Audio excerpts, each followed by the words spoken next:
So good morning, everyone. I hope you can hear me properly.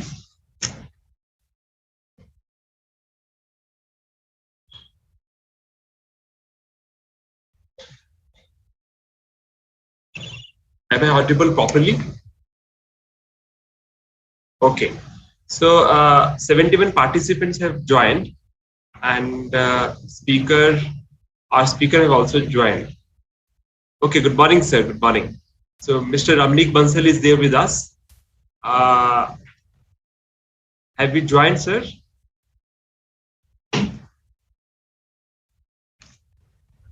Yeah, I'm there. Okay, sir. Thank you. Thank you, sir. Thank you.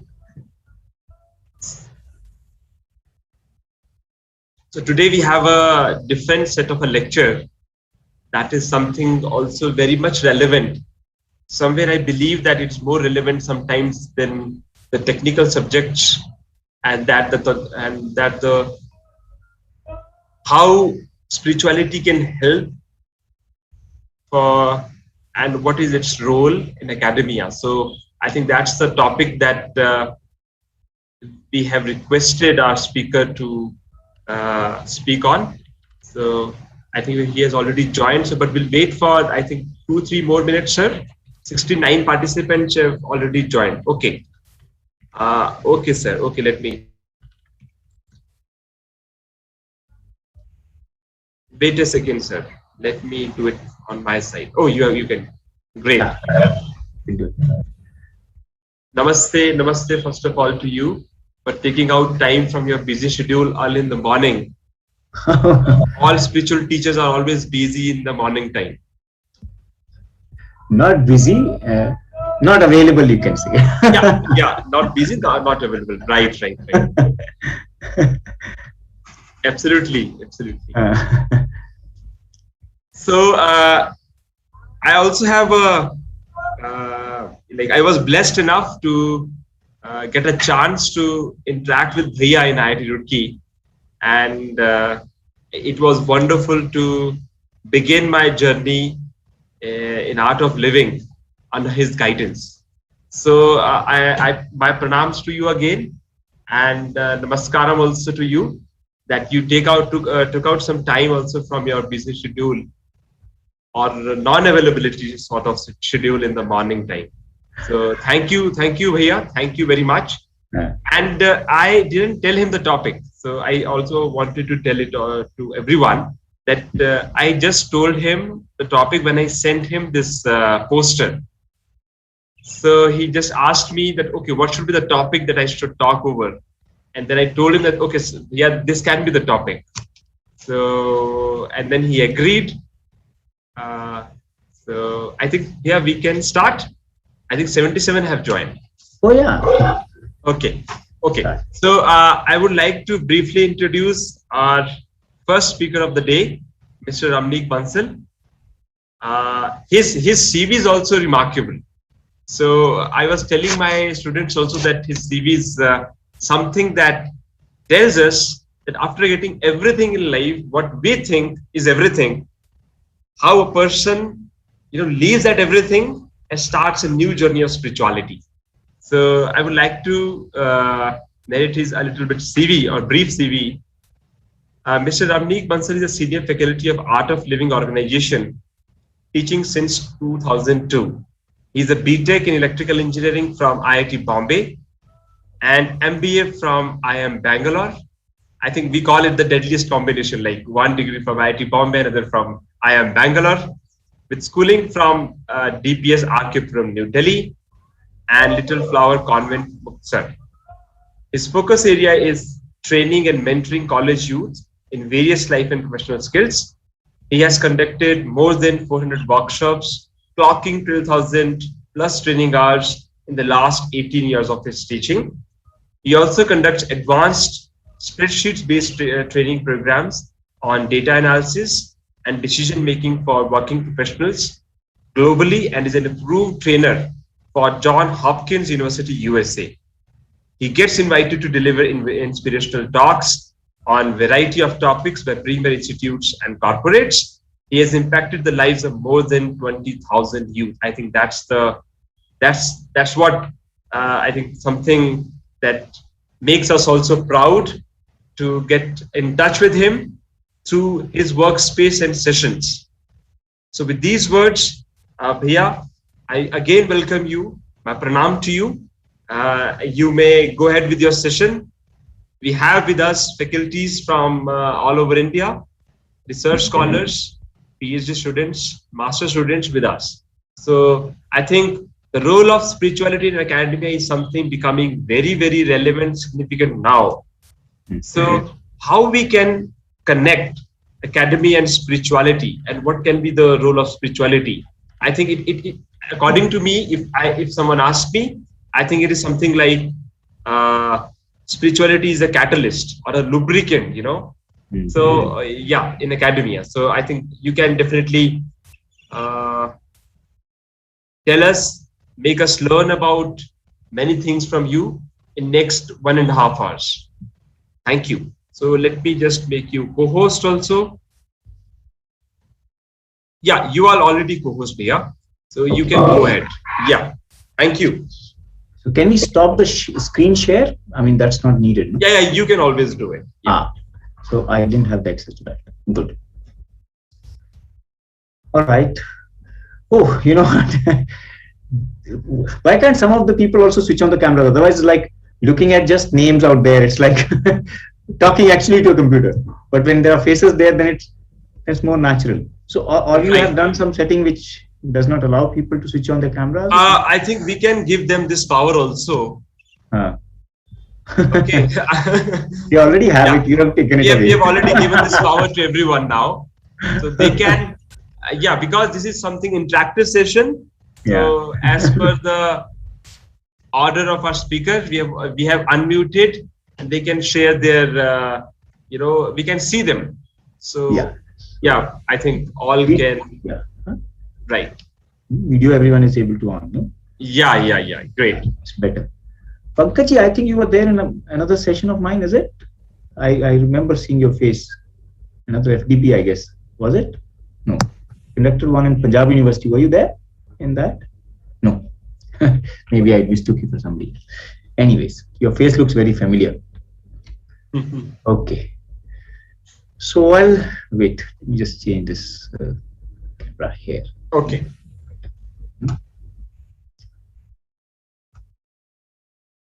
So role of spirituality in academia. That's what our rishis have always been doing, you see. Since ancient times. That's what they were. They were meditators. At the same time, they would come up with new inventions, new discoveries, right? And download stuff which is there in the universe as information. So this has been very integral, always. In fact, somebody who meditates, somebody whose mind is calm and quiet, only that person can come up with something new.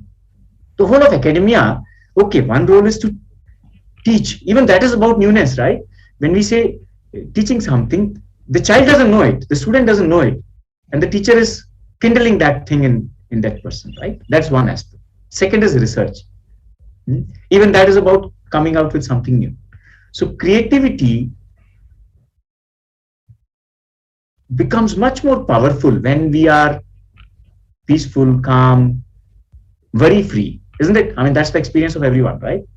There is no nothing special about these words. That's how it is. The special part is how much we can practice it. No, and that brings a difference. One is you're doing whatever research or whatever teaching so that your career will grow. That creates some kind of a burden. No? Because teaching, though we can measure it, oh, I will be able to teach this topic in 5 days, or I will be able to finish this research paper in 1 week, 2 weeks, 1 month. At the same time, it's an unknown territory. A student's mind is an unknown territory. Similarly, when you're coming up with some research, even that is an unknown territory. Yeah. Walking the unknown territory can happen best when the mind is calm and quiet. What do you think? Yes or no? You agree with me? Absolutely. No? So that is where meditation, that's where coming from that space of meditation or spirituality, as you may say, comes in, right? And when we say spirituality, what does it mean? You know, I'll I'll narrate a story. This is a real thing. Gurudev, Pujya Shri Shri Ravi Shankar ji, who's the founder of the Art of Living Foundation. So he travels all over the place, right? This was many years ago. He was quite young, really young. Okay, and Gurudev went to Rishikesh, and he has this thing. He, any sadhus, any saints, he'll go and talk to them. He will give them something, some fruit, something like that, right? And so there was this one sadhu. Gurudev went to him, and so then Gurudev did the pranam, said, Maharaj, aap kuch gyan de hame. Like that, Gurudev is very humble. And he said, ये जो गंगा देख रहे हैं ना, हम इस पे पैदल चल के जा सकते हैं. So Gurudev said, उसके लिए तो ब्रिज बना है. You getting what I'm saying? That spirituality is not about, it's about becoming simple, becoming natural, becoming more childlike. A child is automatically spiritual. Each of us have already automatically been spiritual as children, or by default we are spiritual. That's our default state. Okay. As we start growing up, we start building some stressors, some situations happen, impressions, and that creates some kind of you can say a layer, right? It's like a mirror, right? A mirror is clean and so transparent. And when some dust is there, you can't see it. So the mirror does not have to put any effort to become a mirror. All that is required is cleaning the outside dust, not even inside. Isn't it? So that is what the essence of spirituality is about, being simple, natural, childlike, right? Because in that space, the mind sticks to goodness. Isn't it? See, when the mind is not, अच्छा उदाहरण ये नहीं कि किसी religion की बात कर रहे हैं. शिव जी भगवान को हम बोलते हैं भोलेनाथ, राइट? उन्हीं को बोलते हैं सुप्रीम इंटेलिजेंस. Isn't it? तो ये तो बड़ा अलग कॉम्बिनेशन लगता है. It looks like, poles apart. Somebody bhola, how can that person be intelligent? Somebody intelligent, what do you mean by bhola? Right? So, but that is the most powerful and beautiful combination. Bholenath mane kya? Means one who doesn't see, what is that eye? The eyes of purity. It sees goodness around. You see this? अच्छा, शिव जी भगवान को बड़े easily प्रसन्न कर सकते हैं, ऐसे बोलते हैं. माने क्या? Means the quality, how a child is. Child is like that. It's so easy to please a child. Doesn't require money. A child is crying. You go and tickle the child. You say, okay, here, take the toffee. And the child suddenly starts smiling. Yes or no? That is the quality of Bholenath. Is your ability to give up the negative. How quickly, so, oh, enough, not, right?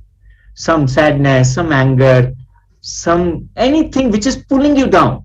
When we say emotion is negative, not because some moral science lecture, it's just that it doesn't make you feel good. You don't want to be in that 24/7.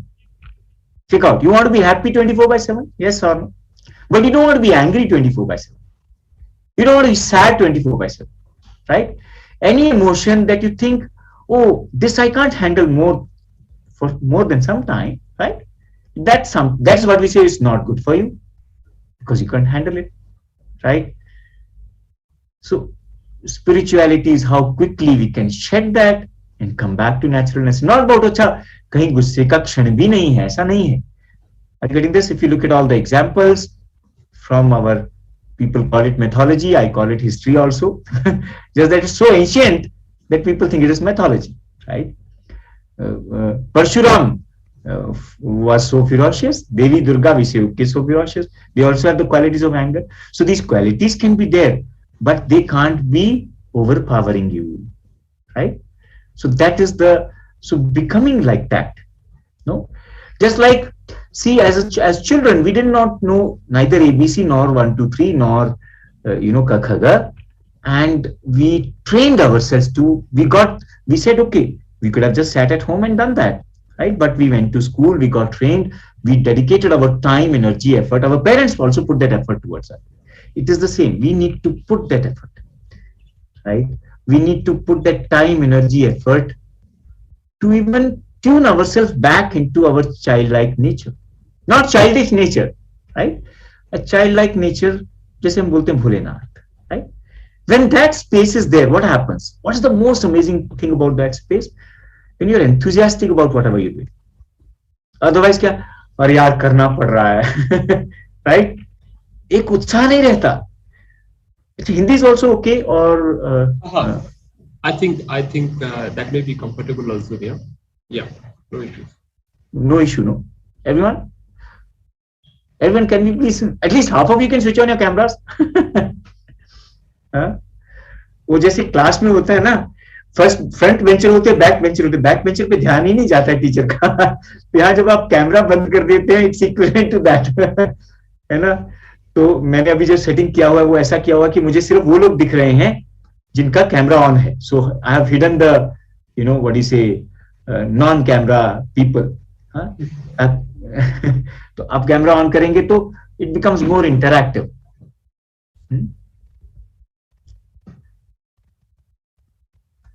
या सो तो ये है ना, तो ये aspect कि हम, अच्छा, तो उसका सबसे बड़ा क्वालिटी क्या है? एक उत्साह. तो एक एकेडमिशियन में बच्चे वाला उत्साह होना बहुत जरूरी है. उसके बिना तो बात ही नहीं बनेगी. आप पढ़ा रहे हैं, कुछ नया सिखा रहे हैं, वो एक जो स्टूडेंट है आपका, उसके माइंड को कुछ करना पड़ रहा है, उसको एफर्ट डालना पड़ रहा है, और उस समय वो उत्साह ही है जो चला लेगा आगे. Anything which requires effort of the mind, if there is some enthusiasm to do it, you can still push yourself. If the enthusiasm is not there, it becomes a burden, and the student doesn't want to learn, right? है ना. अपने लिए, अपने साथ भी ऐसा ही है ना. Anything difficult requires some extra energy. One is you say, okay, I'm determined to do it. You know, all that willpower and all, it works for some time. After that, it falls apart, isn't it? है कि नहीं? तो but what can be spontaneous? That is वो एक उत्साह वाला स्वभाव जो आप कर रहे हैं. अगर उसमें उत्साह है, वो अपने आप होगा, एफर्ट ही नहीं लगेगा. अब क्या है, एक टायर्डनेस लग जाता है, वो बाप रे 8 घंटा काम किया, थक गए यार, है ना. वो क्यों? कहीं उत्साह की कमी है. Are you getting this?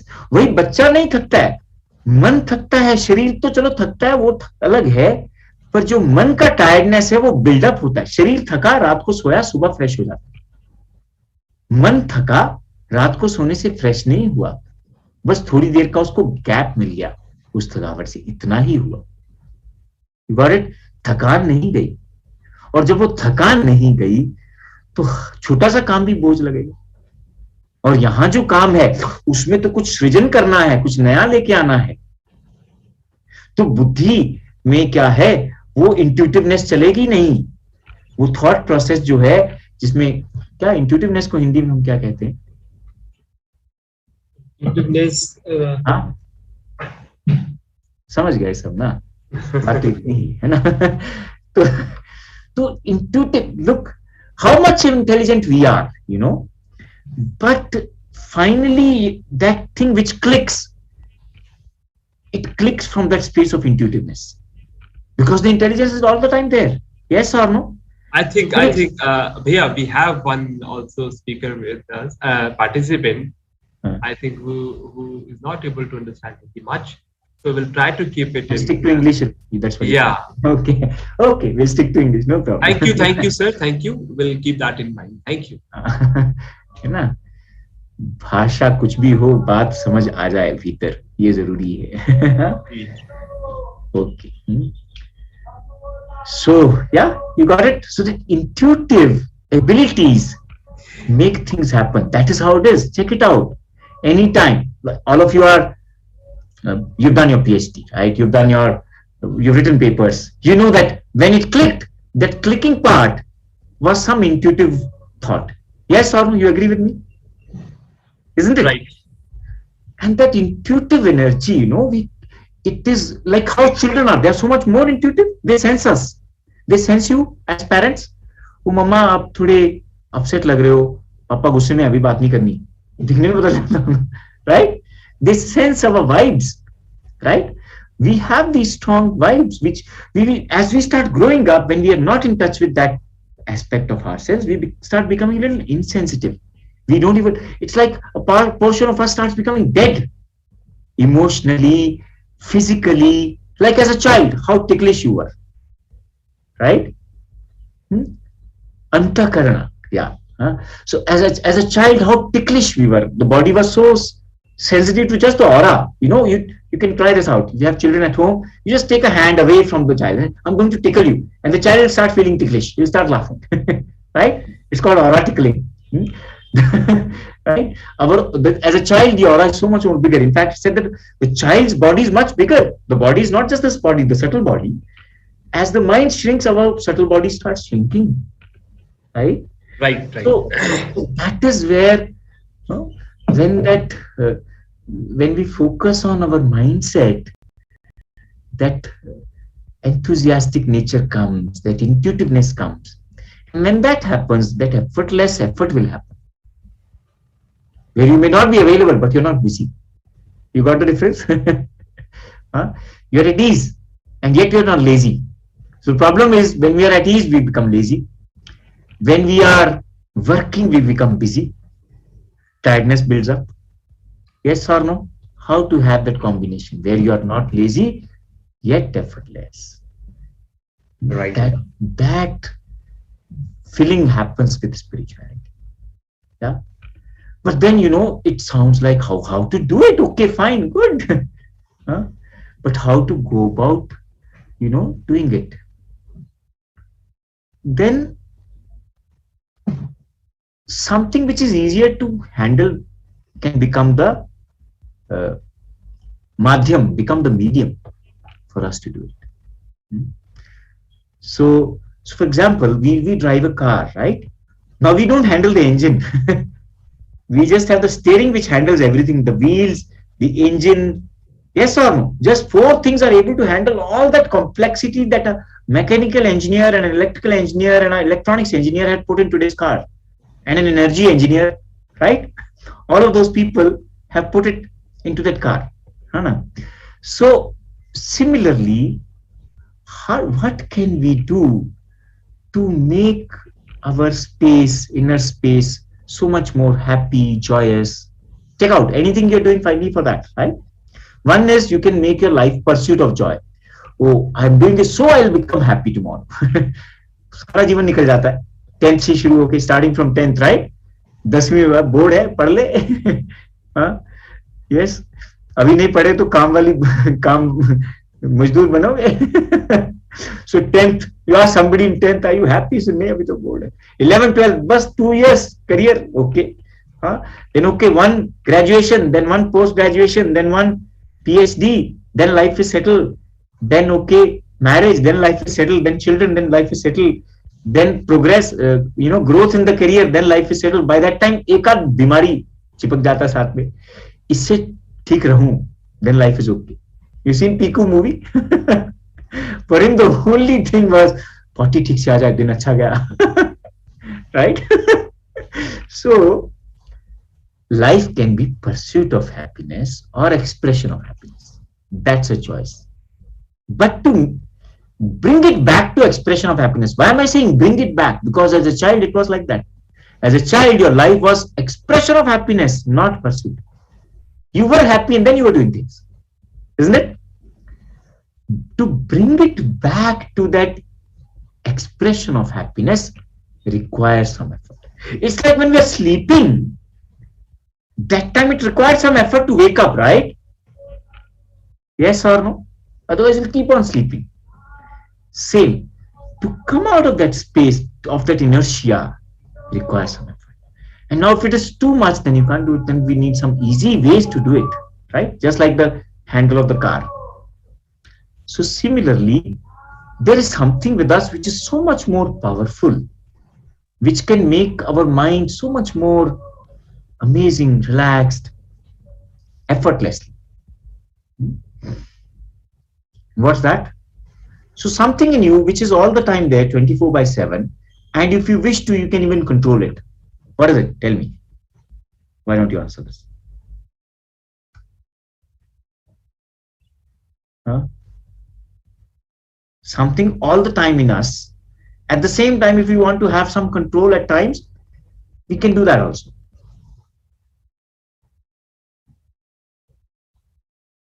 Emotions.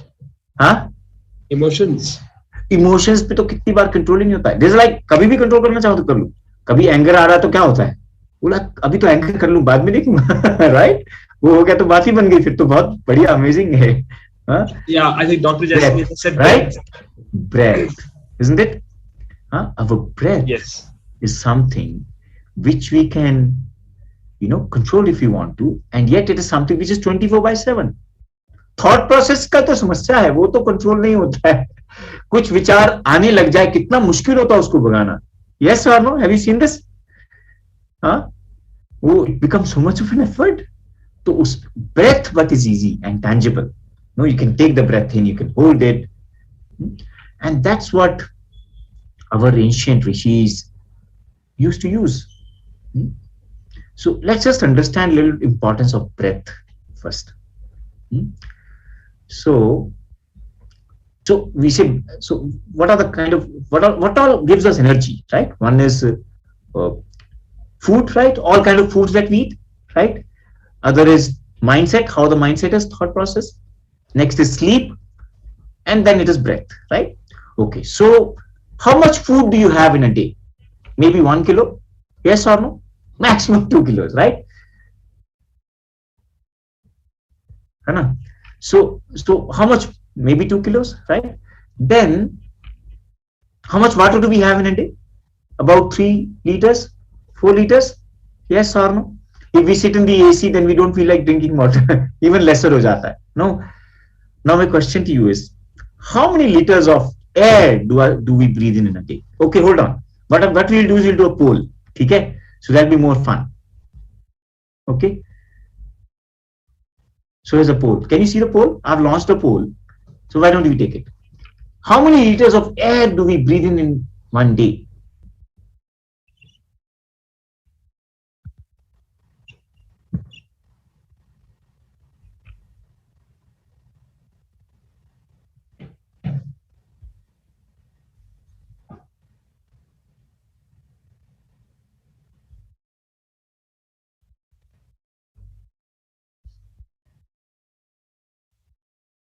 Whenever you're conducting a session, it's also a good way to know how many people are actually there.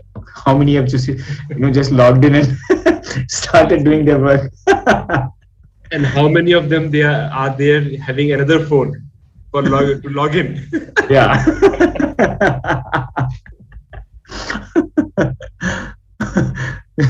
Mahesh, only 23 people are attending this. Sorry.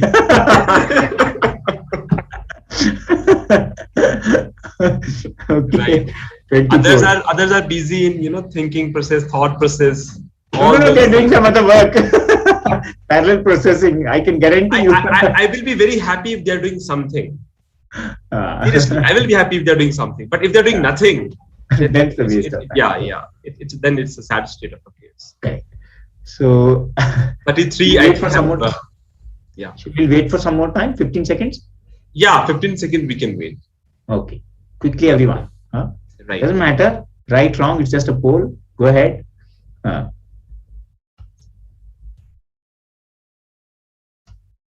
All right. So I'm ending it now. Okay. Let me share the results with you. So you can see the results? Right. Yeah. So we have, not bad, 30% of you know the answer, but vast majority doesn't.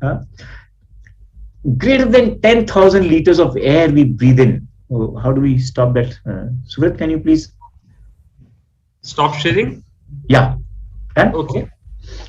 Yeah. 10,000 liters. Oh my God. Almost 11,000 liters, not even 10,000.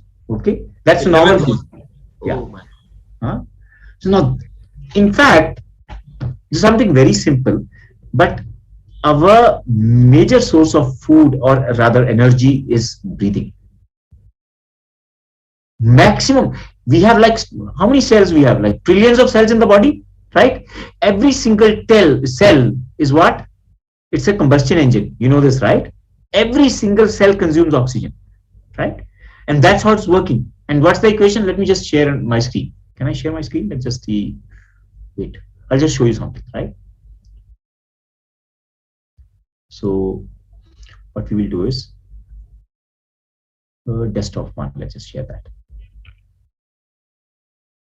Okay. Okay. So, all right. You can see my screen?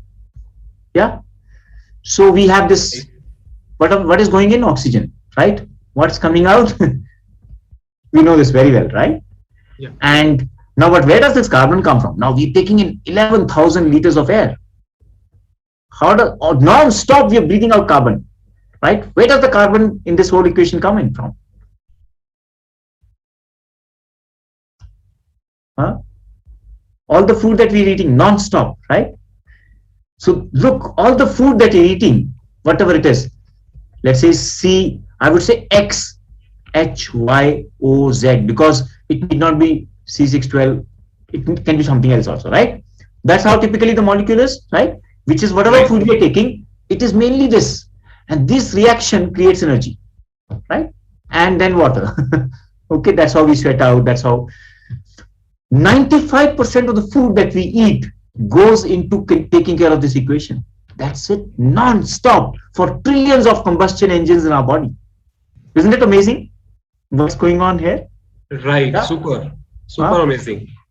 And otherwise, if we think we eat this food and that's what makes our body. No, if that was the case, by now we would have been like, as big as a whale or 10 elephants. Right? The amount of food that we have eaten. Very little gets retained, not even retained, just maintained. Everything else is for this equation. You see this? And we have hardly paid attention to this equation. Let me just stop the share. Maybe COVID made us realize the importance of breath. Otherwise, we had never paid attention to it, isn't it? Right. So we say, okay, look, with breath, the breath is magical. With the breath, we can do a lot with the mind. How come? Let's look at that also a little bit. Okay.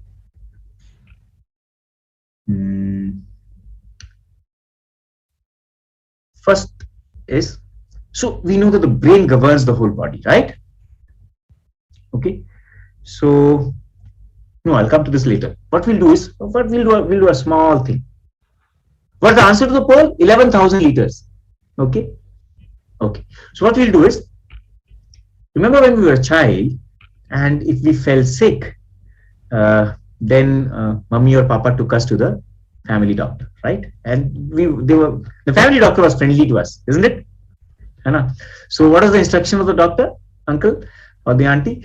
Okay, close your eyes and take deep breaths in, and they would check us, isn't it? That's what had happened. What we are going to do now is we'll sit in Mahamudra. What do you mean by Mahamudra? You open your palms like this, keep them on your thighs. Okay, and close your eyes and just take long deep breaths in and out, as if how it was done by the doctor to test you. So that time how you were taking long breaths, do that way. Big breath in, big breath out.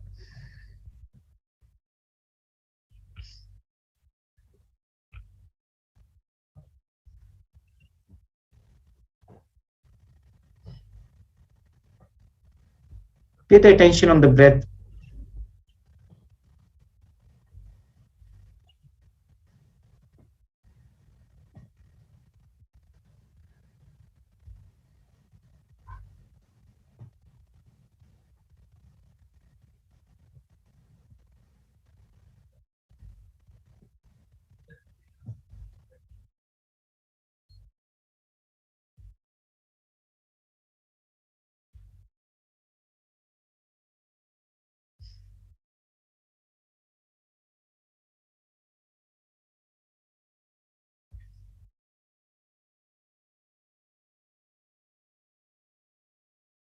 And relax. Normal breath in and out. Just become aware of the difference in your mindset or your state of mind or anything else. right now.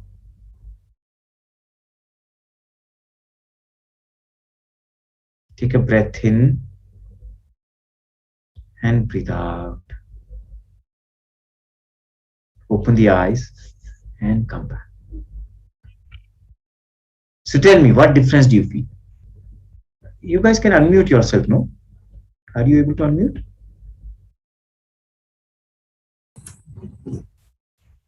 Any difference? Yes, no?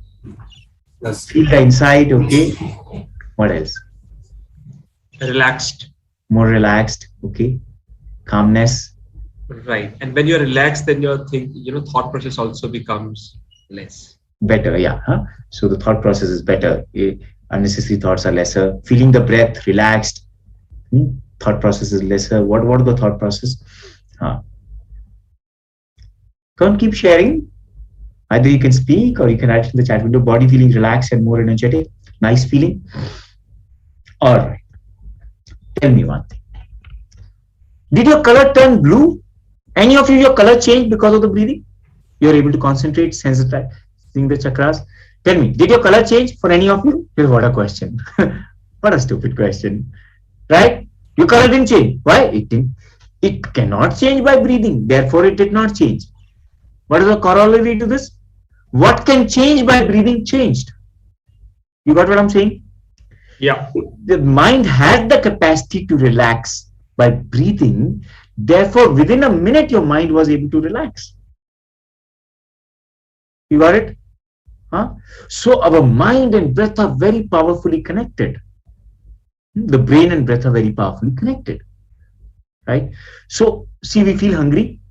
Huh? I'm feeling hungry already. I ended up waking up a little early today in the morning. So I just so what happens when you feel hungry? How do you know you're feeling hungry? Your stomach tells us, right? Our stomach tells us, start feeling the pain. So our body needs food. The stomach indicates, look, put something here, right? We start feeling the pain. In the same way, your body and your mind needs more breath. When you don't give it, how does the body or the mind show the hunger? With your thoughts, unnecessary thoughts running here and there. That is when your mind is telling, look, I need to breathe. Give me my food. Are you getting it? Huh? So that's how it is. So that's so easy, just breathing. That's what happens. Huh? All right. In fact, 2019 Nobel Prize in Medicine. Any of you, what was it about? Any idea? 2019 it was Nobel something. Prize? Yeah, it was something related to what you call it. How much oxygen? Something related to oxygen only. Air. Yeah, something related to breath, right? Yeah, Oxygen. yeah. Okay, let me just. I think I had a presentation. Let me just show it to you guys. Huh? Right. Wait. There's a desktop.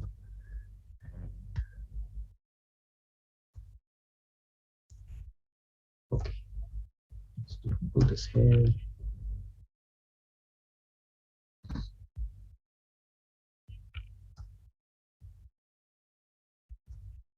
I'll share the screen. Huh?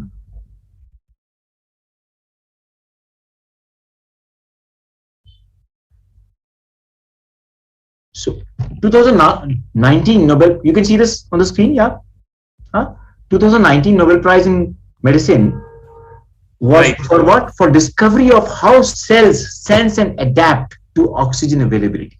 Okay, you can take the details about this on this article, right? tiny.cg/Nobel Prize Medicine. So these are the three guys who got it. Huh?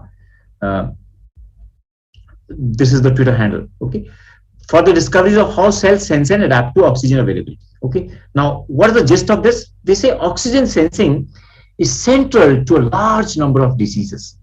Okay, the discoveries made by this year's Nobel Prize laureates have fundamental importance for physiology and have paved the way for promising new strategies to fight anemia, cancer, and many other diseases. We're talking about taking medicine wireless.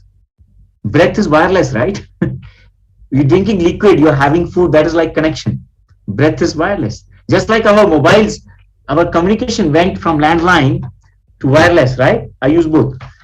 Same way, we're talking about medicine now. All this while the medicine was, are you having, either you're having a tablet or you're getting injected, right? Now we're saying medicine will be through breathing. Isn't it amazing? That's what, and in fact, that's why a lot of the universities outside India have started doing a lot of research just on breath. For many of you, that could be, area for research. 2020, Yale University studied. What did they do? When college students learn specific techniques for managing stress and anxiety, their well-being improves across a range of measures and leads to better mental health. And this was mainly to do with breath. Okay. And in fact, my organization, The Art of Living, we teach a very, very powerful breathing technique called sky meditation. Sudarshan very, very popular. We are very, very popular there in throughout US. I think it's very popular. Yep. So the Yale University did a research on that as well as others, and they found that the Sky Campus Happiness Program, it's called, right, which relies on breathing techniques called sky breathing, meditation, yoga postures, and everything. What happened? 6 areas of well-being: depression, stress, mental health, mindfulness, positive effect, and social connectedness. This was the number one. So what they did is they compared so many other techniques and everything, and then they compared it with Sky. All right. So it was a very holistic research and study that was done. And they said this is one program which impacted all 6 areas in a very powerful way. Okay. And this again, Nobel Prize Committee thing. The fundamental importance of oxygen has been understood for centuries, but how cells adapt to changes in oxygen levels has never been known. And that is what is the new research. Okay. So now coming to this, now let's come to the next thing. You got it? We said that this is how breathing helps. Okay. But let's get to the next aspect. So it's not just about oxygen. If it was just about oxygen, then doctors would not allow anyone to die, right? Then we can ensure that there's a cylinder and that's it, permanently somebody can live, right? Once breathing stops, there is no way to put it back, right? That's why we have in our system, we say, we give another name to it, we say Pran Shakti, right? See, when somebody dies, say the great grandmother died and you were a child, right? And or you were young, you were asked to maybe make few phone calls to the relatives so that they can reach for the sanskar, right? What did you say? You said परदादी ने प्राण त्याग दिए, ये बोला ना? ऐसा तो नहीं बोला परदादी ने हवा छोड़ दी, right? It is the breath that has gone out, but we associate it with Prana Shakti. Now, what is that, right? The life force energy. So, what is this life force energy? We'll again understand it with an analogy. Where's our brain? Can everyone touch it? I know it's a no-brainer question, but can you touch the body part and show me where's your brain? Come on, do it. Sure, no? Guaranteed? Okay, hands down. Tell me, where is your mind? Can you pinpoint where is your mind? No, but you have a mind for sure. You have a mind, but you can't pinpoint. If a doctor cuts us open, the doctor can find our brain, hopefully. अगर किसी ने खा नहीं लिया तो हम बोलते तुम मेरा सर खा गए. तो a doctor can find our brain, but can never find our mind. But it is there, isn't it? In the same way,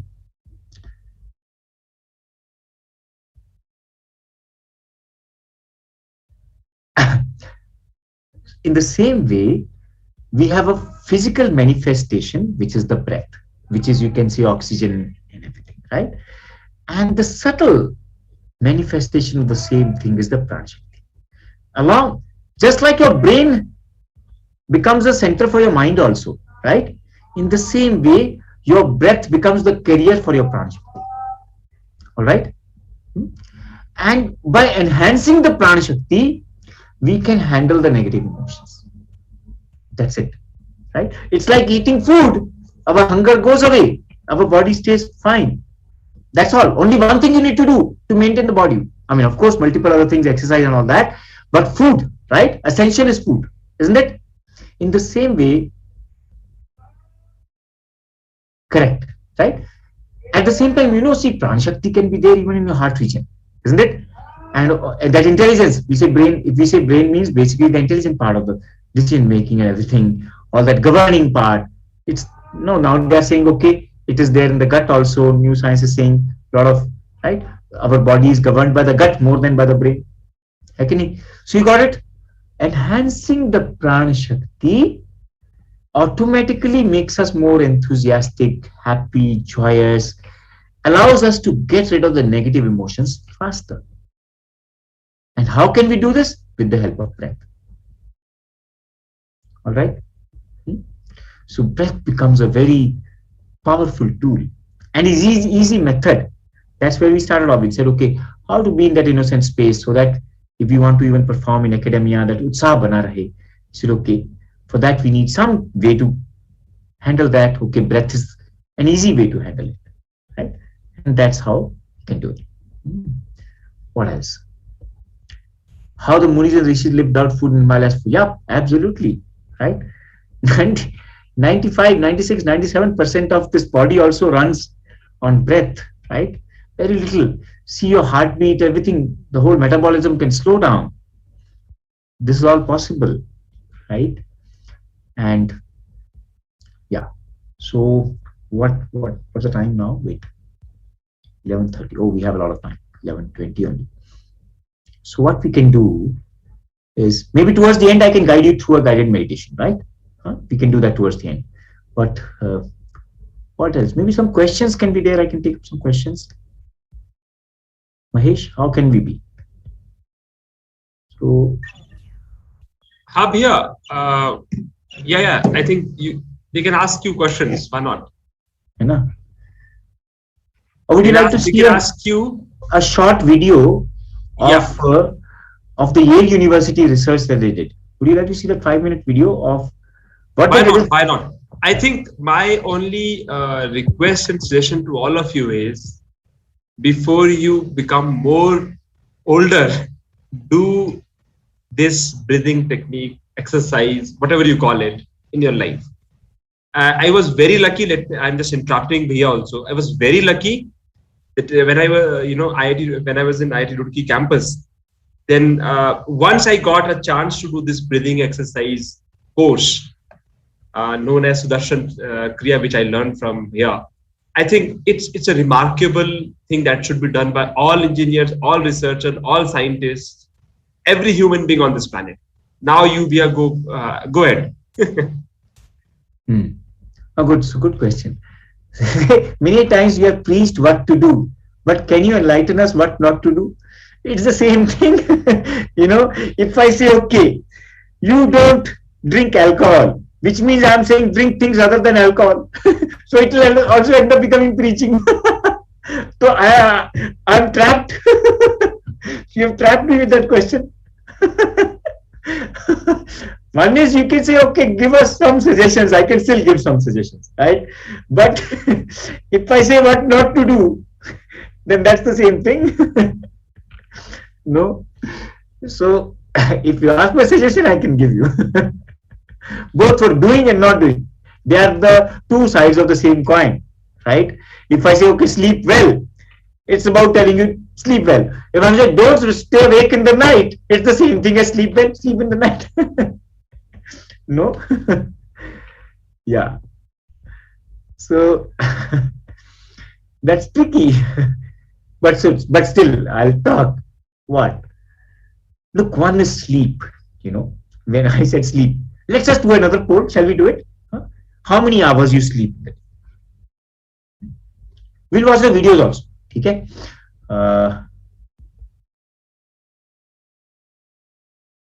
So I've launched the poll.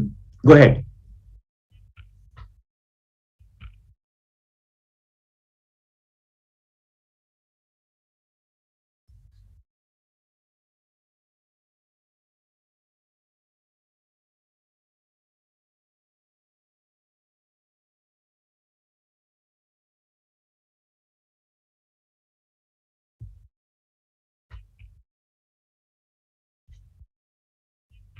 Not bad. More people have joined in the class now. Mahesh, 44 are there, 50%. It was just reduce the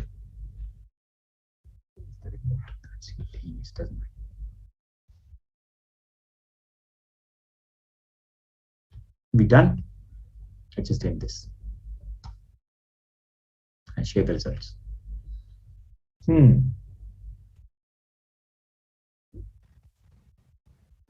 Okay, not bad. 8 hours, 7.5 hours, even 7 is okay.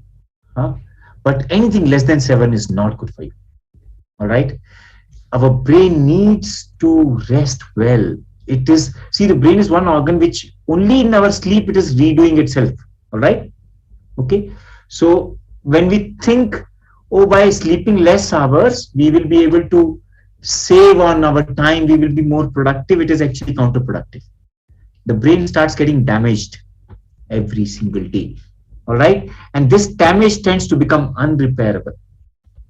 I tell a lot of parents, look, many times when you're sending your children to these coaching institutes these days for 11th, 12th, and there your children sleep only maybe 4 hours, 5 hours every day, and they're very bright till class 10th maybe. And many parents have said this, that, our child was so bright, we don't know what has happened to the child, 11th, 12th in gaya, abhi to bilkul aisa dull ho gaya, ekdam pata nahi kya ho gaya. That's mainly because the brain has got almost an irreparable damage because of lack of sleep. All right. This one thing, this is a wrong formula which has been taught, I don't know by who, that you should compromise on your sleep to become successful. Yes, in our culture we said Shwana Nidra means a light sleeper, means not a heavy sleeper, not a slumberous sleeper. But human body requires 7 to 8 hours of sleep. All right, 7.5 hours. Each sleep cycle, there are these cycles, about 5 cycles you need, 1.5 hours of cycle each is. Okay, so that's one first thing I would say you do it, or rather what you should not do is don't sleep less than 7.5 to 8 hours. All right, that's very important. Okay, second is sleeping in the night. 2017 Nobel Prize in Medicine is about circadian rhythms. Circadian means what? Circa, sun, DM, movement. In our culture, we said dinacharya. We knew it from thousands of years. And we say dinacharya, surya ke hisab se sab chalta hai. And the Westerners discovered it. They said our system runs according to circadian rhythm. They got a Nobel Prize for that. You sleep in the night. That is when your brain gets, biologically it is made like this. Our body is not 20, 40, 30, 50 years old. It is 1,000,000 years old. Are you getting this? Over 1,000,000 years, this body has developed some biological ways to function. And you can't defy those. All right? So around 10 o'clock, if you can go to bed, that's good for you. All right? Staying awake in the night is not good for you. That's another thing. So staying awake in the night is what you should not do. Okay? It will impact your brains, it will impact the intelligence, impact the emotions, everything. Dullness comes. Okay? And so that's another aspect. All right? And so that's as far as sleep is concerned. What else? Now, a little bit about food. Okay? Food, if you pay attention to, that also helps a lot. Now, I'm not going through the details, but what you can do is you can watch some of these videos on Netflix. One of them is called Game Changers. All right? Where the complete myth about protein and all this is completely put upside down. Are you getting it? And so second is, so a vegetarian light diet is more conducive for a human brain. If you look at evolution, what happened? Right? Now, if you go back, let's say 5 lakh years, 10 lakh years, our genus is similar to the gorillas and the, right? Monkeys and all, isn't it? Right? So human species had a choice either to make the muscles stronger, right? To be able to fight the dangers that are there, or to make the intelligence stronger. Right? This was a choice, and our species took the later choice. They decided, this species as an evolution part decided to make this part stronger. That's why physically, think of it, melee fight means empty-handed. Think of which animal can you manage to defeat empty-handed, maybe not even a mouse. Are you getting it? Even the empty-handed, it might be difficult for humans even to fight a mouse. That's how our body is. Do you see this? Huh? Are you getting what I'm saying? Huh? So we focused on making ourselves intelligent to be able to survive over other species. Okay, which meant our brain had to be able to function on that upper cortex more, right? When you eat any food, if the digestion is going on at that time, the brain is, you've seen this, right? When you've had your food, how's it? You feel a little sleepy, right? Because a lot of the energy of the brain is going into building the body at that time. Okay, so unless your food is light and easy to eat, right, your brain gets less time to work on other things, right? Vegetarian diet takes much lesser time. A good quality vegetarian, I'm not talking about, stuff which will takes much lesser time to digest in your system compared to a non-vegetarian diet. You can go and check it out on the net, right? So again, to go into more details, I would strongly recommend watching this video. Yale University, I'll show that, right? Called Game Changers. Okay, that's another thing that you can take care of. So these are like, basic. If you have to sit to work, you need to set your desk up, right? Similarly, if you think of, even spirituality, first few things that you need to set up is what? Okay, your sleep habits, your food habits, because they make things easy. Are you getting it? You can stand and work, right? But you can sit and work.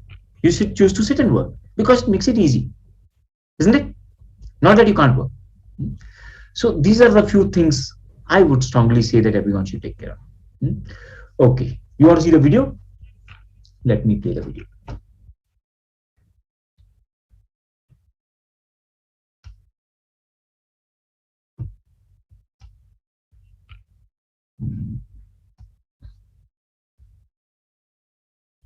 One second. Desktop one, share the sound. Oops.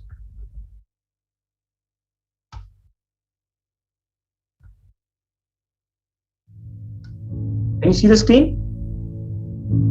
Screen is okay?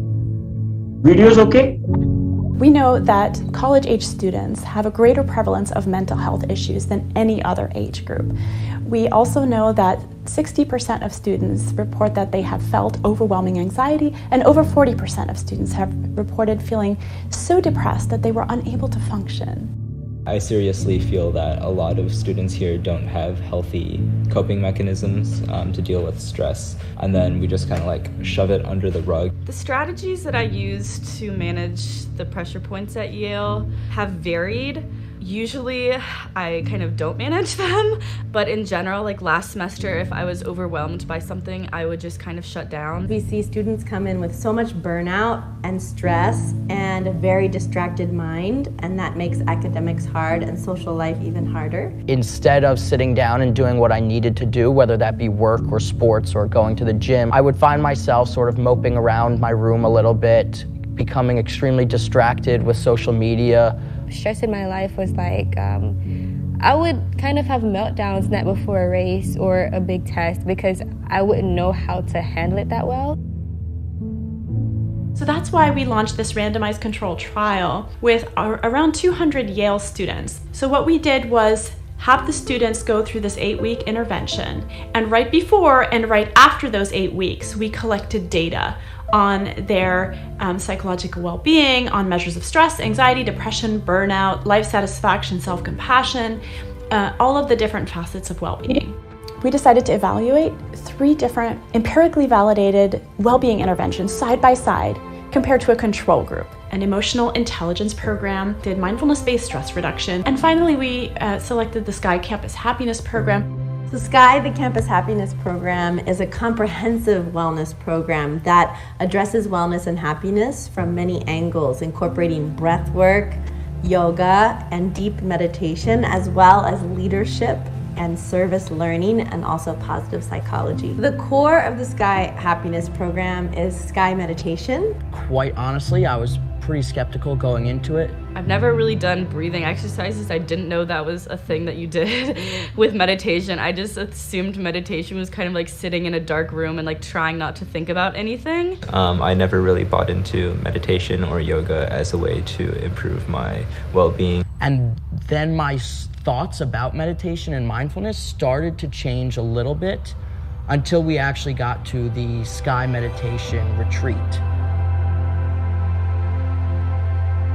I cannot believe, still to this day, how deep of a meditation I fell into. But I didn't know how much of it was like your physiology, like how you control like the things inside of you, like with breathing, which I had no idea that you could even do that. Sky meditation immediately starts releasing stress from the nervous system and has a deep physiological effect.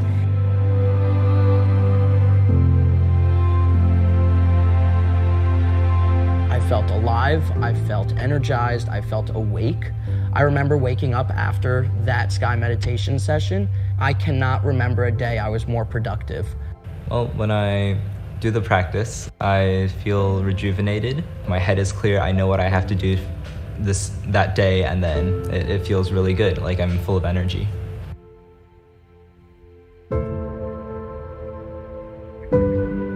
Being equipped with the knowledge that I've gained from this class, like the different breathing techniques, has really helped me to de-stress and re-equilibrate myself.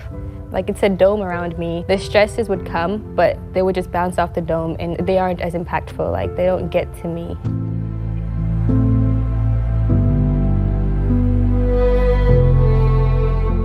I think I like come out of the breathing and the meditation as a happier, like more balanced person, which is something I did not expect at all. I'm just having a much better semester and I feel so much happier and like so much more stable. Like I come back to my suite and my roommates are like, why are you so calm right now? And I'm just sitting there and I'm like, guys, I don't know, I'm just enjoying life.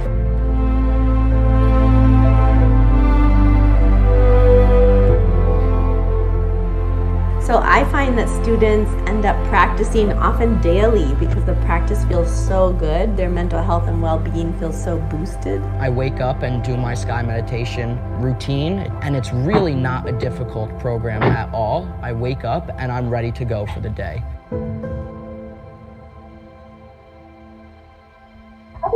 Rather than wait until students have mental health issues and then addressing that with therapy, medication, etc., why don't we teach students tools to take care of their well-being ahead of time? Why don't we take a preventative approach? What would it mean if students everywhere were equipped with these techniques and tools so that they can not only do well in school, but also learn to thrive in life?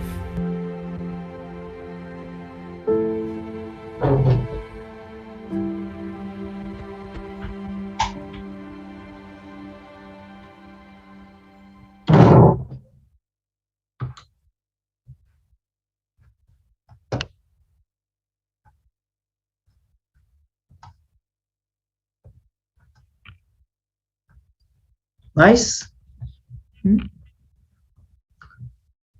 Okay.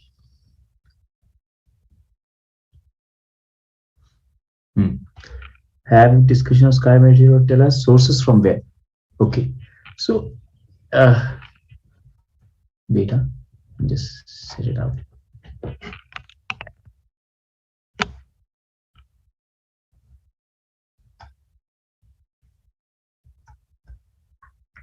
So the Sky or Sudarshan Kriya Yoga is taught by the Art of Living Foundation throughout the world.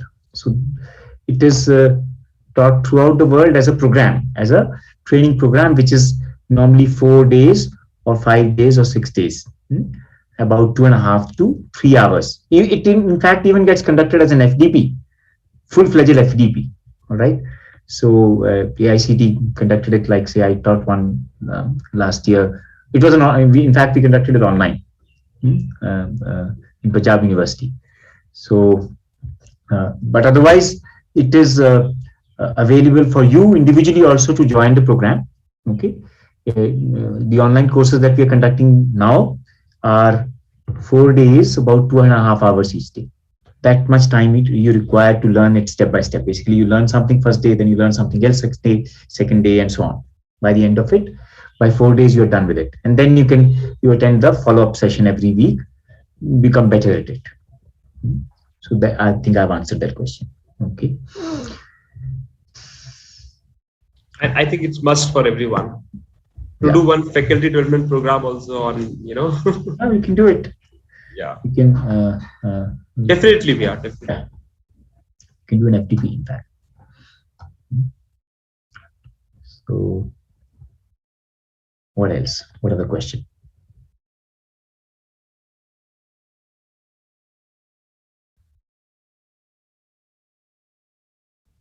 Yeah, you can ask any question, related to well-being, spirituality, and anything you can ask via whatever you want to. If there is a need, then we can also unmute you.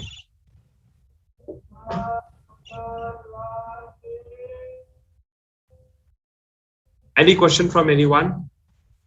For example, meditation is possible in morning, but stress in life only during the work. So how to? No. You know what? We kind of, we started keeping meditation on an altar, and then it became inaccessible, right? बाप रे ये सब करना पड़ेगा meditation के लिए, मेरे बस की बात नहीं है. Look, no, it is not that you can do only it in the morning. In fact, just like we have 3 meals in a day, I tell people meditate 3 times in a day. Meditate, say 20 minutes. Say you do the Sudarshan Kriya in the morning. Then before lunch, you can do 15 minutes of guided meditation. Evening, you can do a small guided meditation, right? Or you can learn another form of meditation and do it. So that is what clears the mind and it makes it ready to take on the next moments, right? So it's about prioritizing. Are we ready to take out? Like for food, we are ready to take out time, right? 3 times in a day. I tell people, look, start prioritizing. Take out time for meditation also 3 times in a day. Just like you're ready to give food to your body, start giving food to your soul. Is there any fast food time meditation? See, it's like, is there any fast food type Ayurveda? No. So all fast food will give you instant hunger relief, but later on, they create problem, isn't it? So how much more faster? Sudarshan Kriya takes you just half an hour in a day. How much more faster? Right? That's not, you spend at least 15 minutes taking a bath, removing the clothes, wearing them, doing everything, combing your hair, 25 minutes. 25 minutes just for the skin, right? Freshness of the skin. I'm sure we can take out 25 minutes for something internal also, isn't it? That much in a day, we should be ready to take out. Then if we say, oh, बस quickly हो जाए फिर बात नहीं बनेगा. ये main thing is prioritizing. Is it a priority for you? Is peace of mind a real priority? If you think, oh, I can manage with however I am, then it's never going to become priority. So no, ऐसे नहीं चलेगा. I don't want to be like this. Then you are ready to make a change, right?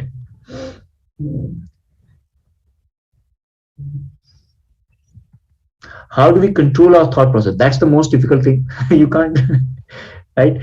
It's like, how do you control the tire of the car? You don't. You just control the handle, and the handle happens to handle the tires, right? Similarly, breath becomes a tool to handle the mind also. Just we did a small 2 minutes thing, and the mind felt different, right? Breath is some things we can do now also. Like say, Sudarshan Kriya requires a full-fledged enrollment on the program. There's some discipline, some system to be followed before we can learn it. But there are a few simple things we can learn now also in this session. Would you like to? So first thing is, we learn the Sambhavik Mudra. Many YouTube videos showed what is the name? I can't connect the name to the mudra, right? So, but we'll do Nadi Shodhan. All right. This is something very, very powerful. Nadi Shodhan. Nadi means the nervous system. All right. This thing impacts your nervous system. So all of us may know it. We'll just learn it one more time. So what we are doing basically is we close one nostril, we breathe in from the other, and we breathe out from. So it goes like a Try to, if you were to write an A without lifting the pen, so it goes like this, out, and then back and out, right? So you're just writing the A. In the same way, we breathe in from this nostril, breathe out from this. We breathe in back from this, breathe out from this. Breathe in from this, breathe out from that, right? But how do we close the nostril? One nostril. So make 3 parts to your hand. Do this. You got 3 parts to your hand. So we'll right hand, all right? If you're a lefty, maybe you want to use left, but right hand. So you use the thumb for the right nostril. We'll close the right nostril with the thumb. And if you have to close the left nostril, we use the 2 fingers. These 2 middle fingers, these 2 fingers, they are near your forehead. No need to touch them, but they're pointing to the forehead. So it's more stable. You see, the hand is more stable. I'll talk about that also, Praveen. Yeah. So you see this? This is the movement we have to do. Is it clear? Now we'll look at the nostril movement, right? The breath movement. So how we do it is we start from the left nostril always. So close your right nostril, breathe out from the left. Now breathe in from the left. Now close the left and breathe out from the right. Now breathe in back from the right. Close the right, breathe out from the left. Breathe in back from the left. Close the left, breathe out from the right.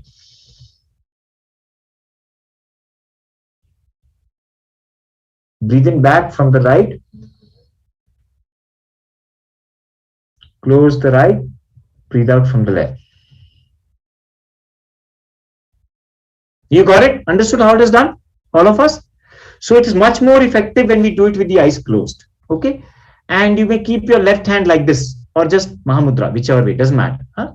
And comfortably, keep your spine comfortably straight. So let's just sit comfortably straight and hands in position for Nadi Shodhan. And we'll do it on our own. Now what you do is, you make your breath longer, as much longer you can make it. Breathing in is long, breathing out is long. Okay? And keep the eyes closed. Let's see if we can do it for 5 minutes. All right? 5 minutes we are going to do it. Let's start.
Keep doing the Nadi Shodhan. You may find it difficult to do, doesn't matter, just continue doing it.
Keep doing it. Just 2.5 minutes.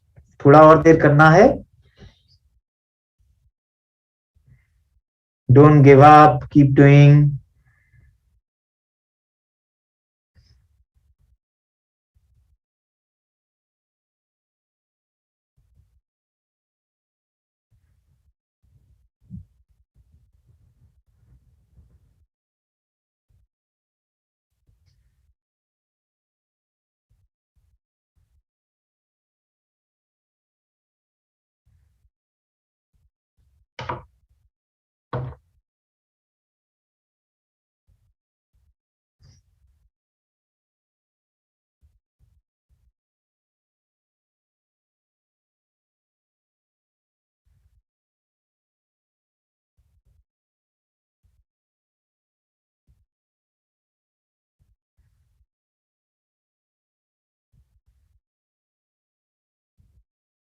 Keep doing the Nadi Shodhan. Don't give up.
As you finish the round, you may relax your hands. Mahamudra.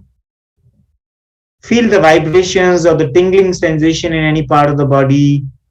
Just be with it. Any sensations in any part of the body, just be with it.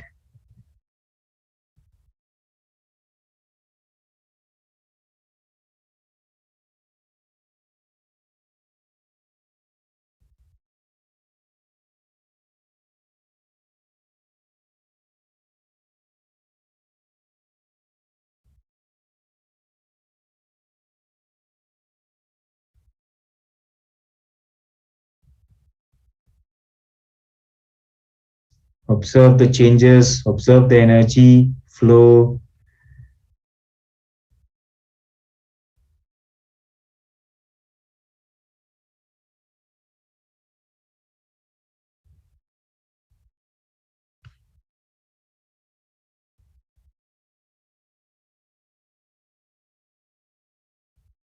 And when you feel complete, open your eyes and come back.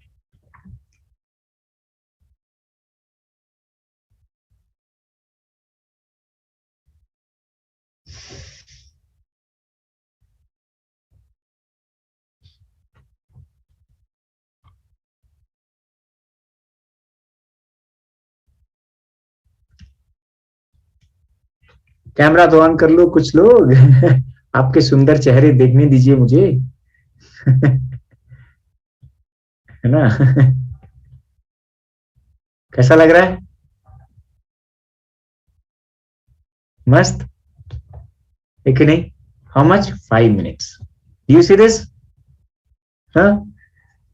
that's a little bit of paying attention to the breath and we are already spiritual we don't need to put effort to become spiritual when the mind is happy you will automatically do good things yes or no when the anger comes it will subside faster when the mind in general is happy isn't it so Jyoti no when the mind most of the times it is happy even some disturbance comes it will not be upset for long resilience right what is your whole FDP is about resilience right so what makes us emotionally resilient emotion of happiness when we are more happy then any negative emotion will not stay long got it breath does that so Till what time do we have the time? It's, I think, 12:30. 12:30. Oh, so we have enough time. So we'll last 15 minutes we'll do meditation. I can answer the other questions that are there. है ना? Right. Huh. So, Shambhavi Mudra, I have no idea. You know what? Look, whatever subject you teach, you all teach also, right?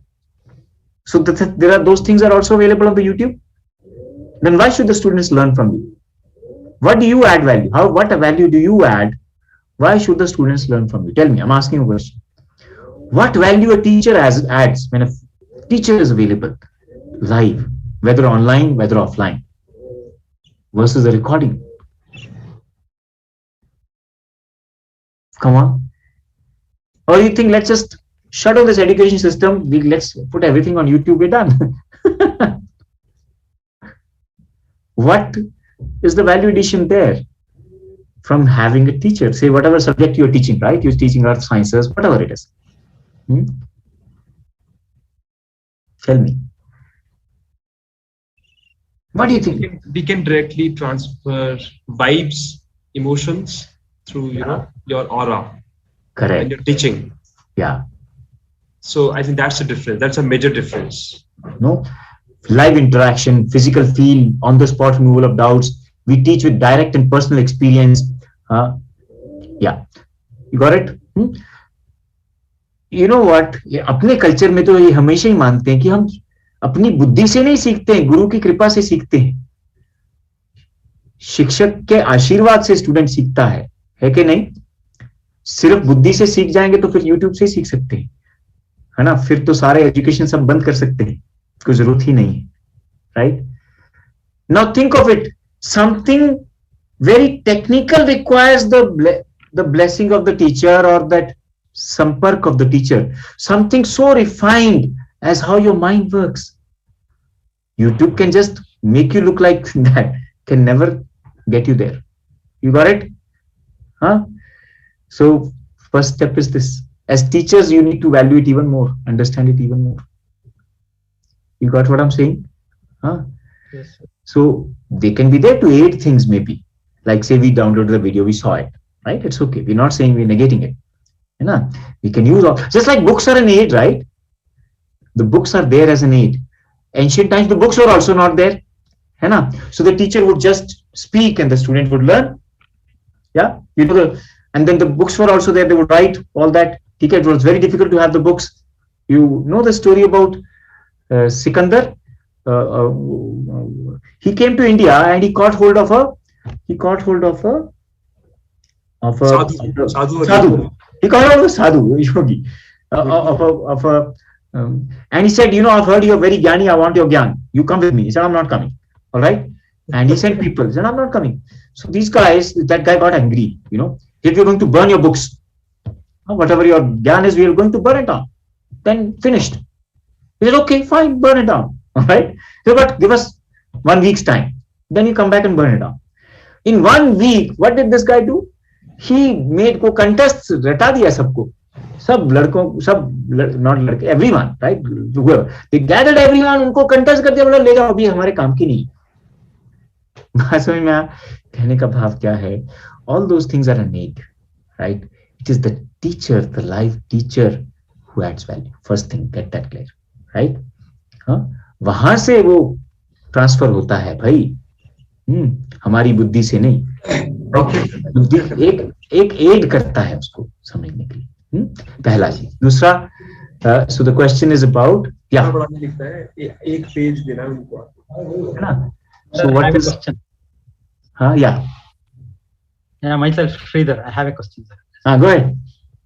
Yeah, your transition from, you're actually, as per Mahesh sir, you're actually from IIT Bombay, alumni IIT Bombay. Your transition from that there to this Sri Sri ashram or this meditation and you know, before he answers this question, let me tell you, you know, what I have seen in my life, because I have also spent a lot of time in you know, these campuses, and that is when you keep on achieving your aims and finally realize all this is nothing.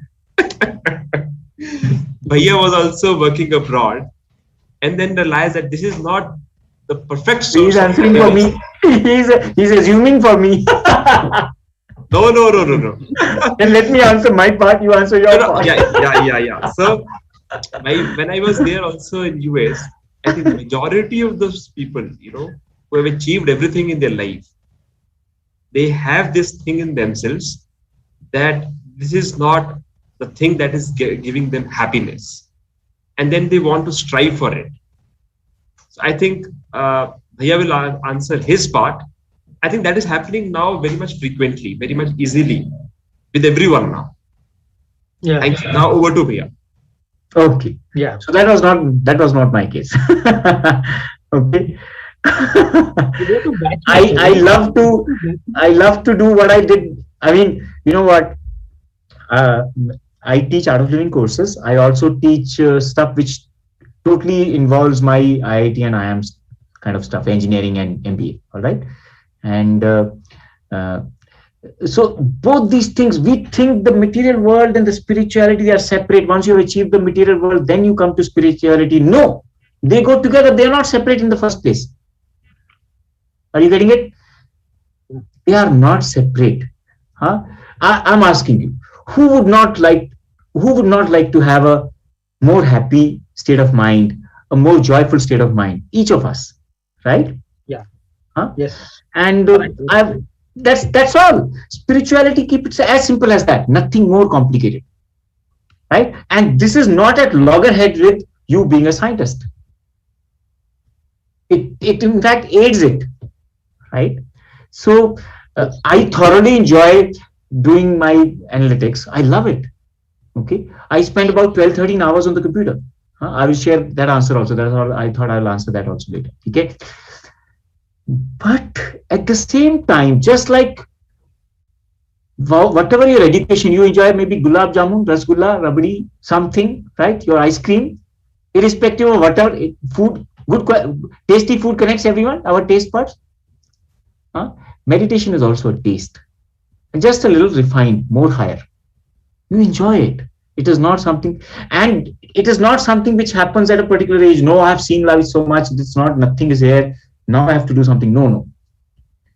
You got it? You have to live in the world, do everything, and do it together. So I did this program in the first year of engineering at IIT Bombay. The course happened, one of my seniors, Khurshid, right? He's a famous bookseller. He's the one who introduced me to alcohol in the first semester. All right. When you come into hostel, I was in school hostel earlier, very strict discipline. Okay. In DPS RK Puram in Delhi. Okay. From there, I stayed away to go to IIT Bombay. Why did I choose Bombay? I didn't want local guardians. No one. I have no relatives there.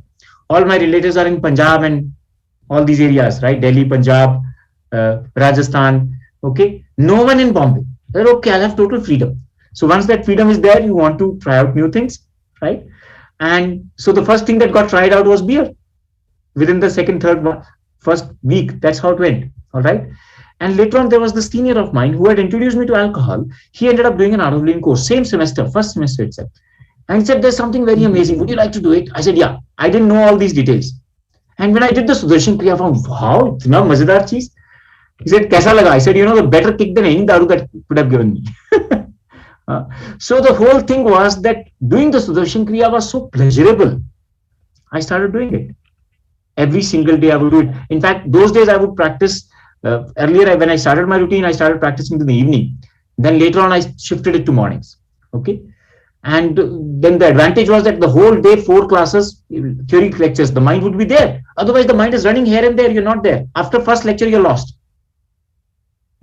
So the advantage was that the notes that I make in the class, that was good enough for me to, get at least be an 8-pointer. I was okay with being an 8-pointer. I didn't want to be 9. These days it's easy to be 10-pointer and all, but those days, like even 9-pointer was difficult. 8-pointer was also very tough, but I was okay, right? So here is just like food aids our body, meditation aids our whole life. This has to be integrated right from childhood, I would say, rather, not just graduation times. And that's what every one of us, in fact, when we have seen everything in life, then we have to come to this, then there's a problem. Then it's okay. When I'm, super hungry, only then I'll eat the food. By that time, you'll become malnutrition. You eat the ice cream after you've had your food. You're already full. You eat it to enjoy it, isn't it? When was the last time you ate ice cream because you're super hungry? Never, almost never. No, because ice cream you eat to enjoy. Your meditation, everything has to be a source of joy, not just a source of getting rid of all the stress that is there, but it has to become a source of joy, and that's possible. You got it? Got it. Thank you. Yeah. Okay. So, what else? Last 15 minutes we can keep for a meditation. 15 minutes we can keep for. So somebody said, how do you manage this 10 hours on the computer? Now, here's something very practical I want to share with everyone. Would you like to listen? As far as sitting up, like I love teach. I've been teaching online, by the way, for the last 7 years now. Okay, I teach all these analytics stuff, and people from outside India also attend. So, you know, I love to still live in Chandigarh. I was born in this town and I love it here. So I just stay here. Okay. So, but so I started doing online stuff about 7 years ago. Okay. And lockdown to auto training courses also became online. Okay. Now the biggest problem was the eyes. You wake up in the morning, the whole body is well rested, even after 7.5 hours of sleep, but the eyes feel, oh, they're not rested. How many of you have experienced this? How many of you felt this? You wake up, you know that you're totally fresh as far as the rest of the body is concerned, your eyes are tired. Come on. Chat window, unmute, speak. You guys can hear me, right? Sab chale gaye? Kya hua? Only Harish is there.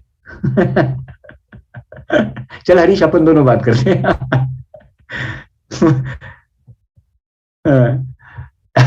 Audible, no? So you've experienced that.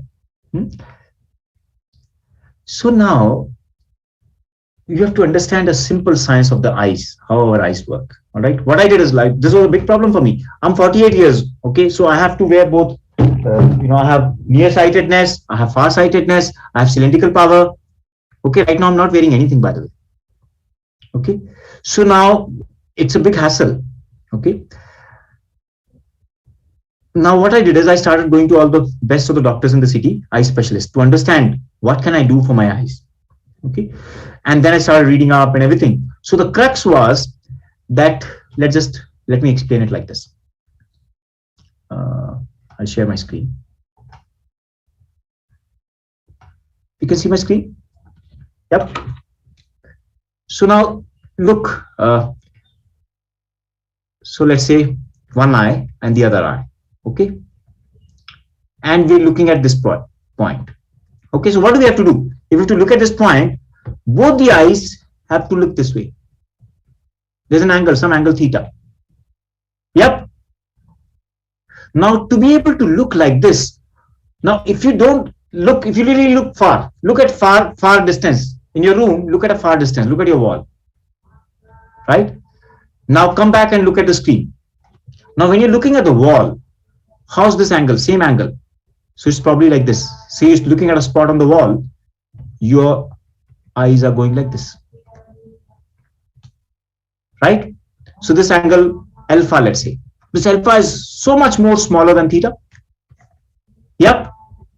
Effectively, what are we saying? We're saying when we're looking at a far distance, our eyes are almost parallel. Yep. And how does the eye physically manage to look? We have these things called ciliary muscles. Okay, on both sides. The ciliary muscles are a physical mechanism which pushes our eye a little bit so that we can focus. You got it? Now what happens is that when we are in front of any screen, we are near, the eyes have to look like this. Look at your finger. Put it near your nose and look at your finger. Focus on your finger. Just look at what is happening. It's a strain on the eyes, right? Why so? Because now the ciliary muscles have to do a lot of effort. Now, what the strain that you felt by putting the finger here, a little amount of some proportion of that strain is all the time there to your eyes when your monitor is not very far away. So then how far should your monitor be so that practically your eyes are like equivalent to infinity? Means there is hardly any angle. That is about 3 feet. So if your monitor is about 3 feet away from you, your eyes will be at ease. You won't feel as tired. Are you getting this? Now, to be able to get a 3 feet monitor, your monitor size needs to be bigger. All right. So your monitor size is, your monitor is the window to the world today. This is your eyes, this is your ears, this is your everything. All right. My recommendation is use a 32-inch monitor. All right. And matte finish. All right. I have two, not just one, I have two 32-inch monitors. On one 32-inch monitor, I'm seeing each of you. On the second 32-inch monitor, I'm writing this stuff. If I want to stand and work, I can still work. Just wait. You see? I'm like 5 feet away from my monitor. If I want to stand here and I work, I can see everything clearly. I don't need to, I have stopped wearing my near glasses. And ever since I've done this setup, not even one day I have felt tiredness in my eyes. Especially as teachers, I strongly recommend this for everyone. Why do I say 32 inches? Size bigger than this would not be very convenient. 43. Lesser than this, again, is not convenient. Then you can't, the 3 feet limit is not going to work. Okay. This practically works for sure. If you need more, guidance about it, which particular monitors to buy, what, you can get in touch with me. I can guide you, right? Personally, you can get in touch with me. But this is the practical solution, which is the most important for your eyes. Okay. And that will reduce your tiredness. Okay. All right. So this question is taken care. Then what else? I think there was another question. Sometimes the students are very angry. I've taken care of that. Okay. What does it prevent people from living to? What is it that prevents people from living to their full potential? Maybe some stresses, tensions, right? Worries. Then you're not your natural self. When that thing is removed, then you're living to your full potential. Like a child is living to the full potential. Yes or no? Full potential just does not mean you've cracked some exams, you've got some degrees, you're getting this much of a pay, you got a, paper published in this. Not necessarily full potential. Fullest potential is what? What is the biggest? I ask people, what differentiates us from animals? What differentiates us from animals? Come on. What is that one thing which differentiates us from animals?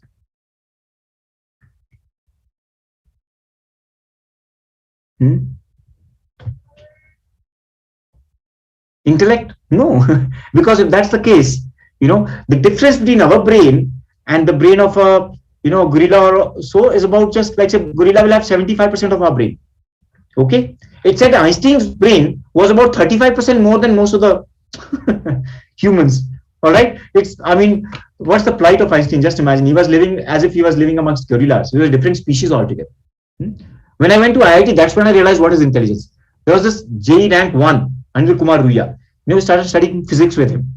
Okay. So there was a 2-page question. All right. And time lag raha tha, normal humans, no? So it was taking us time to understand that question and even think of what could be the answer. And this Anil Kumar Ruya would like, okay, there's an answer. Baap re. Us din se samajh mein aa gaya what is intelligence. And definitely intelligence is not a measure of us being humans. Our ability to laugh, our ability to be happy, joyous. Have you seen any animal laugh because it's happy? So your full potential is this, how happy you are. You got it? How happy you are in your 24/7. That is your fullest potential. Nothing else. Other things will come. They will be by the way. Right? If you want to keep one measure of your potential, that is this. Got it? Pleasure limited ho jata hai na. How many gulab jamuns can we eat? Right? You're happy eating 2 gulab jamuns, 5, 10, 30 you have to eat. It will be a punishment, biggest punishment, right? Pleasure becomes a punishment after some time. No? इसीलिए हमारे यहाँ बोला आनंद, सुख दुख तो है, आनंद अलग है, एक स्थिति बनी रहेगी. So done. Shall we do a guided meditation now? Why not? Any other question? One last question we can take, if anything. You can get in touch with me over LinkedIn also. I'm there on LinkedIn. So, no questions? So shall we do the guided meditation? So all we need, it'll be a short thing, just about 15 minutes. Okay. So what we need to do is make sure your mobile, at least the mobile that you're using, not using for the Zoom call, right? Otherwise it's off, so you don't get distracted. Okay. And so make sure you know, doing this whole thing. पूरा बीच में नहीं उठना, ठीक है? पूरा करना, एक बात ये. And we'll just keep our eyes closed. That's all. And the rest is very simple. I will give you simple instructions. If you can follow it, great. If you can't, doesn't matter. But keep the eyes closed. Got it? So it's very simple instructions will be there. Whatever you can follow, you follow. Whatever not. But sit comfortably. That's important. So that you're at ease with yourself when you sit. Done? Ready? Okay. So let's sit with the eyes closed. Take a deep breath in and breathe out. Another deep breath in and breathe out with a smile.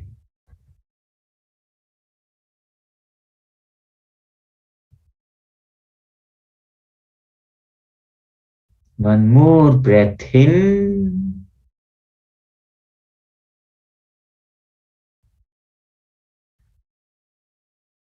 and breathe out.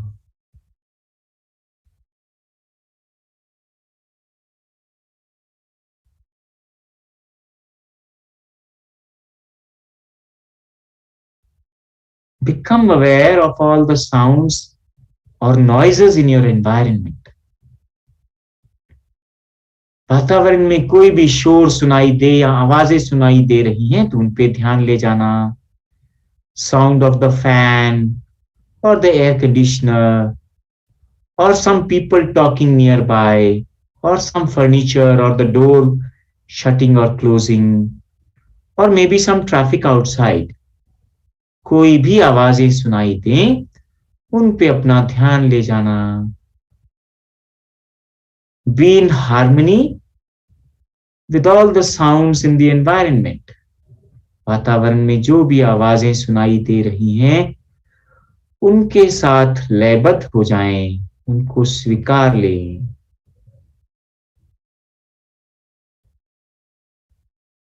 Keep a gentle smile on the face.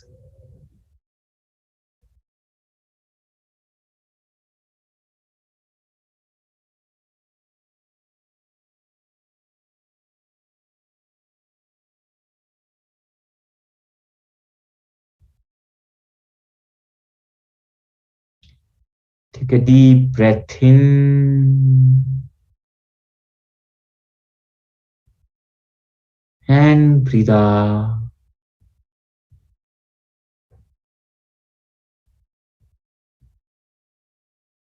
Another deep breath in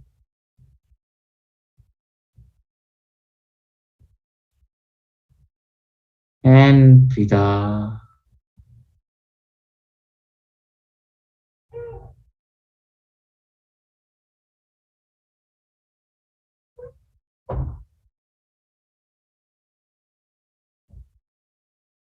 Become aware of your body. अपने शरीर पे अपना ध्यान ले जाएं. Gentle attention on your right foot, right knee and thigh, entire right leg, left foot, left knee and thigh, entire left leg,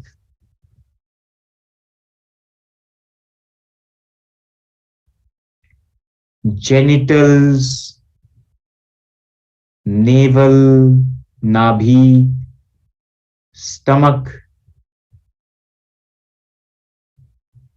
entire right arm, entire left arm, shoulders,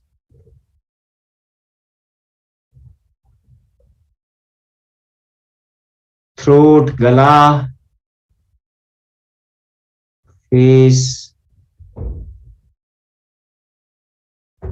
in between the eyebrows,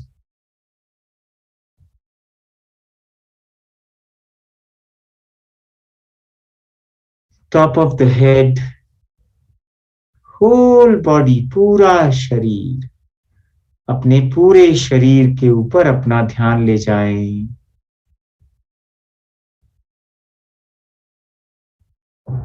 Our body is a very precious gift to us from nature. हमारा शरीर कुदरत की ओर से हमें एक बहुत सुंदर भेंट है। इसके साथ प्रेम महसूस करें। Be in love with your own body. Take a deep breath in and breathe out.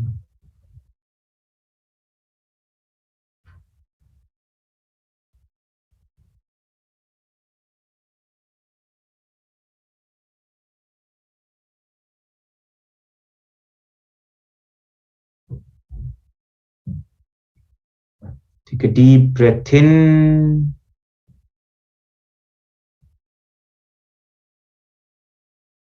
and breathe out.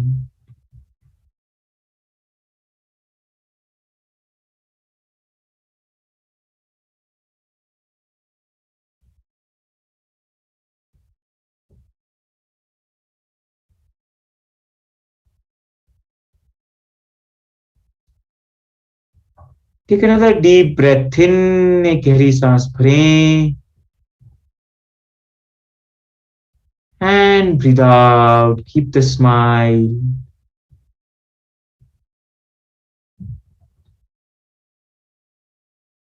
Become aware of your thoughts. Any thoughts that are coming in the mind, let them come. Good thoughts or bad thoughts, let them be. अच्छे विचार या बुरे विचार, उनको रहने देना।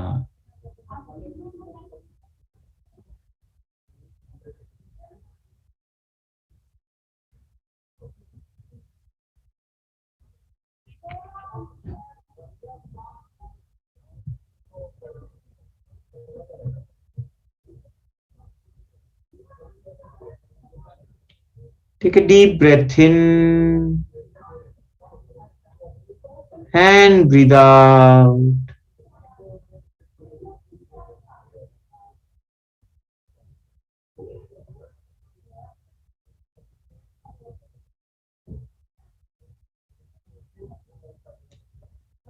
Become aware of your feelings. कोई भी भावनाएं हो, उनके ऊपर अपना ध्यान ले जाएं। Any feelings of comfort or discomfort, just be with them. कोई भी सुखद या असुखद संवेदनाएं महसूस हो, बस उनके साथ रहना।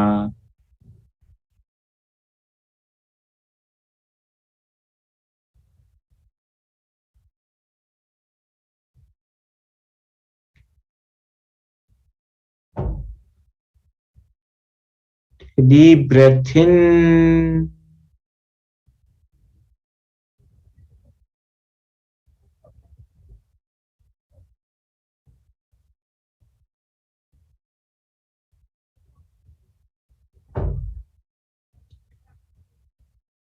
you are peace. You are joy. You are love.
Take a deep breath in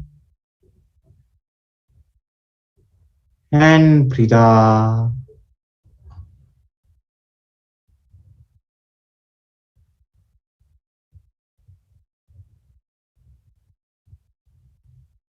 Become aware of your emotions if any. कोई भावनाएं हो तो उनके ऊपर ध्यान ले जाना.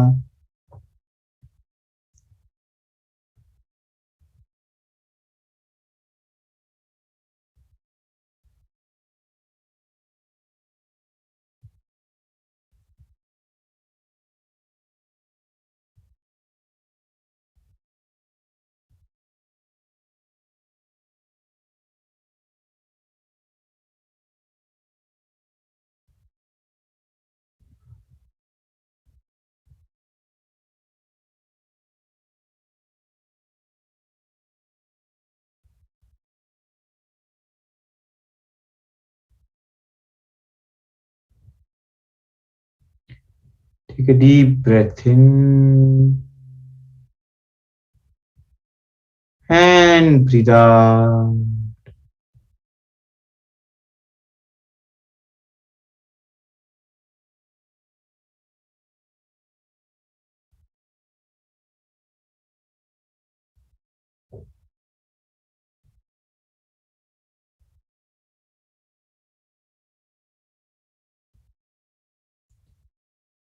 Become aware of your thoughts if any. कोई विचार हो तो उन पे ध्यान ले जाना.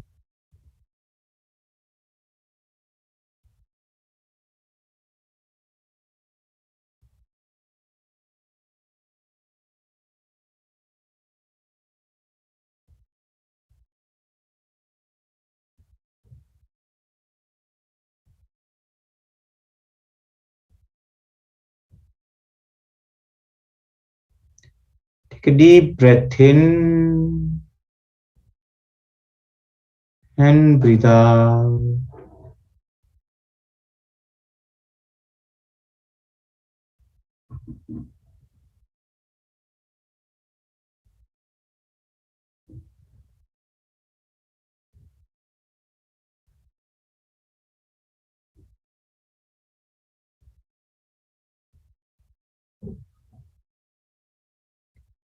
Take a deep breath in and breathe out. अपने वातावरण और शरीर के प्रति सजग हो जाएं. Become aware of your body and your surroundings.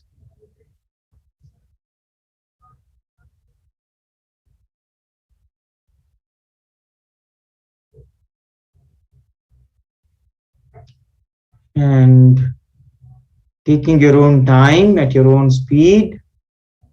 Whenever you feel complete, you may open the eyes and come back.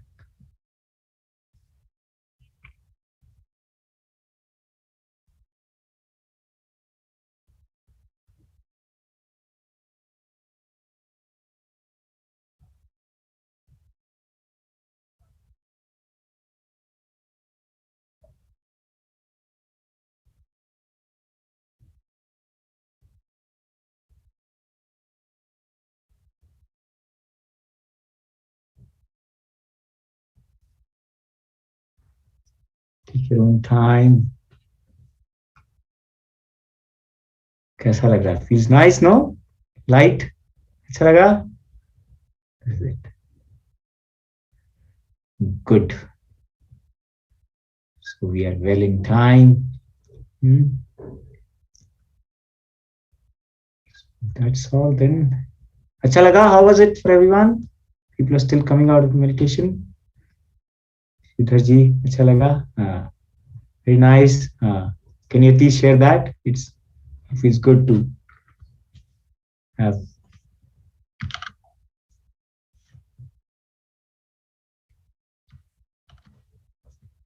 Let's also click a photograph, no? Group photograph. I can put it on my Insta. Why not? Then people need to switch on their cameras.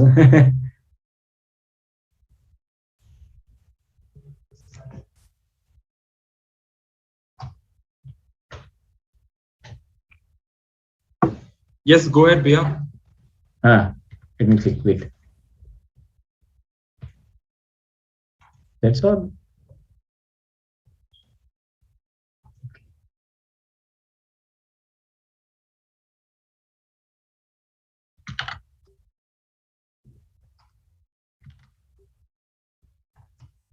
Okay. मैंने तो खींच लिया. खींचने के लिए कुछ था ही नहीं, सबके तो नाम ही है. Anyways. You're good. Yeah. Thank you. Thank you very much, Bia. Welcome. I hope all of the participants have enjoyed this interactive session, and they will soon be taking up this task of also doing one workshop over regarding this course. So that's my expectation and request to all of you. I think we've also had interactive session. I think there is no other question now. Thank you. Okay, so we can wind it up here. Yeah, we're done.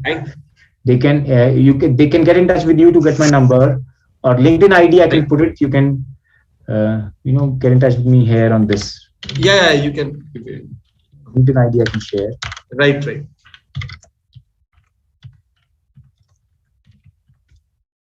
So that's there. Okay, Shridhar. Bye. Thank you once again for accepting the invitation and welcome more guiding us as usual all the time. But it would be great to host you in Shimla and then conduct definitely one session also. Oh, who will not like to come to Shimla? That's why I'm inviting every speaker, The next time it will be in physical mode, offline mode. So, yeah. And I've also decided the place we will be conducting the session. Wow, so amazing. It is a wonderful, beautiful place. So inner beauty I will take care of, outer beauty you take care of. Outer beauty will always be taken care of by Shimla. Very nice. Chalo, I'm done. That's it. But we can just stay on. If somebody has some questions, personal questions or anything, you can just. Otherwise, it's a break time for them, right, Mahesh? Right. Yeah. So you're done with the session officially. Anyone has any questions? You're most welcome. Any personal or anything. Okay. Otherwise, they can log out. Yeah. Yeah. No, not log out because we have another session also. Okay, then I'll log out. Bye. I just don't log out. Via. Pranam to you. Thank you very much. Jai Gurudev. Bye. Jai Gurudev. Bye. Okay, Via. Bye. So, dear participants, I hope that you had a wonderful time in this morning session, and I request you now to be available for our next session. That is by Dr. Ashutosh Kumar from IIT Mandi. And his topic is something interesting now, seismic performance of heritage structures. That's his topic. And my request not to everyone, please don't log out from here. Just keep your mic and camera off, and then join back at 1:15 p.m. So we'll start the next session at 1:15 p.m. Thank you very much. Thank you very much to all of you.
A very warm good afternoon to everyone.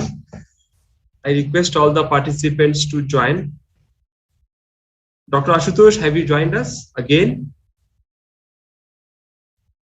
Yeah, I think we can wait for some time. Okay. I have to give you some powers. Yeah, I have to give you power to unmute you yourself.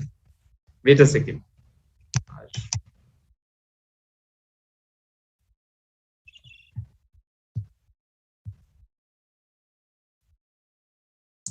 Ha. Yes, yes. I got the power. Good afternoon. Good afternoon to you. I'm just giving a message also in the group.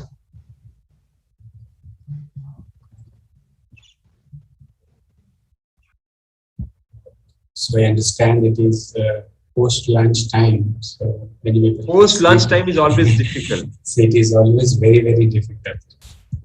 Right.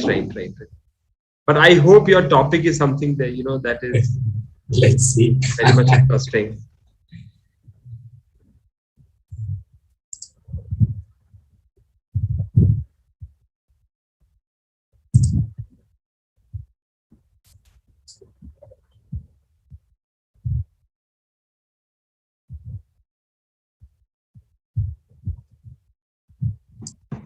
Okay, so Dr. Ashutosh, we can wait for 5 more minutes because you can see, you know, it was 45 participants initially, now it is 60. So I think it will increase in, okay, again you are unmuted. You are unmuted. Yeah, now it is all right. Yes. Right. Okay, we can wait for a couple of minutes. Right. So we'll start at 1:25 p.m. Okay. Right. So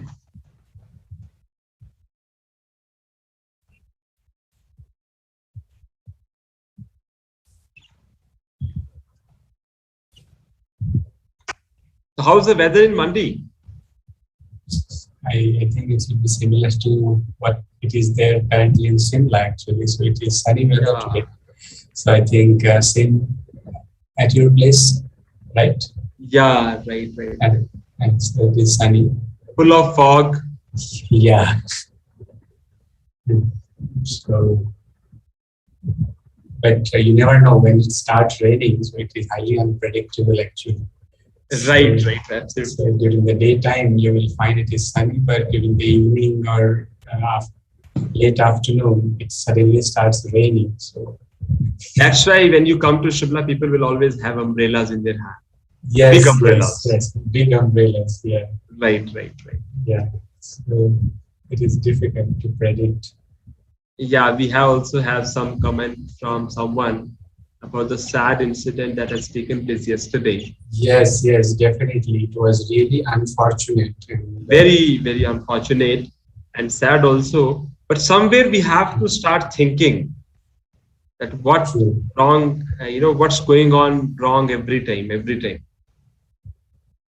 Yeah, so many construction activities taking place. Right. Hydropower projects coming up. I was reading somewhere, but I cannot confirm it. But in USA they have stopped constructing dams now. Basically, we cannot deny the infrastructure development. The idea is we have to make ourselves more resilient. So infrastructure development is not a kind of luxury nowadays. It is a necessity in order to support our lives. So yeah, but Dr. Saab, what happened? We also have to take into consideration the fragile ecology of Himalayan region. That's true. I think that sort of 4-lane road or that stuff may not be a good choice for regions like Himachal and Uttarakhand. So you see, it has to be somewhere in between. We have to draw a line, and then it has to be decided. Like engineering practice needs to be strengthened, and the idea is that how well we can strengthen ourselves and the well we can preserve ourselves. So that is the idea. Absolutely. Yeah, I think we can go ahead with our lecture. 67 people have already joined, and I think others will also join. So good afternoon to all the participants and to our speaker also, Dr. Ashutosh Kumar from IIT Mandi. So I think, I think everyone is accustomed. Yes, very yes, much yes. accustomed now. Yeah. So, We have with us Dr. Ashutosh Kumar again for another lecture, because this time I requested him to speak over about his postdoc work plus the work that is somewhere carrying right now also. That is about systemic performance of heritage structure, because we have large number of heritage structures also in Himachal and northern regions also. yes. Right, and that is also comes under disaster resilient infrastructure and heritage structure. So for me, infrastructure includes heritage structures also, right? That's why this topic is very important, essential, and you have a wonderful international exposure regarding this. I hope you are going to talk about this. Yes. Your trips to Nepal and all that stuff, right? So with a formal introduction, I can go ahead, right? Yes, please go ahead. And I am not able to share my screen, so please. Okay, you are not able to share your screen. Okay, wait a second. Yeah, now you are co-host. Now you can share anything. Okay, so you want to share your screen? Yeah. So my screen is visible, I guess. Right. I think we can also. You can also press F5 button. Right. So Yes. a very warm good afternoon. Although afternoon after lunch is difficult.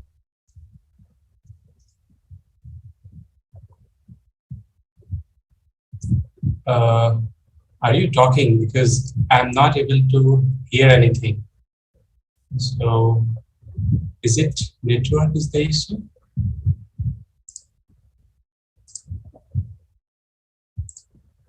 Dr. Mahesh?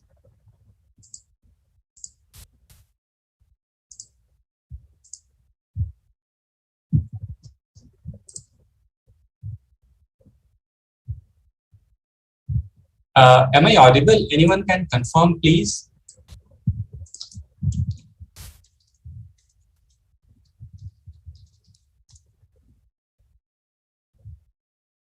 Okay, all right. I think there is some problem from Dr. Mahesh end, I guess. But anyway, so if anyone can give, okay, yes, audible.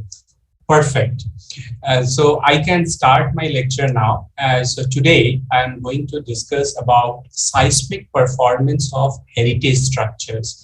So basically in this lecture, I would give you a brief overview about the resiliency of heritage structures and how the engineering community has to work in line with the society and to help ourselves in order to preserve the heritage structure.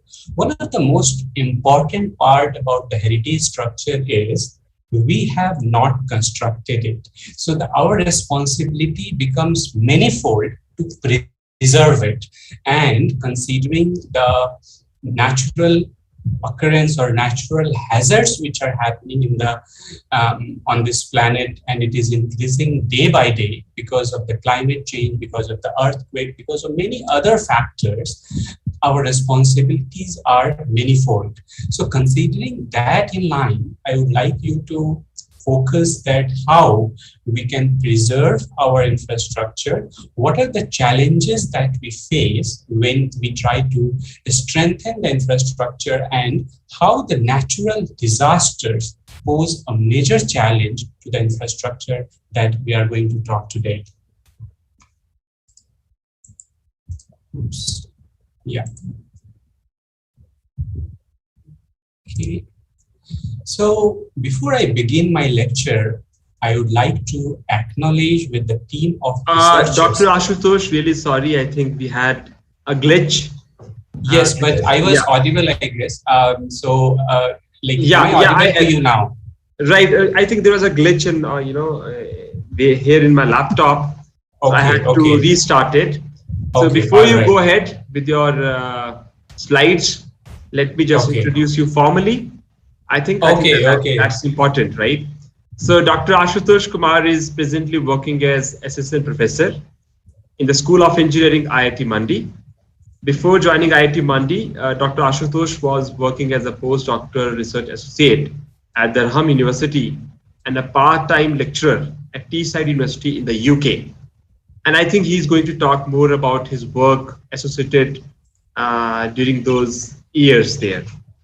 His work in Durham relates to understanding the performance of transportation infrastructure with changing climatic conditions. He has also worked on investigating the causes of the collapse of UNESCO World Heritage Sites in Nepal through a British Academy funded project. He obtained his PhD degree from IIT Bombay and is the recipient of IIT Bombay Best PhD Thesis Award, which was conferred to him by Prime Minister of India, Narendra Modi. He is also a DART Fellowship awardee from Germany, and he has also been awarded 2019 Outstanding Reviewer Award from AICTE. He served as a 2016 DART Young Ambassador for DART India. He has also been selected as an early stage researcher to attend and present his research work in Research Link workshop that was organized in Brazil during September 2018, supported by Newton Fund of UK. He has a wonderful research experience. He has published more than 30 papers in various journals. So basically, he's a young, enthusiastic academician plus researcher. So with these words, I formally welcome you again, Dr. Ashutosh, for accepting our invitation. And now you please go ahead with your lecture. I'm eagerly waiting to listen to you now. Thank you. Thank you. So thank you, Dr. Mahesh, for kindly introducing me again. And I'm very, very thankful to the organizers as well as especially you for inviting me again for this program, where I could share whatever experience which I have gained during the research period and I'm also currently gaining. And this is not possible if you will not work actively with various researchers who are very active in their field. And for that, actually, and currently for the topic of today, I would like to acknowledge with the team of researchers with whom I have worked. Of course, my time at Durham University, you could see in the pictures, Professor David Toll, Dr. Paul Hughes, Professor Robin Cunningham, he's a UNESCO chair professor from Durham University, and he's an archaeologist. And then Dr. Vasily Sarhosis from University of Leeds, Dr. Sean Wilkinson from Newcastle University, and Department of Archaeology, Government of Nepal, British Academy, UNESCO organization for supporting us into this research. And also I would like to acknowledge my former master student, Ashwini Sharma, who has worked actually for understanding the heritage structure of Himachal Pradesh, that I would also like to present a little bit of detail about it, that how we are working and continuing the work in this area in order to preserve the heritage of Himachal Pradesh region.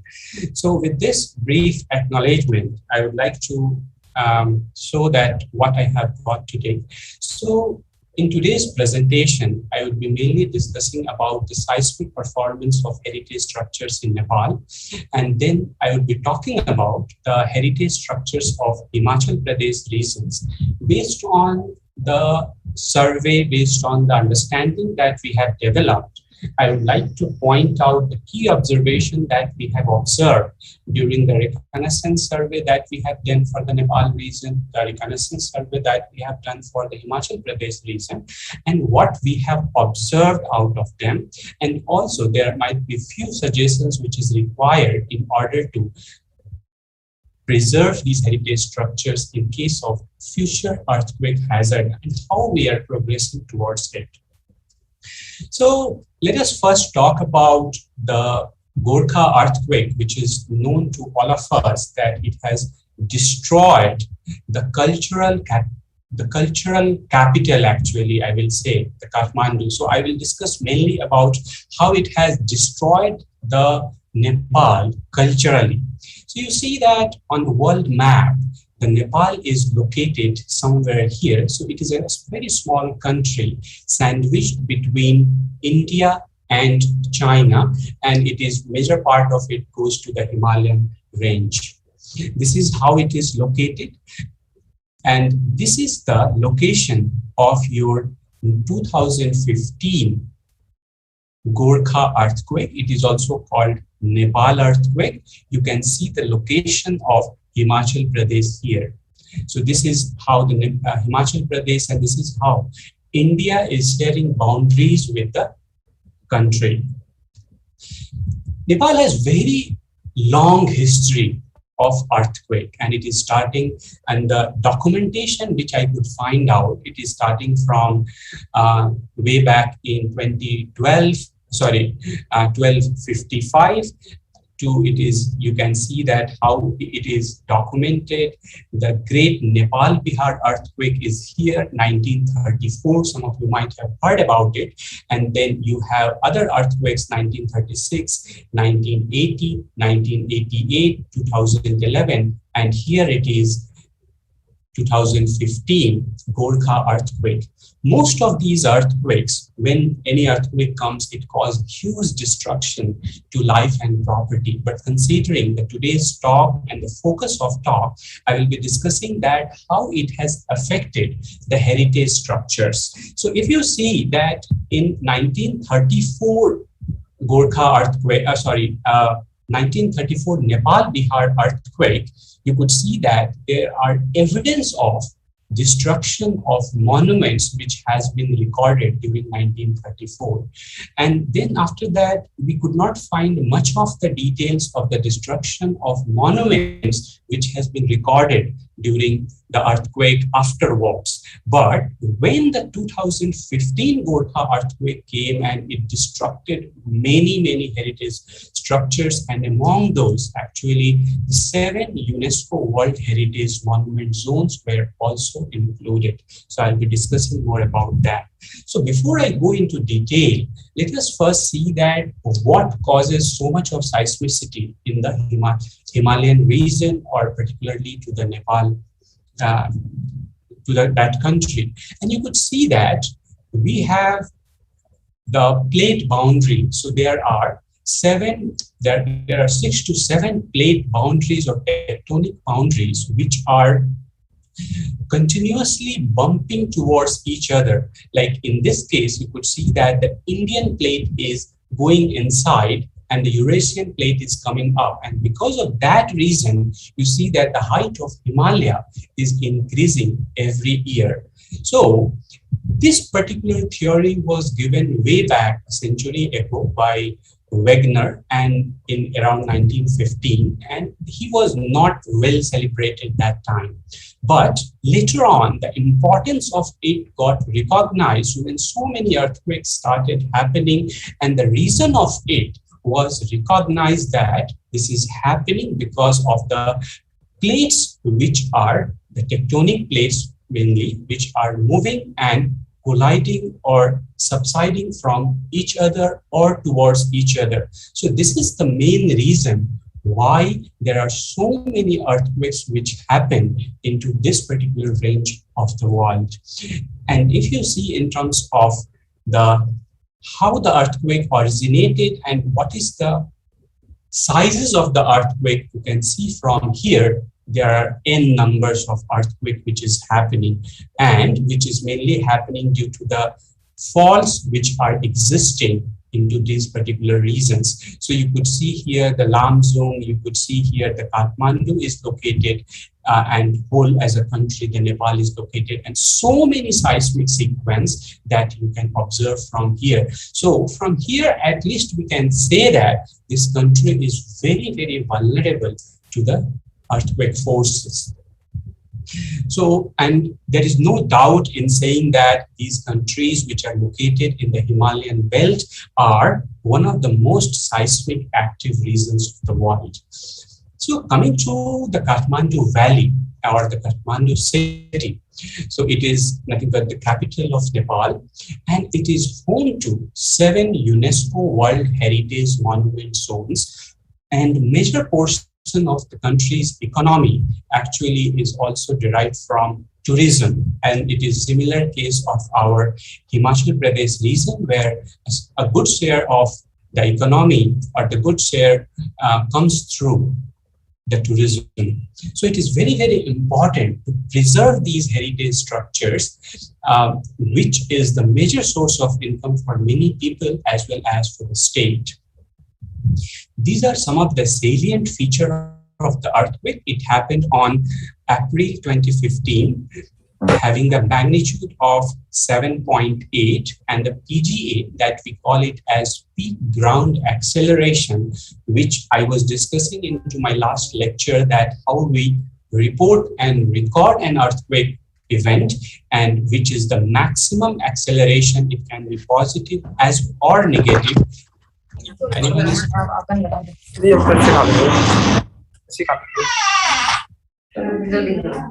Dr. Mahesh, mic is on. Hello. Sorry. Yeah. So you could see here the PGA, that is the peak ground acceleration of 0.164 G was observed. So this was the most powerful earthquake after 1934 Nepal Bihar earthquake of magnitude 8.1. None other than this only earthquake, there were several aftershocks after 25th April to May. Around many aftershocks were observed, and out of them, the earthquake magnitude of 7.3 was also observed on May, during the May, I think 12th of May, and there were many aftershocks. So you see that whenever these infrastructures are already affected by a main shock, and it is getting affected by many aftershocks, which is coming later on. And you could see from here 7.8, 7.3, 6.7, 6.6. These are going to hit your structure, which is in already damaged form, again and again.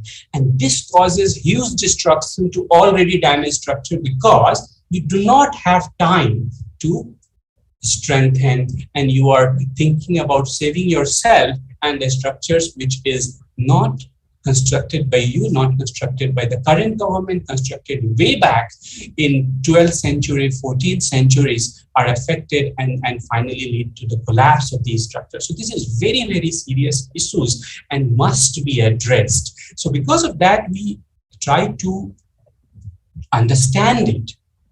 And let us see that what are our contributions and what are our thinking behind it. So we try to understand the seismic performance of these structures through three integrated domains. First, we thought that to understand the local geology of the Nepal, then we thought to understand that what is the foundation on which these structures or heritage structures are standing, and then how these structures got affected. So in three integrated domains, we tried to understand this. The idea was to co-produce and disseminate a methodology to assess, evaluate, and improve the seismic safety of historic urban infrastructure within the Kathmandu World Heritage Monument zones by reducing the direct risks to life and livelihood in subsequent disaster, preserving the authenticity and tradition of these heritage structures. The main part of any strengthening measures or any preservation technique that we adopt, we always have to be very, very sympathetic to the tradition or the value with which it is represented. Because if you are strengthening anything, you cannot start using the modern construction material. Otherwise, the value of those heritage structures will be lost forever. So these are the various concerns, and that makes it different from the modern construction material, from the modern buildings that we see around us. So we have to be very, very careful in order to strengthen, in order to suggest any of the retrofitting or repair measures that can go into heritage structures, which we are willing to strengthen in order to make them disaster resilient. So for that, actually, we did a couple of activities, and those activities included reconnaissance survey, geotechnical investigation within the monument zone. So this was the first time we were allowed to perform a borehole within the monument zones. Probably those are archaeologist people, they might not be very happy listening that okay, you are digging somewhere which is of something historically very, very important. So you will see during the course of my lectures that how integrated we have to work with geologists, with archaeologists, with structural engineer, geotechnical engineer. Based on the investigation we performed, we tested the soil sample by taking the soil sample out from the ground. We transported them back to Durham University in the UK. We tested it there. We performed numerical analysis in order to understand exactly what was the major reason for the collapse of these structures. Unless you understand why these structures collapse, it is very, very difficult to comment on what strengthening measures you will adopt. And for that, actually, you could see here that we performed intrusive investigation, non-intrusive investigation like GPR is getting performed now by our team. We were also performed some of the tests like accelerometer we kept here, and then we performed some of the tests, ambient vibration testing we performed. We also talked with local craftsmen and residents. So that is why I am saying that it is very, very important as an engineer. We always think that we have to make the structure safe. That is the primary part, but you cannot leave the people who are the local people of the society. You cannot go and overpass them and suggest some of the measures which is not acceptable to them. We also perform the carbon dating to understand how old these structures were. So these are the various techniques that we adopted, and these were the parts of the project. So a lot of involvement were there in the project from the various societies or various engineering agencies to understand.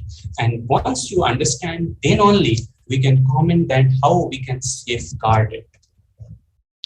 So let us see that how it got affected. So as per the record, we could find that a total of 745 historic monuments across Nepal were damaged, out of which 133 collapsed actually. So full collapse was observed, which causes the total loss of around 193 million US dollar. You could see very nice temple here, a pagoda style temple you could see. And after the earthquake, you can just see the pool is standing. Both of these structures have collapsed. So this is the picture which I have got from Kai Vaisi, who is director at ICOMOS Nepal. I would like to acknowledge him as well.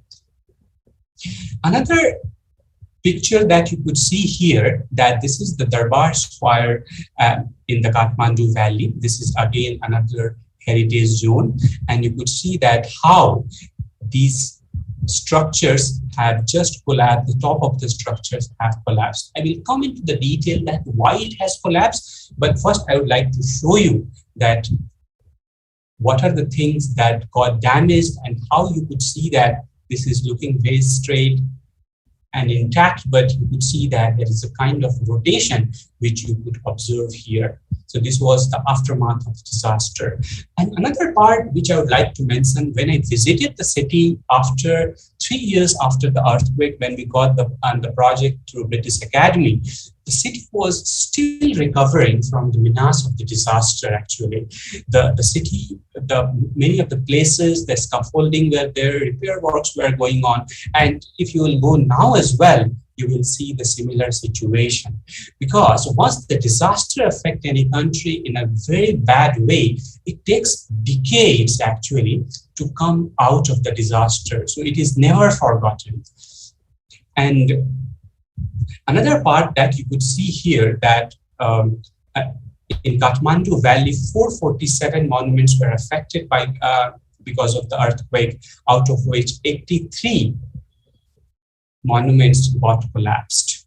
This is one of the oldest structure, which is Kasta Mandap, and which was constructed way back actually in 12th century. And you can imagine if some structure is constructed way back in 12th century, so the structure might have experienced several earthquakes, but into this particular earthquake, it collapsed completely. You could see from this picture, the details of which you can find from our journal of British Academy. You can find into this publication that we have reported the evidence of the collapse of this particular structure.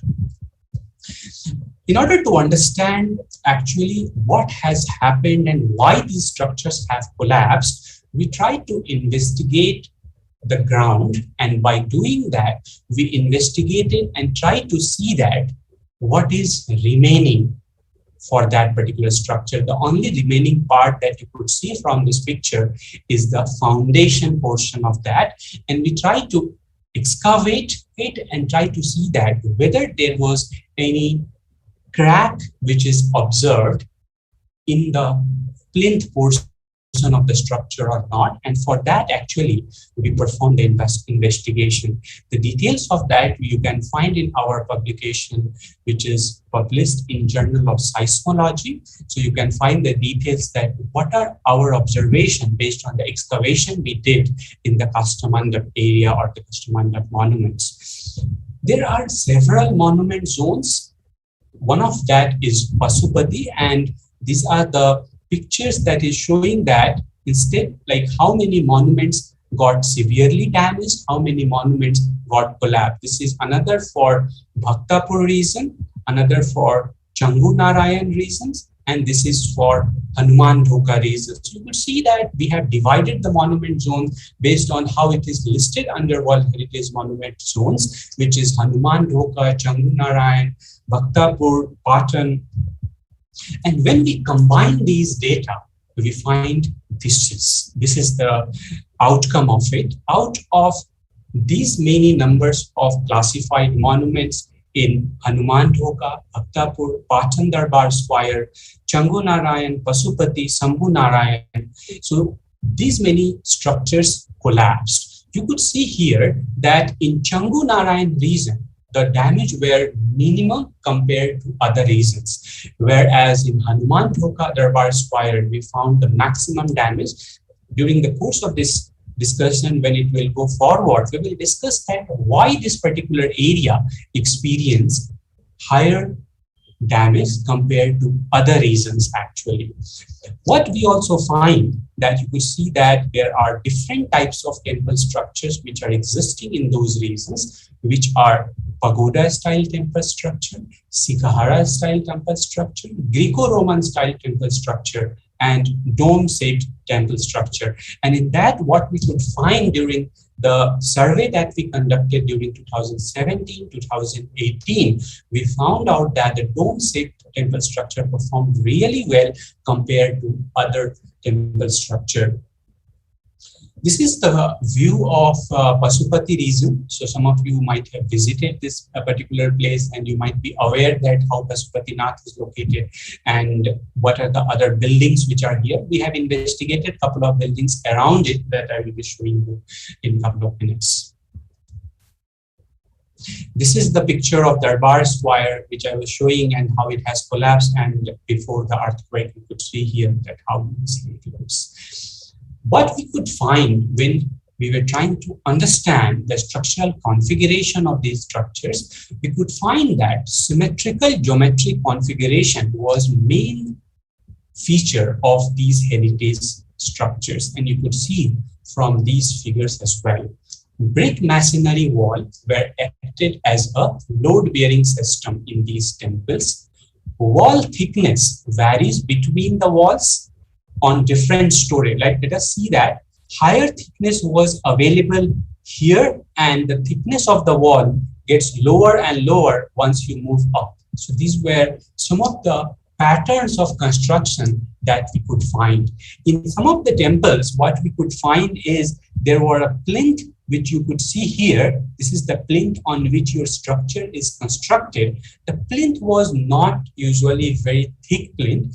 And you can see that this plinth is constructed way back in 1200 actually. not 200, 1200, but this one was the after that actually. So the way the plinth of the structure or the designing has changed, considering the area was getting affected many times because of the earthquake. So Nepalese people have adopted some of the traditions that, okay, how to strengthen the structure. And one of the things that they have got into is by making the structure symmetrical, by strengthening the plinth. So if you make the plinth very, very strong, the idea is you make the structure very, very stiff. And in that case, it becomes very difficult to move with certain force.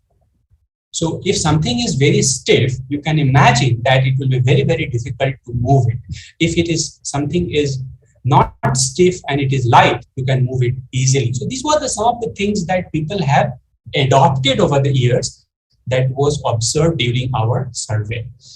This is another temple which is at Changu Narayan. We have excavated up to the plinth level. You could see that we gone up to a few meters of depth and try to see that whether there is any crack or not. And what we could find that in many of these structures, actually, the load bearing was mainly the brick masonry. Either it is a plinth or the superstructure portion, the load bearing was brick. But we could not find the damages within the plinth level. That's what we could confirm here, that the main damages which happened into these structures were due to the lack of the structural members in order to gather the seismic demand when the earthquake of magnitude 7.8 hit the site. Whenever we performed survey, for these heritage structures, we also find some of the features of damage, and that you could see from here, that there was a crack propagation which is happening from the crown portion of the temple because of the lack of any reinforcing material here, or because of the lack of any lintel portion here. You could see the opening of crack and how these cracks have propagated from opening side to the corner side. You could see here, but very minor damage we could observe into the temple structure, which were made up of stone masonry, but brick masonry temples were heavily affected. You could see here. This is the damage pattern that we observed. Another damage pattern which we observed is, you could see here, that this is the building which is located around 50 meters from the main Pasupatinath temple structure, and we observed the out of plane collapse of few of the masonry wall, which was mainly due to the inability of the masonry wall to resist the seismic forces, because there was no such provision which has been made in the masonry wall in terms of ties so that it can resist the seismic forces. And within the structure, when we went, some of the structure have shown these types of damage evidence. You could see the vertical crack, the diagonal crack, the vertical crack, the crack originating from the corner portion of the temple where, or corner portion of the structure where your masonry structure is meeting with the wooden part. So there is a timber here, there is a brick masonry here, and the cracks were originated from there actually. So these are the patterns that we observed. Similarly, you could see the openings in the masonry wall serve as a weak or a stress concentration is very high near them. And that is how you could see here that how the crack has propagated. And this is one of the temple structure. You could see that how the crack is propagating and how the window has provided a weak zone from where the crack can propagate because of the stress concentration that is evident here, where the windows try to concentrate the stresses, and redistribution of stresses becomes really very difficult if you do not have a forces that, if you do not have a member that can take the bending stresses in these members. And you could see here that they have provided some of the things here in form of support system, but this was not enough. If this would have extended, that might have caused little bit, or that might have reduced some of the damage, but it was not. So when we analyze these things, we observe that how the structures which are masonry structures, how they are prone to damage during the seismic event. And studies shows that the masonry structures are very brittle in nature and they are prone to seismic damage actually, or when it is subjected to the seismic forces, such type of failure get observed into them. This is one of the picture you could see here. This is the joints, and you could see that how the cracks are propagating.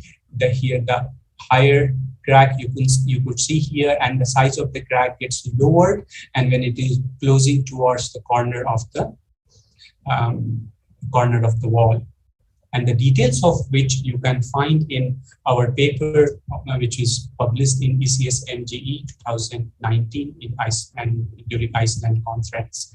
Then comes that if we have such damage, how to retrofit it, what are the strategies that we have to adopt in order to repair these structures. One of the evidence that we have seen while performing the reconnaissance survey that you can observe here, that this portion of the wall has got completely collapsed. Why? While this portion of wall is existing, all the lot of scaffolding is there in order to strengthen them and post repair or the repair work is going on.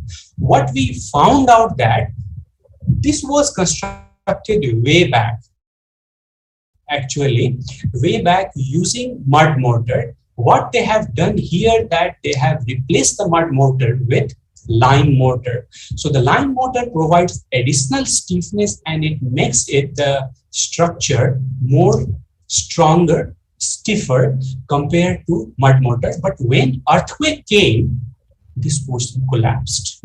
So the question is it a right stretch, right reduction or retrofitting strategy? It is a right repair strategy in order to strengthen something that you have something of very high stiffness, you are combining it with very low stiffness. So the stiffness compatibility is again a question. Whenever earthquake will hit, the loads are getting distributed in the member depending on their stiffness, and this will not be able to distribute the load, and eventually we have seen the collapse. So this raises a strong question that whether the technique of seismic strengthening which we are adopting, whether we have to go without analyzing or we have to go for analyzing these things using the available technology we have, and then we have to suggest some of the techniques for strengthening measures. And for that, actually, we have done some analysis. I will show you those results as well. What we found when we did the survey for heritage structures at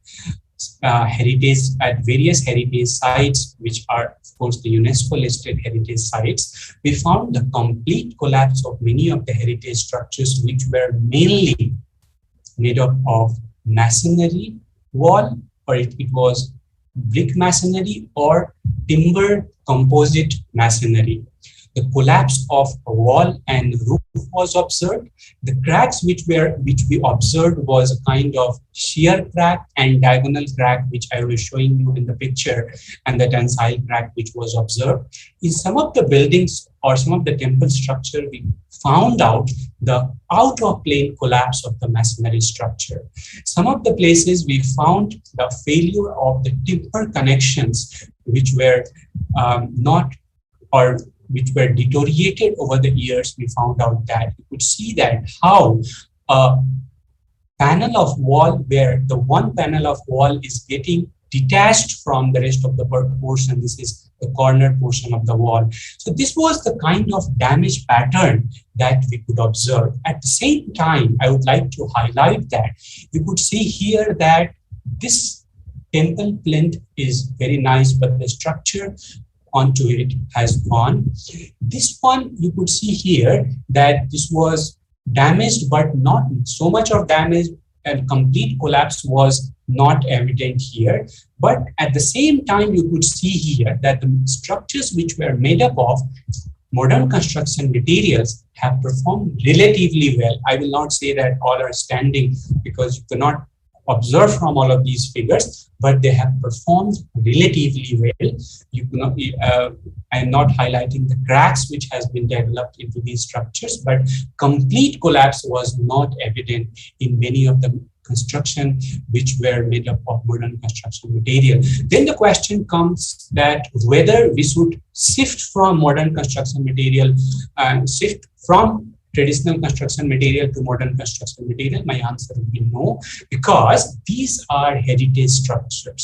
So our construction methodology must be sympathetic to preserve the authenticity and tradition of the region. And for that, we should adhere to the methodologies that are applicable for strengthening the heritage structures by using the sustainable material, the material which is available in that regions. You could see that this is one of the picture that I have taken near to the Pasupati region, and I would like to highlight these things to you, that you could see that this is the height of the building. You could imagine here it was more than 30 meters. The building was rested over a rock mass, and you could see how the way this particular building is resting or strengthened. So this raises serious question in terms of the way we practice engineering, the way we try to strengthen the infrastructure which is lying in the zone of highly seismic region. So when it comes to structural engineer perspective, so I told that I would be giving the perspective from structural engineering side, archaeological people, what they think, and the think of the geotechnical practitioners, how we think. So let us see that in terms of structural engineering, what we have got. So when we try to understand, we observed that the roof of many of these heritage structures were very, very thick roof because of the tiles and mud which has been used at the roof level.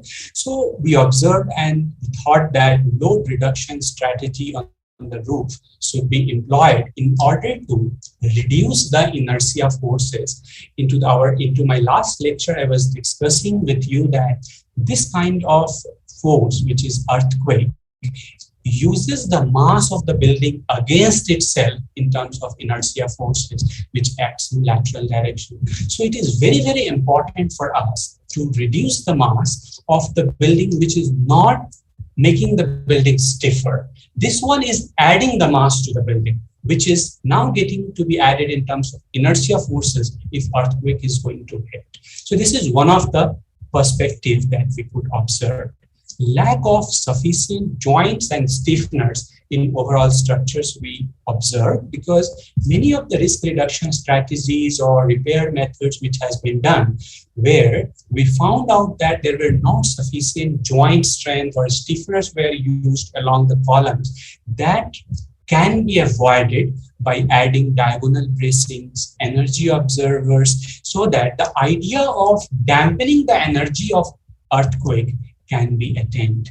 Another important part we could observe, because these heritage structures are subjected to the environment which is harsh in nature, and considering the climatic event which is happening to the entire world, these deterioration mechanism or deterioration event is evident, I will say. And because of that, we have deteriorating timber structure, we have deteriorating masonry structure. So the idea is adding the cured timber with metal composites. I'm not saying that, I'm not advocating that you start using reinforcing it, but the metals which is acceptable to archaeological people, that we can adopt to use there.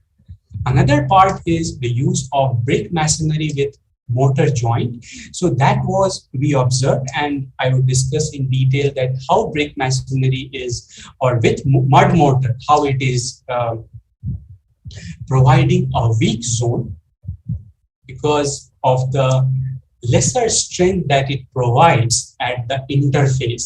So the strength which is coming into the brick masonry is mainly due to the strength which is given by mud mortar at the interface of it. And if we have to increase the strength by some amount, we have to switch it to lime mortar or better additives, which is again acceptable to the archaeologist. Again, the lack of tie at the plinth level, which we also observed. Another part that we observed during our reconnaissance survey in Kathmandu region or within the heritage monument zones was there was no such sign of differential settlement we observed in many or in any of the heritage structures that we have investigated. So assessment is required if like we are trying to study that whether there was any phenomena of higher differential settlement that may have caused the collapse. We have to study that as well, but that should be specific to the building to building. Coming to archaeologist perspective, like a strong discouragement was there from the archaeologist side to use the modern construction material because that will not allow or that will play with the authenticity and tradition of the heritage structure. So you can see here that there is a strong interplay between archaeologists, between the engineers. So they agreed actually that they are willing to work with structural as well as geotechnical engineer only if we maintain the authenticity and tradition of the structures which got disrupted. So a good communication is very much required between all of these people who are using the facility, who are responsible for that facility, and who own that facility actually. So when we see that what exactly went wrong during this earthquake particularly, that there was lack of understanding of the aging of the material. That is another phenomena that we have to construct, that we have to consider that these materials are aging, considering the climate change phenomena which is happening or which is evident, the extent of deterioration is exacerbated actually. Lack of research on how to employ the intervention and rebuilding technique was also evident whenever they were rebuilding. One of the examples which I have shown to you is strengthening a wall, which is mud mortar wall, another panel with the lime mortar. This can again cause the stiffness, incompatibility within any of the building if we are doing so. Lack of expertise on how to assess the damage. This is very, very important part, that when we are trying to assess the damage within the heritage structures, how to assess the damage, where to start, where to end, which one to give more preference, which one to give less preference. So in countries like Nepal, or if I will say India as well, we do not have people who are sympathetic, thinking about the preserving the authenticity and tradition. We do not have much people. I will not say no people, but not have much people who are sympathetic to it. So these types of thinking are required in order to understand it.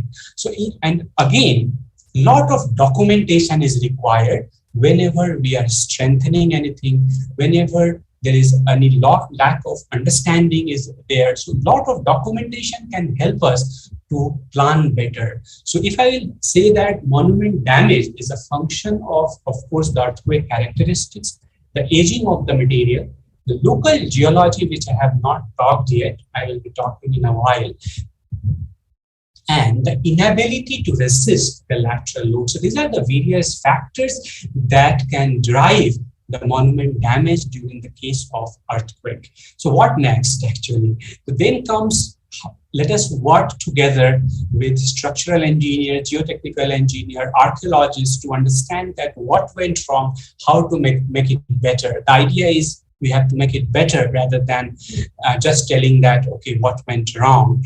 So this is another perspective. And another part is we have to understand the traditional technology through a specific or scientific research to provide solution which is sympathetic to Nepalese tradition. So when we talk about masonry, so we have to go point by point actually when we are talking about these structures. So let us go point by point actually. So when we talk about these things, you see that many of these heritage structures have used masonry as their primary construction material, because masonry is one of the oldest building material, and it is simple to build, durable, and it is a composite materials made up of bricks, stone, bonded together with or without mortar. Some of the times you will find that there is no such bonding which is present in them, and they are just restricted to move because of the wooden composite material which is given there in form of timber joints.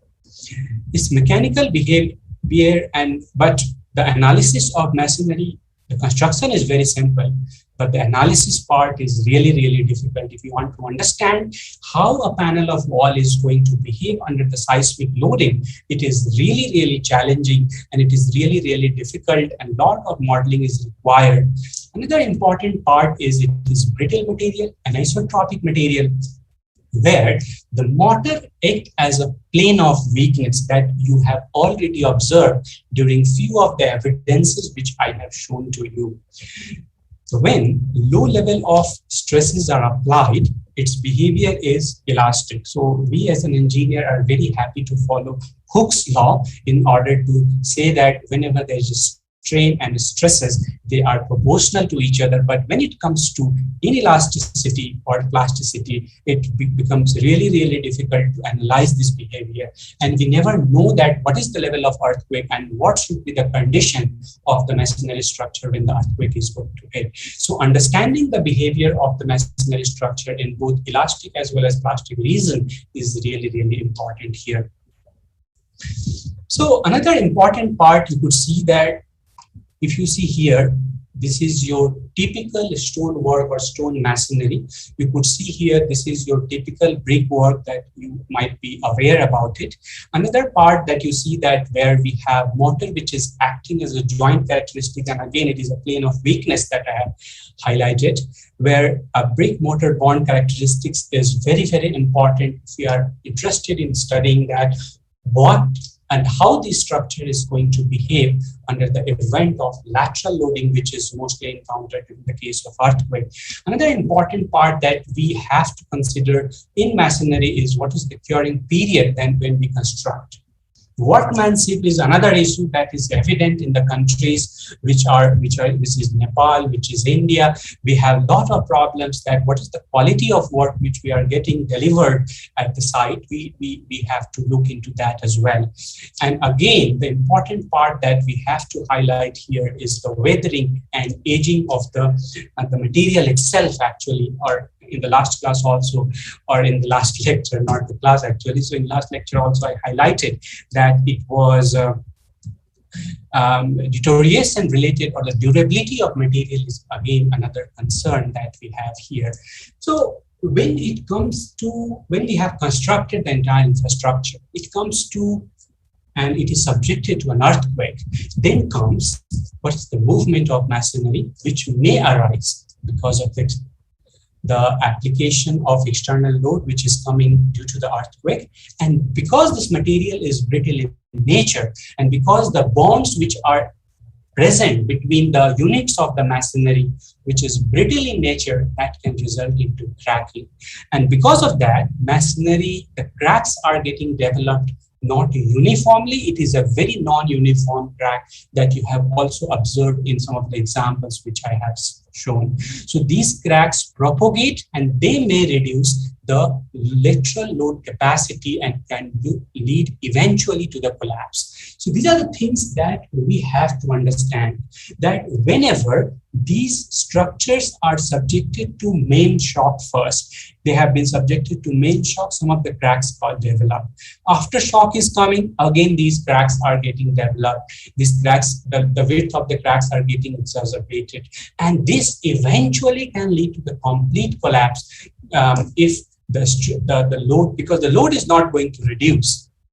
Your stiffness of the structure is reducing because of the development of crack. And once the stiffness of the structure is reducing because of the development of crack, the structure is eventually going to collapse. So these are the things that we have to see. And you see here that we have a diagonal type of crack. And first thing that should come to mind, that if such cracks are developing in our infrastructure because of the lateral forces, how we can strengthen so that we can avoid this development of crack. If you can avoid this development of crack, because you cannot reduce the load as a whole, of course there are some methods to reduce the load, and if you can reduce the tiles load, but if you can reduce these cracks development, eventually you can achieve towards a sustainable solution against the earthquake forces. So the earthquake is just a force that our building has to resist. This is nothing a miracle, another force that the building has to resist actually. So these are the various cracks that you could see, and that was evident in those buildings that you can see from here. So for that, actually, you need an extensive experimental testing, extensive numerical modeling program in order to understand that what is the tensile characteristics of the joint, what is the shear strength characteristics of the joint, what is the compressive strength characteristics of the joint. Once you have these characteristics and you analyze them, then you can comment that these types of structures are suitable that can handle the damage of what level of earthquake. So for that, you need an extensive program, in my opinion, and that is required in order to understand the behavior. Another important part is whenever we are trying to strengthen the structure actually, and these structures can be strengthened, and one way that I was telling, or the example which I would like to demonstrate, whether you are strengthening the wall with weak wall and strong wall. So let us say that how it will behave when we have a strong wall and weak wall together. Let us say that there was a weak wall which was existing. It has collapsed in current earthquake. Any earthquake has come. Now you have not done anything to this particular wall. You have constructed a strong wall, or you have used lime mortar. So there is a combination that you have weak and soft wall, and there is a combination where you are retrofitting it. So weak and soft wall, a strong wall and stiff wall. You could see here what is happening. If you have weak and soft wall, if you are subjecting it to deformation, you could see here the deformation is extending here into the entire wall. But if you are doing the analysis for weak and soft wall together, you could see that deformations are not there into the strong wall, but the deformations are mainly arising into the weak wall. So this may again cause the damage of that particular wall, that you think that, okay, this can, if I am constructing, this can strengthen, or this can be, this can perform better because I have replaced another wall. So for that also we tried to do the analysis. This is the research from University of Leeds, from Dr. Vasily Saragos's research group. We have 3 panel wall which are all 3 weak. We have another wall which is 2 panels we have taken as a strong wall, another panel as weak wall, and you could see the response here that deformations are getting developed into all the walls. Here the deformations are mainly concentrated into the weak walls, and this will cause the damage when you subject it to the earthquake forces. So I suppose you are able to visualize that whenever you are doing any strengthening measures, how these things should be taken care of, whether we should go for construction of new wall without thinking about what will happen to the fate of weak wall which is going to be existing there, or we should change the repair strategy. So this type of analysis would have given us idea about that as well. Another important part that is important here, that I would like to highlight here, is the behavior. You could see here that your masonry structures, how the cracks develop in the masonry structures. Oops. So, wait. Sorry, am I audible? Dr. Yes, you are Mahesh? perfectly audible, Dr. Ashutosh. You are perfectly audible. Go ahead. Okay, so I guess I have some time, right? You have a lot of time. Don't worry. Okay, nice. So you could see here that how this wall panel, when you are applying the load, and what I am trying to show here, that this opening can serve as a window. So this is how we provide window in our masonry structure, and if it is subjected to loading, you could see that how cracks gets open in those structures, and this is what we would like to highlight. And you could see here, this is the diagonal nature of crack. You could see here, this is your vertical crack that you could see here. This is the diagonal crack which is coming here, which you could see here. So these are various types of crack pattern that we are able to see, and the strengthening methodology must be able to adopt or must be able to incorporate the behavior so that any loading which is coming to the infrastructure can be sustained into this particular way. Another important part which I would like to highlight is the local geology. So in the last session also I was highlighting that your buildings or heritage structures are not resting in air. It is resting on the ground. So understanding the local geology is very, very important. And the way these earthquake waves are propagating within this medium is also very important. Considering the local geology of the Kathmandu Valley, you could see here that it is a soft sediment deposit, which is going up to 300 to 600 meters, which is lying on a rocky mass. So if there is an earthquake wave which is coming, there is a phenomena of basin effect that can be observed here. Similar type of effect was observed during 1985 Mexico City earthquake. What I meant by basin effect, you could see that this is a bowl, and in that bowl particularly your weak soil, and which you can think about it as a butter is kept in a bowl. And whenever the wave is traveling to and fro, these waves go to these rigid rocky strata, they get reflected. So your buildings are not going to be affected once during the earthquake. Let us say that your building is standing here. Because of the consecutive reflection of the wave, your buildings are going to be affected, or buildings are going to be hit by those earthquakes again and again. For a single earthquake I'm talking here, because of these basin effects. So local geology of Nepal is also a kind of culprit. I will say that they have a tendency to reflect the waves and allow the wave travel, the waves, earthquake wave travel, they hit, reflect, hit the building again, return back, hit the building again. So this kind of phenomena is very, very detrimental, and this is what observed. A lot of research is now getting done to understand the basin effect, and it was started way back from 1985 Mexico City earthquake as well. Similar type of topography they also have actually.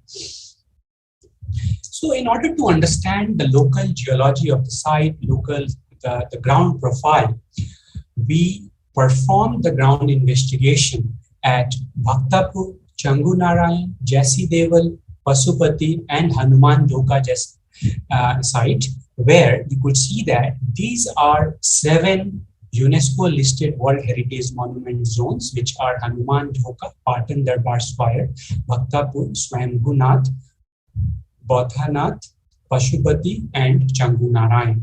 So we performed the drilling operation within the heritage monument zones, and we collected the soil sample. We performed standard penetration test within the site in order to understand the soil stratigraphy and also understand the penetration resistance of the soil in order to evaluate that what was the role of local soil profile in changing the ground motion. So whenever these earthquake waves are traveling, which was somewhere around 80 kilometers from the site, how these waves are getting modified, and there was a measuring station, actually we call it as Kantipart seismic station, which was located in the Kathmandu. So we have used those ground data and tried to understand that how these waves got modified when they are traveling and hit the heritage sites. These are various locations actually where we have performed standard penetration test. We have collected the disturbed and undisturbed samples by carefully removing the archaeological material.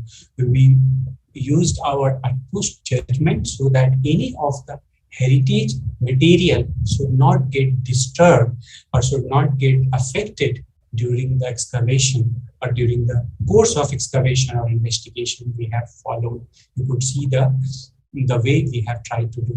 This was some of the samples that we have collected and transported back to Durham University. We tried to understand the soil profile by obtaining the SPT resistance. So SPT resistance is nothing but a standard penetration resistance, which gives the idea about the strength of the soil. And what we could observe that the soil was a kind of medium dense to dense soil we could find in all the regions that you could see here. But in some of the regions, you could see that we found out the strength is very, very low at some depth, but strength goes on increasing when we approach towards higher depth.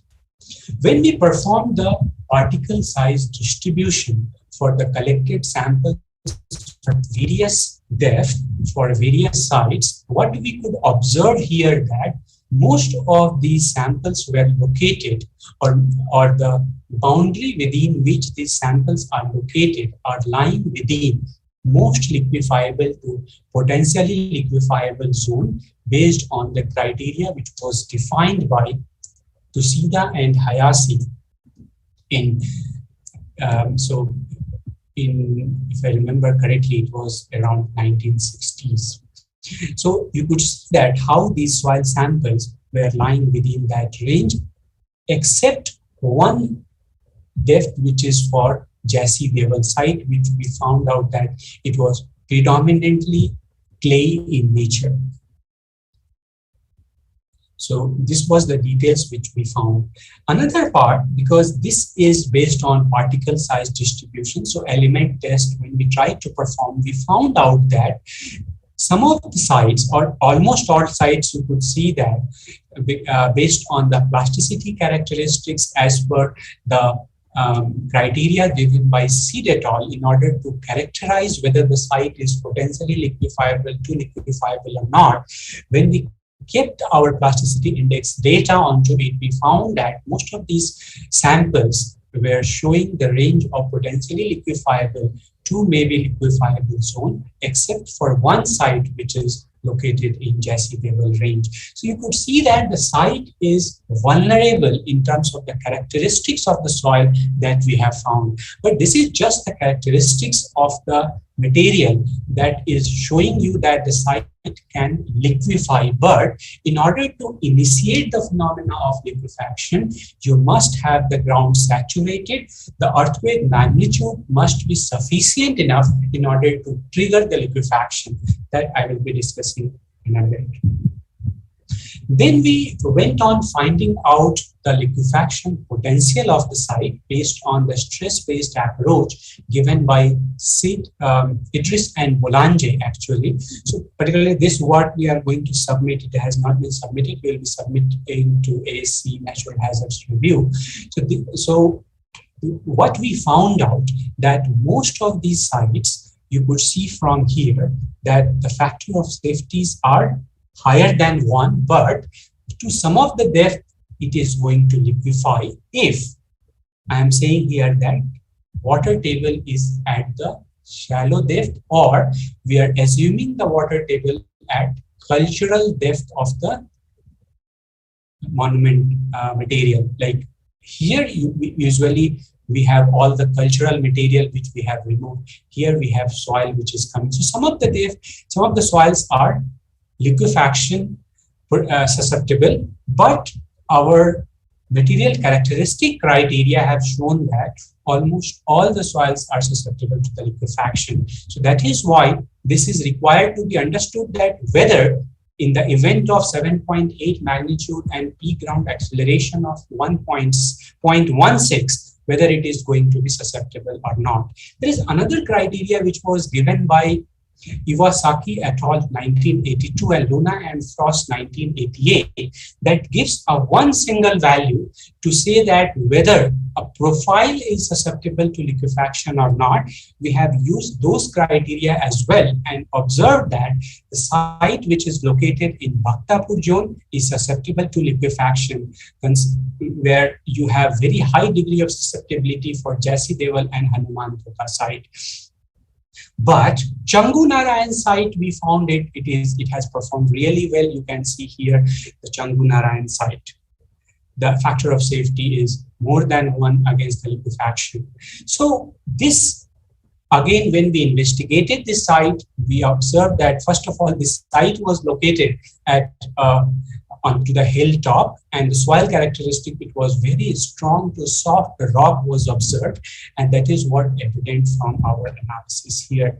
But during the earthquakes, some of the regions have experienced soil liquefaction, which was the soil liquefaction was recorded near to the Bhaktapur region, where the water table was very, very close, because this is some of the fields where the liquefaction evidence were reported by Gautam in 2017 and Gautam et al. 2017. They have reported the evidence. You could see one of the aspects of liquefaction is lateral spreading, that I was also highlighting during my last session. So you could see that the evidence of liquefaction was observed, but at the heritage sites, we did not observe such evidence.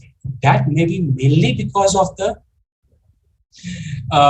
groundwater table might not be at the shallow depth. There was another reason that the extent of the river that it is going, because these sites are close to the river, I would say, those which has shown the sign of liquefaction. But the sites were located a little bit far away from the river. Groundwater obstruction may be one of the reasons in order to not initiate the liquefaction event into this region. So you could imagine if the liquefaction may also be observed into those regions, the level of damage which has been observed might be manifold actually. So should we worry about the liquefaction near the vicinity of the heritage structures? So of course we should consider this in our analysis, and analysis mechanism should consider these parts, whether what is the lowering and rise of groundwater table which can be observed towards these heritage structures, in order to analyze whether these structures are going to experience the failure because of liquefaction or not in the event of future earthquake, considering the future earthquake data. Because what I have done actually, I have just considered the present earthquake which happened at the site and analyzed that, and I am trying to report here. When we try to analyze the site in terms of the characteristics of the site through any NIHR guideline through which you can characterize what kind of site it is, whether it is class C site, class D site. For that, actually, you need to estimate shear wave velocity at up to 30 meters of depth. And for that, actually, we have used the correlation which is given by Gautam 2017 based on SPT test data. So we had the SPT test data. We have used the correlation which is given by Gautam in 2017 and obtained the shear wave velocity up to 30 meters of depth. But one important part is we do not have the soil profile information up to 30 meters of depth.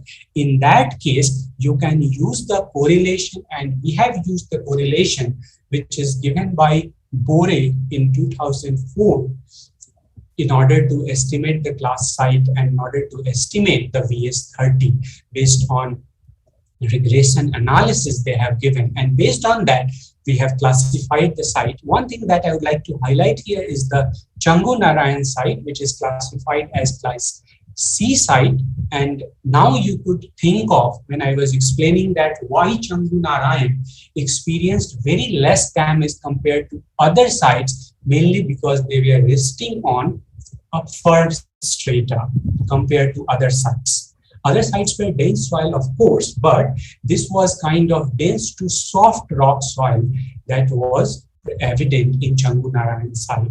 So in addition to your local geology, your structural configuration, deterioration of the structural members, all are integrated together when we are trying to understand the damage which has been caused to these heritage structures. So this is just the guideline which is given by the HERB, and you can obtain this and you can classify this based on the shear wave velocity.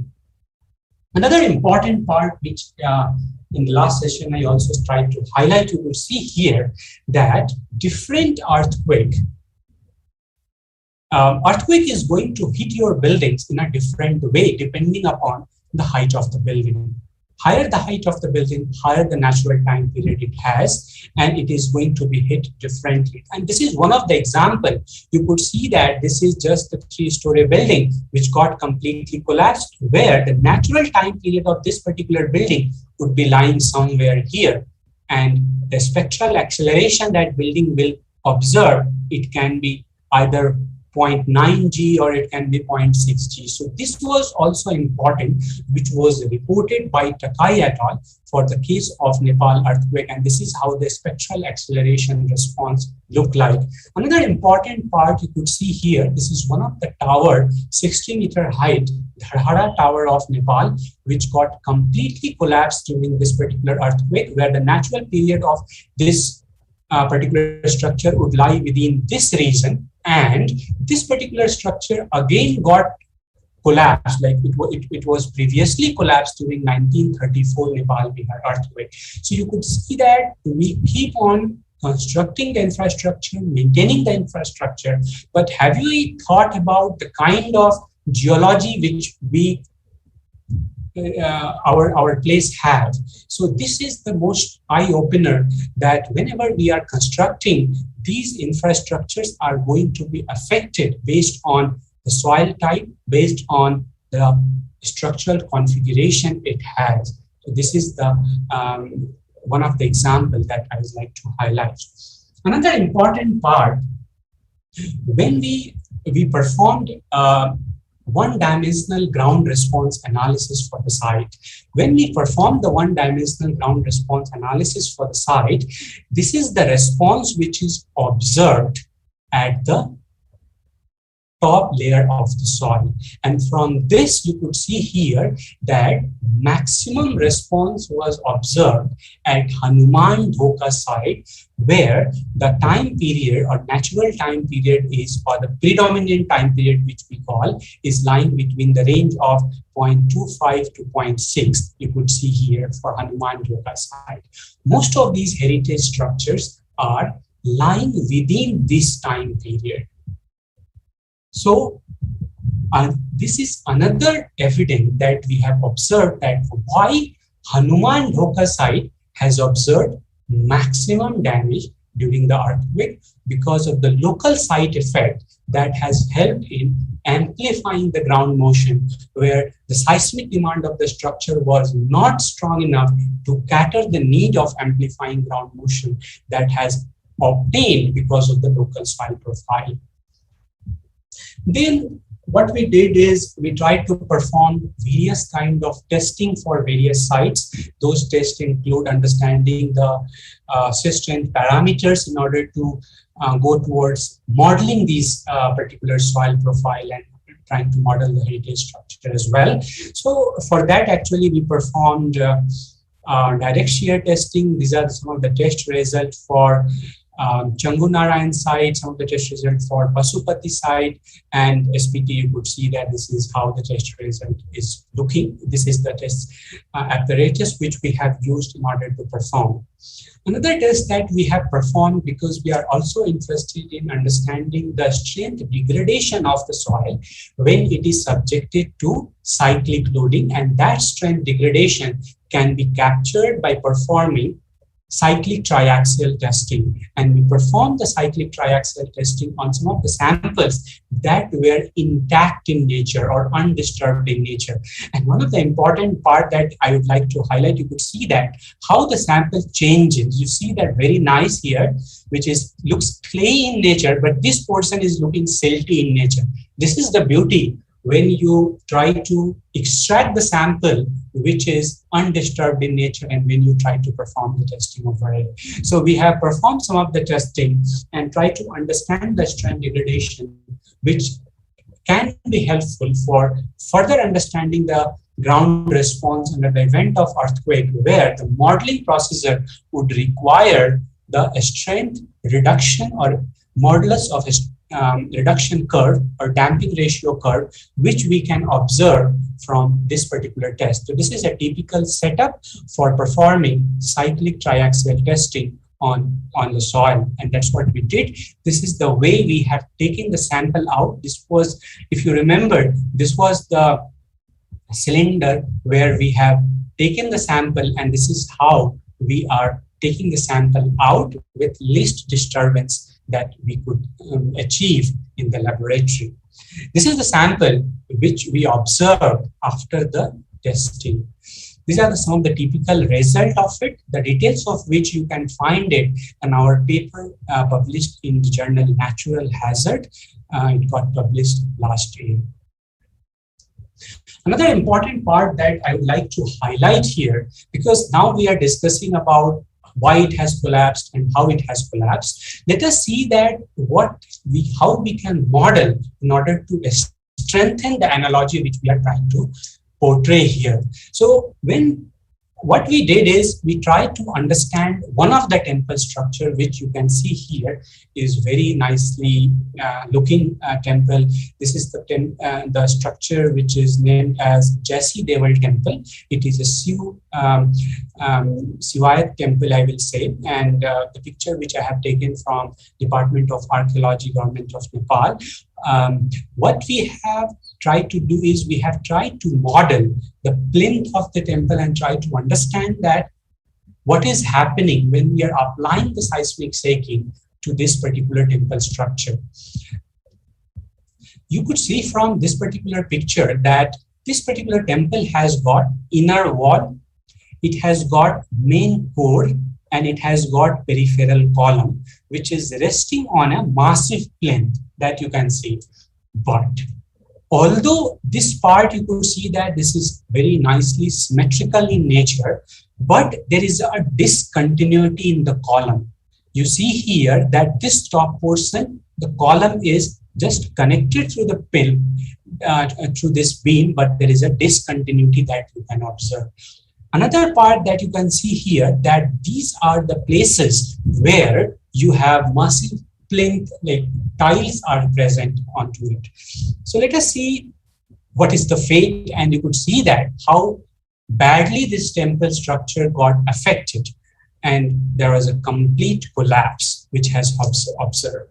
So what we could find out in terms of merits of this temple structure, that when we perform the thorough investigation based on the historical evidence of the data that we have got, and also through the investigation that we perform, there are a few merits that I would like to point out for these structures, where you could see that masonry timber composite structure, which was visible into the last picture, which was resting on a plinth which was massive in nature, having 7.2 meter high.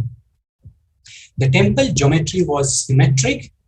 The temple was supported on a massive plinth, conical mass distribution, the concentric support structure with interconnected column may have redistributed the shear force and bending moment that arose during the seismic shaking. So symmetric structure is, again, it reduces the eccentricity and reduces the moment in any structure. So that is very, very nicely placed, and it is very good for any structure. Massive plinth, as I was discussing, that if you have massive plinth somewhere, so it makes the structure very stiff. Conical mass distribution, again, redistribute the shear forces which are coming into the structure, but it has got some of the demerits. which should be pointed out here, that is the structural continuity of the columns were not maintained. The heavy weight of the upper column made up of brick masonry and tiles covering the roof structure in earthquake generating large inertia forces. So this is the one of the part that I have already discussed, that why it will generate very large inertia forces. Poor connectivity between the multi-layer brick masonry and the timber composites would have further decreased the seismic resistance of the structure. So these are various components that is very, very required in order to make the structure perform well during the seismic shaking, which were missing into the structure which we are discussing currently. Another important part is the low bending and shear stiffness of the masonry walls that we have already discussed, is degradation in the bonding between the masonry walls and timbers and insufficient timber joints. So these are the various reasons that we also observed might be responsible for the complete collapse of these structures. And for that, actually, we did the thorough ground investigation. We tried to find out whether there is a crack in that particular structure or not. And you could see that when we dated this particular structure, the evidence of that was found in 10th century, 13th to 14th century. So currently, retrofitting work is going on into this particular structure, where they are trying to rebuild it. By now, the plinth construction is going on, and then they will start building the structure. This is how the building is going on. Again, the question is whether this building methodology will serve the purpose. This is again a course of discussion, actually. So I would like to highlight that when we performed this test, and the idea was to perform the numerical analysis, actually, in order to understand it in detail, that what went wrong. And for that, actually, you need experimental evidence, you need experimental data, you need a constitutive model in order to model. And this is how we are modeling here. So the ground information which we got, so this is a typical model, numerical model, which we have developed in Plaxis 2D, where we have modeled the plinth, we have modeled the structure as a lumped mass model. Our engineering team, which were like structural engineering side, they were trying to model the entire structure. From the geotechnical side, we were trying to model the plinth and the soil to understand that how the motion, when I am apply the earthquake motion at the base of the soil model, how when it is propagating to the soil media, how it is going to hit and what impact it might impart onto the structure, which I am going to analyze. So this is how it looks like. And we got this information from the Department of Archaeology, and under the vertical loading, this is how the deformation contour looked like. When we subjected this, the numerical model with this particular earthquake, which was observed at Kantipat location, this was the kind of result we observed. You could see that whenever this building or the temple structure was subjected to the seismic shaking of this magnitude, it has experienced the drift of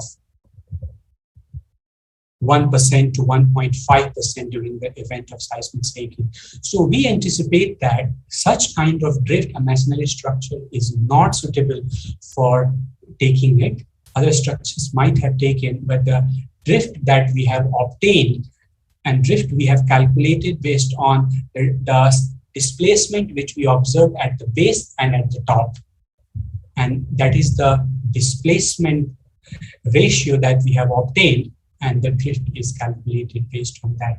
Our colleague from Newcastle University, as well as now at University of Leeds, they try to model the entire temple structure, and they try to understand that how it has collapsed. So as you can see that from our study, we have obtained the drift of around 1.5% through the entire analysis, where they are not taking the soil into consideration. They have obtained the drift of 1%, which is very much matching with the analysis which we have conducted actually. What they have also done actually, they have suggested few of the retrofitting measures that how to strengthen the infrastructure which is seismic vulnerable in nature. And these are some of the strengthening measures. You could see that they try to make the action as a box action, and seismic strengthening measures, when they adopted, you could see that drift percentage reduced by 1/3. So this was the kind of understanding that we thought to gain by performing this analysis. Then comes the challenge. These structures have already collapsed. The idea is that we have to rebuild it in a better way. So there was a nice work which was done by Bradford University, which we tried to replicate the model which we already have actually. And those things were done by extensive data collection through the open source data of the temple pictures which were available. And those teams were able to design the temple structure in a better way so that whatever we have lost can be regenerated. That was the idea. So a lot of people were involved from Bradford University in order to remodel and reshape those things. This was the preliminary work which I could show here, that this entire structure which you could see here got wiped away. And this is how they are trying to reconstruct it. So this is again very, very important in terms of archaeological perspective, that whatever you have lost, you have to bring it back. So whenever we talk about these things, and as I have discussed these things in detail, I would like to point out that whatever we have observed, how we can summarize, and most of these things I have already emphasized on it, like symmetrical geometric configuration, massive length, conical mass distribution. These are beneficial, but at the same time, we cannot have column discontinuity, laser bending and shear stiffness between the masonry walls, bonding degradation because there is a plane of weakness that these materials provide, insufficient joint strength. We did not find the evidence of liquefactions at the soil site, but the evidence cannot be ignored because the analysis have captured that the soil having such characteristics are susceptible to liquefy, so more analysis are required. We have observed the outdoor plane collapse in some of the structures due to their inability to resist lateral forces, which is evident during the earthquake. So this is, again, we have to consider. So these are the things that is required. So the primary cause of damage that we have observed was the lack of regular maintenance, inadequate bending and shear stiffness of walls, and some of the highlights which I have given in terms of the structural configuration of the members.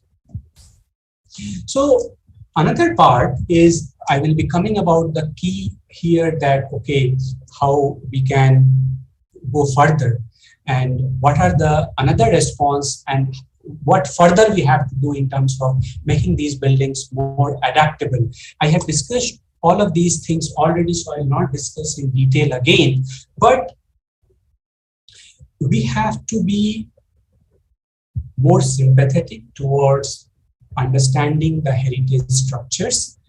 We have to understand that what portion of heritage structures are vulnerable towards the seismic damage.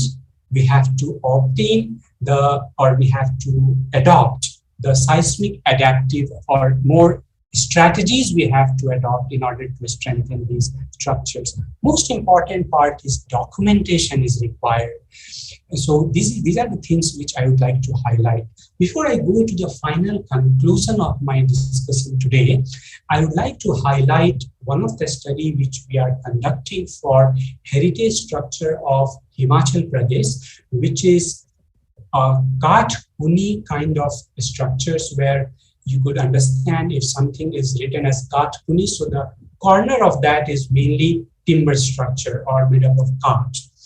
So what we have done exactly here is we have performed some reconnaissance survey. Based on the evidence of reconnaissance survey, we have tried to perform the numerical analysis, experimental study in order to understand better the heritage structures of Himachal Pradesh. So coming to what Himachal offered to us in terms of seismic event. So you all know that Himachal Pradesh region is located on hills where the hill, the sizes or the elevation varies from 250 to around 7,000. So it is located on hills, and this caused a lot of problems on sloping ground for the heritage structures. And in terms of that, actually, it is more vulnerable towards earthquake as well, because 7 out of 12 districts of the Himachal Pradesh is lying in zone 5, and rest is lying in zone 4 as per IS 1893 seismic zone report that our code offers to us. So based on that, you see that these areas are highly vulnerable towards earthquake. So our heritage structures must be sufficient enough to cater the seismic demand if any earthquake is coming into this region.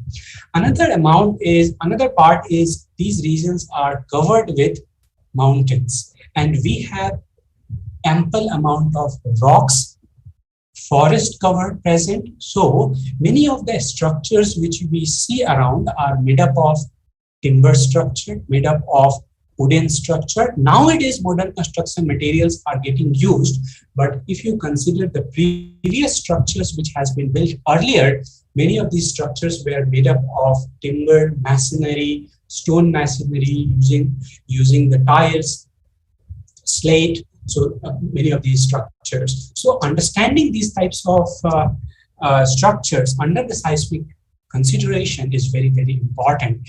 And many of these structures in Himachal Pradesh regions, you will see that around 70% of the structures in the Himachal Pradesh regions are made up of rocks, mud, wood, which is evidently available in the region. The most important part is this particular region offered a great seismicity and compared to other regions of the country, actually, where we have already been hit by the earthquake like 1905 Kangra earthquake of magnitude 7.8, 1975 Kinnor earthquake, 1986 Dharamsala earthquake, 1991 Uttarkasi Sundarnagar, and of course 2015 Nepal earthquake. And it is mainly because of the kind of fault which has been present into these particular regions, which make these regions highly susceptible for future earthquake event. So when we try to understand the common masonry typologies for the Himachal Pradesh regions, we have done survey for the regions, and for that we try to understand that what are the common masonry structures which are present. And for that, we have found out that some of the structures were dry masonry, were made up of mud house, made up of stone masonry, sun-dried mud brick, this Dhaji Dawari structure, then Kathkuni structures. Our main focus of the study was onto the Kathkuni structures, because what we found out that many of the heritage structures of the regions were made up of this particular structure, and it is also very unique in nature. You could see that, and you might be knowing, and you might be looking at many places that here you could see that this is a long columnar structure, but there is a cantilevered portion which exists into the structure. So because of that, we thought to analyze this particular structure in detail and try to see that what we could observe. And for that, actually, we performed the survey into the 4 regions. 3 places we chose in the district Kullu, where village we took 3 villages, Mitura, Jari and Koti, and here Chenni Koti we have taken from the Banjar districts. So we have taken various structures for our study, where heritage structures we covered in our reconnaissance survey were around 74.3%, and residential structures which were made up of Kathkuni were around 25.1%. 7% of the heritage structures which we have tried to understand.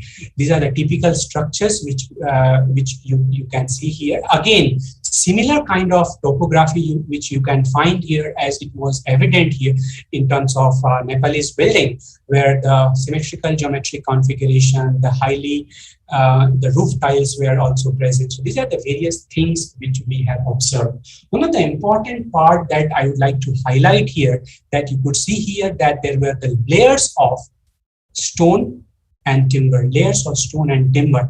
And this is how they were connected in between. So between the timbers, there was a filling of stone which was prevalent, and there was dowel connection which was observed. You could see here from this particular picture, like there was wooden dowel and there was a double dovetail connection that was observed into this particular regions. So, so my master student Aswini has done all the survey. So he is particularly from Mandi region, and he was well aware of these particular structures and where they exactly exist. So he performed all the survey. We talked to the local mason, and with the help of local mason, we tried to replicate what is currently existing into these structures. Currently, you might be aware that some of these structures or some of the modern structures are getting constructed using these materials as well, because we have a lot of these materials available into these regions. But modern construction materials are available and they are getting used. You could see that. But I would say that considering the authenticity of this particular region, which portray as a historic place, we should adhere to the kind of infrastructure that region provides to us. So, and you could see that how at the wooden corners, or how the corners these woods are meeting from one end to other, and that is the reason we call it as Katkuni structure. This is the typical temple structure, which is typical 3 to 4 stories. But one of the things that you should be able to see here, that it has cantilevered balcony. So the cantilevered balcony can pose a problem because it can adhere the mass of the building here. It can concentrate the mass of the building here. Whenever during the seismic shaking, the mass of the building, if it is very high here, and if this column load is not getting transferred to this particular portion, this can cause a huge problem during the case of earthquake. So the evidence of which we have observed, which I will be discussing in a while. You could see that these particular structures are resting on a rocky strata, because we have the rocky strata into this region which are more prevalent into this particular region, and this is how the plinth of the structure would look like. This is one of the examples that I would like to highlight, which is the 500 years old Chenikuthi temple. When the survey was done for this Chenikuthi temple, we found out that there was a diagonal crack which was evident during the survey. We found out, and we anticipate that this kind of crack might be might have been developed during any earthquake. Another case that we have found out in literature, that there was a collapse of a couple of stories of this particular temple. It was 9-story actually temple. Currently it is serving as a temple, but it was a palace for queen. This is the information we have got from the literature. And during 1905 Kangra earthquake, some of the stories of this structure collapsed, but we have rebuilt it. So again, it comes whether we have rebuilt it in a way it should be rebuilt and seismic demands should be taken into consideration or have been taken into consideration or not. That is again a question that we are trying to investigate. The details of which you can find it in our book chapter, which is published, which is going to be coming out soon in the recent advances in earthquake engineering, the proceedings of virtual conference on disaster risk reduction, which is published as lecture notes in civil engineering as a book chapter. So you can find out the details of that. Another important part which we have observed into these temples is to understand that how these temple structure or how the components of these wooden masonry where the rocks are present, and you could see that these wooden between these two timber structure or between these two timber members, we have fill of these rubbles. So it is very, very important for us to understand that whenever a lateral load is applied to these structures, how these joints are going to behave. Because if you see here that whenever the earthquake is going to hit this particular structure, now here, that these joints are going to respond to those forces. So it is very, very important for us to understand that whenever we are talking about joints or the interface between the joints, how these joints are going to behave, and we are trying to understand it in the laboratory. So this is the kind of testing which we are performing in our laboratory, which has been performed using large direct shear test box, where we have kept 2 stone blocks at the base and the timber block onto the sides and filled with the rubble, trying to replicate the similar case which is existing in the field, and trying to understand at element level how these materials are going to behave, and then we can take it to the macro level. When we try to perform this testing, these are the typical results which we have observed. I will not discuss into the detail of these results, but another thing, because you see that for us, it is very, very important to understand that how these materials are going to provide strength whenever it is subjected to any earthquake force, which is lateral in nature. And for that, we have to test it in our laboratory. And you could see that the kind of connection condition which existed in the field, we have tried to create similar condition with the help of local machine, and we are applying the load, and we are trying to load it laterally and trying to understand the connection condition. Because similar type of connection failure which we have observed during Nepal earthquake, we do not want to take those things into consideration, that whenever earthquakes would come, it should not consider, or it should not give the similar impact to the heritage structures which are existing in our particular region. So, and for that we need extensive analysis, and these are some of the examples of the study which we are trying to follow. You can see this typical numerical model which we have developed, and then that we are trying to apply the load in the lateral direction and try to see that how the stresses which are getting developed into the numerical model when we are subjecting it to the lateral forces. So what we have observed by performing the reconnaissance survey for this particular reason, that is evident, and that I would like to summarize here, that the Kathkuni structure, which was the focus of our study, have a great traditional value.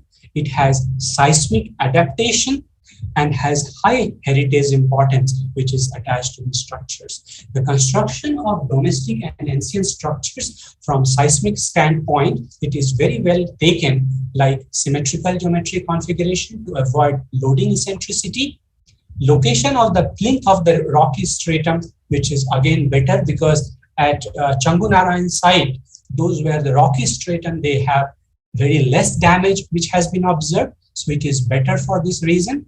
Alternate layer of timber and stone arrangement and connections at the corners and the center are beneficial to withstand seismic forces. So this I will complement here the kind of seismic adaptation that the regions have achieved. But at the same time, I would also like to highlight that the lack of column continuity at the top portion of the building, greater concentration of masses at the top, which can drive the huge inertia force, degradation in connection at the corners of the wall, which we have found out in some of the temples or some of the heritage structures between the composites, reducing joint strength may be a weak zone to induce collapse. The evidence of which was recorded during 1905 Kangra earthquake that collapsed top 2 stories of the Chenipoti heritage structures. So the finite element analysis that we are currently doing with the laboratory testing result would help to understand us that how we can preserve our domestic heritage structure, which is prevalent in Himachal Pradesh region, against future seismic earthquake seismic sequence, which is envisioned for this particular reason. So this is very, very important that we are trying to understand. At the end, I would like to highlight few points that what we need to do in order to have the data with us. So periodic inspection and maintenance of existing archaeological infrastructure would increase the seismic resilience of these structures. That is guaranteed. So if we keep doing the periodic inspection. Another thing is very, very necessary is to implement the maintenance program that are consistent with the historical importance. We should avoid using the modern construction material in our heritage structures, especially the intervention and system sympathetic to authenticity and tradition of historic infrastructure should be considered. A thorough investigation is required in terms of geotechnical or structural investigation is required to understand the damage mechanism, which is again required. Community participation, citizenship participation is required to understand and to document the heritage structure in order to preserve these heritage structures, if we keep them. So with this, I thank you all for the patient hearing, and I would say that if you have any question, please don't hesitate, and you can ask me whatever question that comes to mind, and I will be very, very happy to answer them. So thank you very much.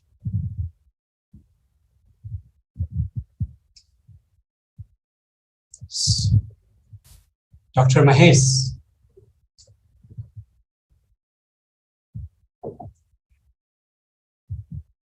Am I audible?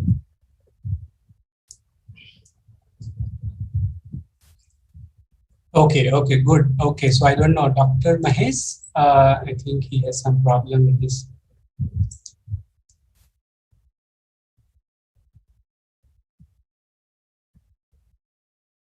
Okay, no problem. Let him clarify the net connections and he will get back. But if you have any questions, so you can unmute, I guess, or you can write into the chat box. I'll be very happy to answer them. Yeah, I think there was some issue. Dr. Ashutosh, can you hear me? Yes, I can hear you very well. So please go ahead. Yeah, I think it was something that I was also expecting to listen from you. You know, this part of your research work. CSIR, CBR have also done a lot of work in, providing different sort of measures for heritage structures. Konark Temple is one of them. Then Taj Mahal also they did study. But the good thing is that they never touched the Himalayan regions. You know, we have a lot of structures here. And I also got a opportunity to study one of the structures, Tungnath, right? So that was also a heritage structure. There we also provide some sort of mitigation solutions to how to come up with restoring those structures. I think your study was something that I was definitely looking up to, and it opens windows for various, how much grey this area is. In Himachal, a lot of temples are there. I think more than lakh temples are there, all heritage structures. Yeah, and they're ready to spend a lot of money, Right. So thank you very much. I think we can take some questions. Yes, definitely. Please ask questions if you have any doubt. Right. So are you also providing some sort of measures for restoring any presently? Have you provided for any structure that is available, that is there in the Himachal region? First, actually, we are trying to understand, because you see that we first need to understand in detail that what exactly these structures are, because these structures are centuries old temples, and we need to understand them very, very clearly. And the idea is, once we understand them very, very clearly through the methods which we have, And those methods include the reconnaissance survey, performing some of the testing at the site, performing the geotechnical investigation, performing the structural analysis. And then only we could comment on it, because it, in my opinion, in the way we have started it just 1 year since I joined here at IIT Mandi.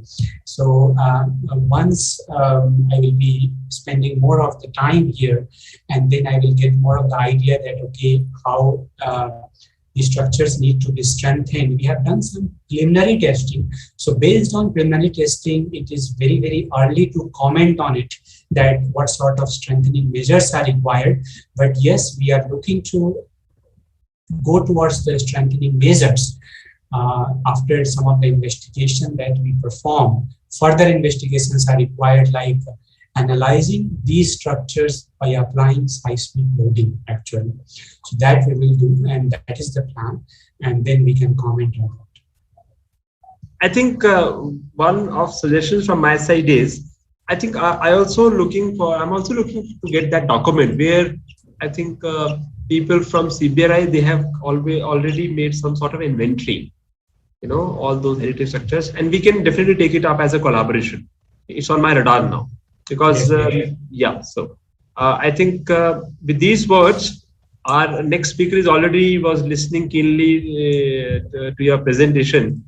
He's already there. Okay. Dr. Tejas. All right. Okay. He's joining us from UK. So thank you, Dr. Ashutosh, for another presentation in this workshop. Thank you. And then the best part is that how your work has totally, directly relates with disaster resilient infrastructure. Yes. That's the best thing. Definitely. To all the participants, if you have any questions regarding strengthening of heritage structure, or my last part of the lecture where we talked about the foundation engineering, so please do not hesitate to write back to me, and I'll be very happy to answer you, because I understand that you will not get more of the chance to ask questions because the limited time we have, but there is no problem in writing back to me, and I'll be very happy. One important question. Yeah, sir, you want to go ahead? Let me just unmute you, and then, you go ahead, sir. Yes, please go ahead. Thank you. Thank you, Matt. Just I'll finish. I congratulate you for actually taking up this heritage project in an exhaustive manner. And your team also, most of them are offshore also. Thank you so much for that. And my question is, sir, in this your first observation, or many a times you have observed, most of this superstructure is actually a square in geometry. When you have square in geometry, sir, one thing is stiffness will be same in both X and Y directions. Then there will be actually interference of this oscillations between X direction and Y direction modes. What happens is actually the oscillation will be in the diagonal direction, wherein stiffness will be very low. It actually will be a concern because of the same stiffness in X and Y direction. There will be a diagonal mode of oscillations. Because in diagonal mode stiffness will be very less, this should be taken care, just because one of the your conclusion is that's the reason just I thought of actually putting that into your work. Thank you, sir. Thank you. Yes, one thing that I would like to point out, yes, it is very well taken. One point is, you see that we have a symmetrical geometric configuration. So one part that symmetrical geometric configuration provides, that it lowers the eccentricity into the structure, which can attract higher inertia forces in terms of the moment. Another part is because only symmetrical geometric configuration cannot answer the seismic demand. Of course, you have these type of structures where you have symmetry is adding to it, but at the same time, you need a proper bracing system in order to take the diagonal interaction which is coming into it. So the example that we see, that if you keep any structure, and you can test it also, actually there are many videos which are available. You have a diagonal structure, and if there is no bracing present in them, and when you give the seismic shaking, your structure start dancing like this actually. So this is another part where the bracing comes into it. So only symmetrical geometry configuration will not serve the purpose, but of course it will add box action to the structure. But at the same time, you should have the story-to-story joint connection, story-to-story connection, and also you have the bracing in order to distribute the load. So the idea is how well you distribute the load, it can serve the purpose. So that is the point, and thank you for pointing out that. Okay, thank you. Thank you. Thank you very much. Mr. Sridhara is one of the most active participants that we have got. Nice, so very nice. Organizers also love to have participants like him. Yes. So with these words, I think you also have to lots of other work to do. So Dr. Ashutosh, I thank you again on behalf of organizing committee of Himachal Pradesh University. I thank you, sir, and look forward for your active participation next time soon in Shimla. Definitely. I would be looking forward to it, and I'm very delighted to be part of this program. Thank you very much. Thank you, Dr. Ashutosh. Thank you very much. Okay. So, dear participants, our next speaker has already joined us, Dr. Tejas Kumar Garela. He is joining us from United Kingdom. So, Tejas, can you hear me? Am I audible to you? Yes, Everything is working properly? Yes. Yeah. It's an excellent so, presentation. Good morning to you. Yes, thank you. Good evening or good afternoon. Yeah. So yes, it was an excellent. Yeah, it was nice. So thank you for that comment. Can we start your lecture by 3:31? Sure. Yeah, we could wait for a couple of minutes. Participants also have, they can some time to take a break. Some yeah. So much knowledge coming up. A little time to digest it also. Yeah. Yes. If Dr. Ashutosh Kumar is still here, it's quite an extensive presentation. He covered quite an starting from fundamental soil mechanics to masonry structures. It's quite an extensive coverage in 2 hours, I guess. Pretty much you used all the 2 hours. So it's so much to grab. Yeah, and he never ever wastes even a single minute. So when he's on, he's on. Yeah. He pretty much used all his 2 hours effective utilizing. Yeah. Right. So are you still working, I think, what's the condition there in UK? Like, are you still working from home? It is open. No, I'm in the lab right now. Yeah, I mean, the research-wise, they opened the universities in the last September itself. Okay. And right now it's open for everyone, even for undergrads, they can come to the university. Okay. That's one thing, Dr. Mahesh, one thing, because I have never met Tejas face to face, and this is the good chance. So I would just like to say hi to Tejas. I was just saying about you. Yes. You have covered quite an extensive work in just 2 hours. So yeah, because Dr. Mahesh has kept the timing in that way. So 2 hours, yes, I understand it is extensive, but yeah, this is our test as well, that whether we can speak continuously for 2 hours or not. So yeah, I think yes. I don't think I will match that for sure. I will pretty much 1.5 hours, something there. Yes, so very nice to see you. So I hope nice to things see are us. better now. Things are better. We are connected in all the social networks. Yes. We never actually spoke each other face to face. Yes. So Mahesh, so please go ahead. I don't want to steal the podium. So please go ahead. No.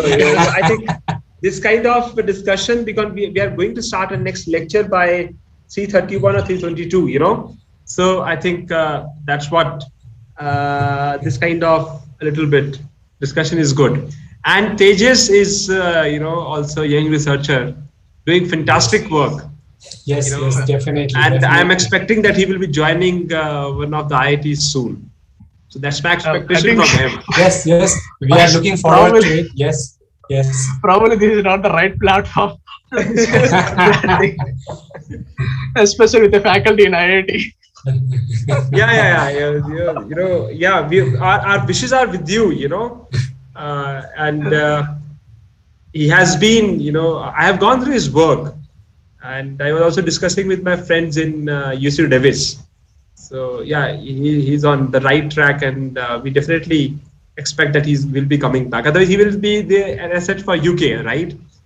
So yeah, well, it feels like that, but yeah, I mean, UC Davis, they had the centrifuge facilities basically. Yeah. So they're basically sort of well connected with all other centrifuge centers.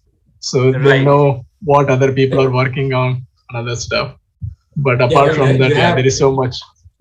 You have got good exposure of working on centrifuges, right?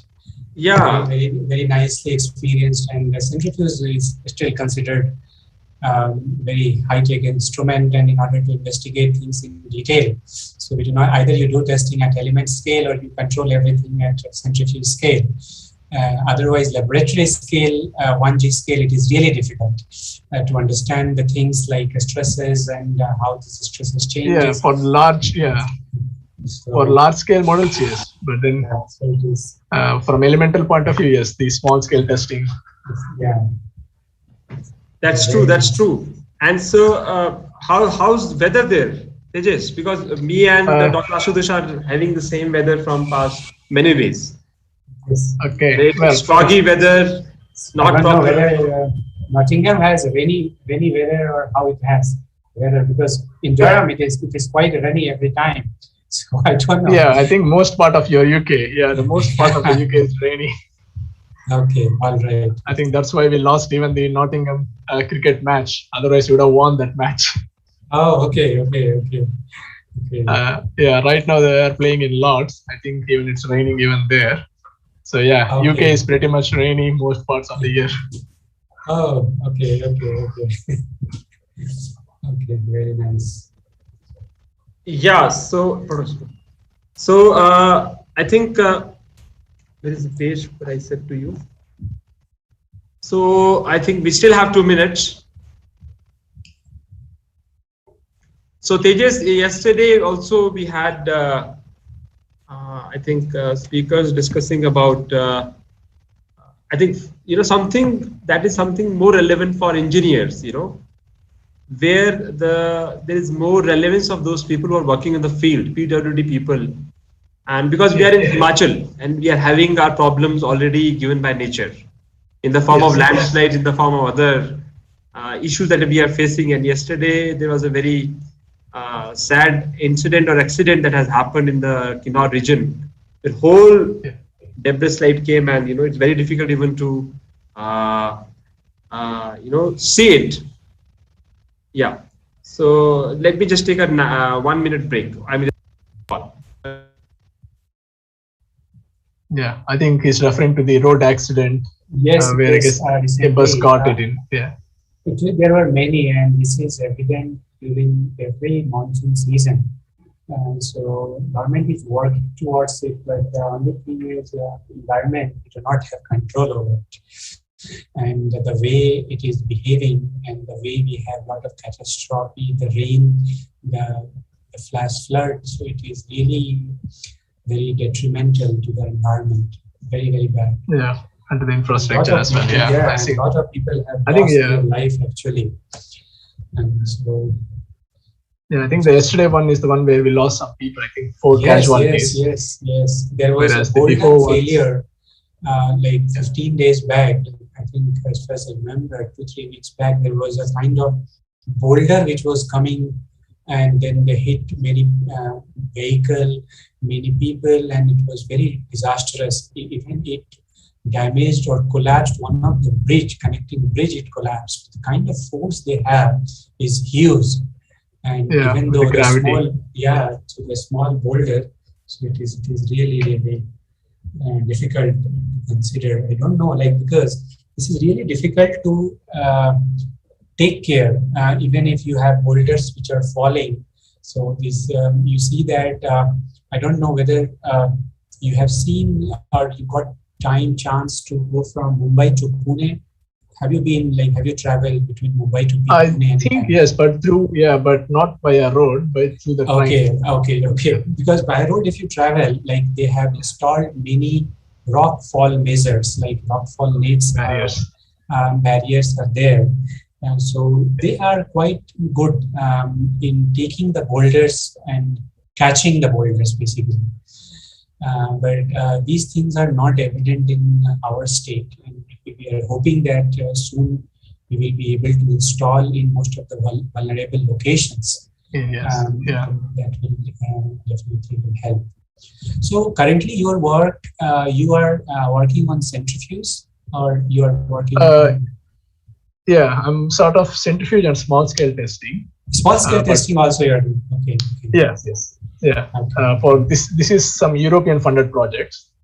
Okay. Where we have partners from different. Sorry. So this project was the work which we are currently working. It is related to mine tailing. If I'm correct? Yes, that's correct. That's correct. Yeah. Mine tailing. Okay. Yeah. Okay. So we basically have some mining sites in Europe. Okay. We are looking at the slope stability issues under sudden flooding conditions in some of the old mine. Yeah, slope stability issues. Okay. And then the other one is you're doing the testing in laboratory, so it is unsaturated as well. Yes, we will be touching bit of unsaturated soil mechanics. So we will be. The focus is to go in that direction. Okay. Right now we are still receiving so many samples from different sites, so we are still characterizing. And our first centrifuge test will be in next few weeks actually. Oh, okay. Because I have not specifically worked in centrifuge, but you might be knowing that in IIT Bombay, we have a centrifuge facility, and I witnessed a couple of tests and it is really difficult because in order to perform one test, you need weeks of preparation. That's true. And that is what I witnessed while I was in Bombay. That weeks of preparation is required, and you never know that whether the test which you are performing is going to give you the result which you are intending to achieve actually. That's true. It's really difficult. But they say it's rather than skill based, it is sometimes luck based as well. Yes, it is luck based. Sometimes you spend weeks in preparing the model and you don't get anything from it. So you basically waste the resources and the time. Yeah. Similar thing actually in element level testing, when you perform testing on clay, saturated condition, and this is so much of luck. Like one of the tests which I was doing in Durham, and the sample took 1 month of time to saturate, and after that, what we observed when we applied consolidation pressure of 250 kPa, there was leakage in the membrane. So this is really painful that you have the instrument engaged for so many of days, and you are not only one who is going to test, and the instrument is allocated for you. There are other people lined up for doing the test, and your entire 1 month got wasted because there was leakage in the membrane. So this is really challenging when we perform the testing program. I feel that we have some samples that are still saturating from last couple of months. We got the deep clay deposits, which are highly over-consolidated. I can share the feeling, yes. So they haven't yet finished the saturation. So we just left them in the chamber for months. I hope they have no leaks. Yes. That is what we always pray when we perform this testing. And you invest so much time and carefulness. So carefulness is required, and at the end, if something happens, and the other guy who is waiting will say that, are you going to take more time? So it becomes really difficult to say yes or no. They will push you to finish as well. You are other sides of pressure. Yes. And at the same time, you have to look onto the contract. So there are so many things. Time has.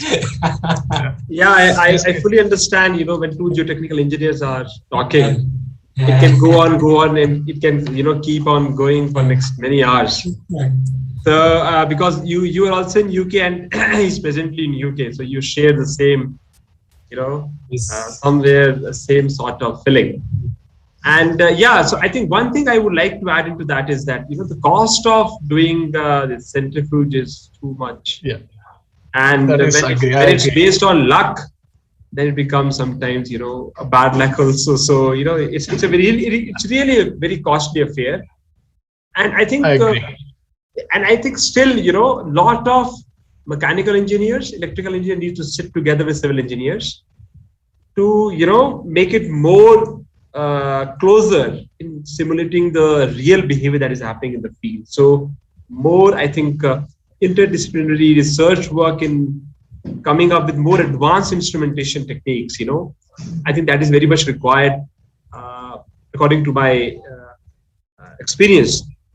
It was very difficult for a geotechnical even to understand how a strain gauge behaves, and it also becomes sometimes erratic. And how to in the laboratory or in the while you're preparing your samples, and how to make it fix its errors and all that stuff.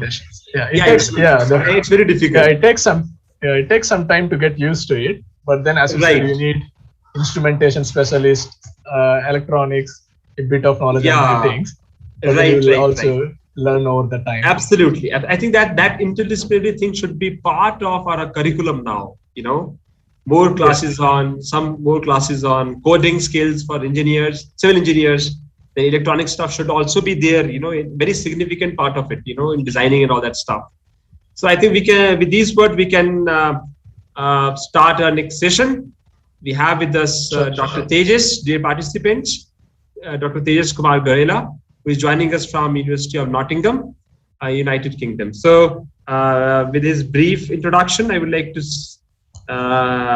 tell all the participants that Dr. Tejas Kumar Garela holds his PhD from University of Cambridge, UK, and Masters in Geotechnical Engineering from Indian Institute of Technology, Hyderabad, India. Dr. Garela has received many prestigious awards, being a young researcher or scientist. One of them was the Philip Turner Prize in the year 2018, that is given by the Department of Energy, University of Cambridge, for his contribution to geotechnical centrifuge modeling at Stoffield Center, University of Cambridge.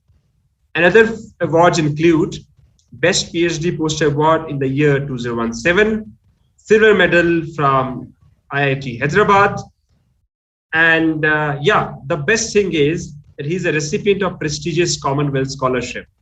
I think somewhere it also shaped his career in a bigger way. So and he has been publishing many prestigious papers in many prestigious journals, some in Geotechnique, which is the topmost journal in the field of geotechnical engineering. So with these words, I welcome you, Dr. Garela, for taking out time from your schedule in the morning time especially. And thank you once again for giving this opportunity to host you online, all the way from United Kingdom. Thank you. So thanks, Mahesh. Yeah. Thanks, Mahesh. Thanks for that nice introduction. Thanks for you also for inviting me to having this session. We have lined up quite a nice speakers on different topics. This is quite a useful thing, either in terms of young researchers or students. Thanks for organizing this. Can you see my presentation? Yeah, it's perfectly okay. Okay, yeah, excellent. Yeah, thank you. So today I will be presenting mostly my PhD research work, which is basically the seismic soil pile structure interaction in soft clays and layered soils. So I did my PhD from the University of Cambridge. So I'm just using the slides or slide design from the Cambridge, though I'm now working at the University of Nottingham. In the last couple of hours, we have seen the importance of seismic engineering. Dr. Ashutosh Kumar clearly highlighted the consequences of earthquakes and how it can, cause damages to the infrastructure. He clearly highlighted the damages for heritage structures in Nepal, and pretty much he also highlighted the basin effects in Nepal, where you will expect sort of higher amplification due to the diffraction of seismic waves from the nearby bedrock.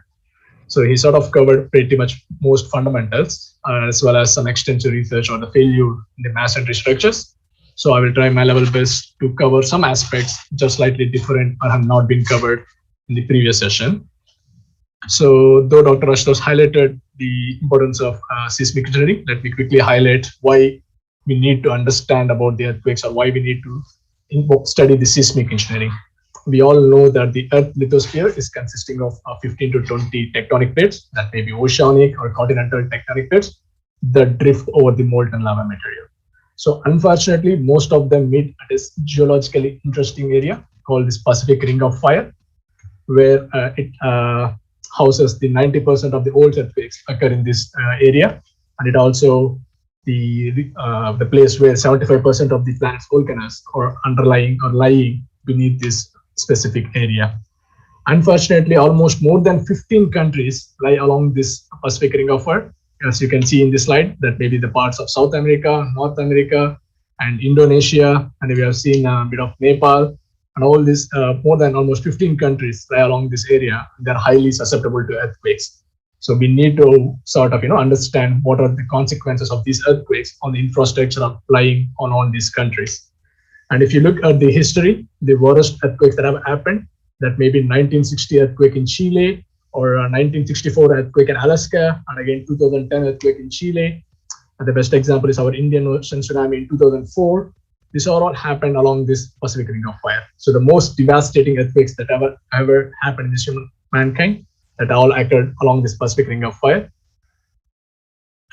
And if you look at the frequency of earthquake occurrence, these are the number of earthquakes of magnitude greater than 2.5 that just occurred yesterday. So we got almost 38 earthquakes in the span of 24 hours in yesterday. And as you can see, of course, not all earthquakes are devastating. The damage caused by an earthquake depends on its intensity, its epicenter or closeness to the human habitat, and the earthquake preparedness of the locations or the countries. And the whole damage depends on how we prepared for those earthquake things. And if you're talking about the Indian perspective, according to the National Disaster Management Authority of India, 58.6% of our landmass is prone to earthquakes. As even Dr. Ashutosh Kumar highlighted, the Himachal Pradesh is close to Zone 4 and Zone 5. And we have 12% of land area that is prone to floods and river erosion. And we have even cyclones and tsunamis, as we are covered on the three sides of India is covered under the oceans. We have almost 75%, 76% of coastline along our Indian periphery. So it is essential that we need to understand how this disaster can affect the infrastructure and what will be the consequences on the human habitat. So it is inevitable that we cannot stop these natural disasters. All we can do is understand what the potential damage they can cause to the infrastructure and try to minimize it. And of course, it's impossible to stop the damage. All you can do is minimize the damage. So in order to minimize this damage, we need to understand what sort of forces or additional forces these new disasters can impose on your infrastructure. Try to understand them, try to design your structures for them. Then pretty much we could at least minimize the damage, either in terms of human loss or the property loss. So with that in the background, my presentation will be mostly talking about the seismic soil structure interaction, and then we'll be looking at the dynamic behavior of soft clays and how it will influence the response of friction pile foundations. And then we will bit into the importance of studying the kinematic forces in designing the foundations, how to estimate these kinematic forces, especially for deep foundations in layered soils. And then we look at what is the kinematic loads, what are kinematic loads and inertial loads, and how the phase difference between these two loads can influence the response of your foundation system. And if still time permits, we'll also look at the PY curves, which are pretty much used in the seismic design of the deep foundations.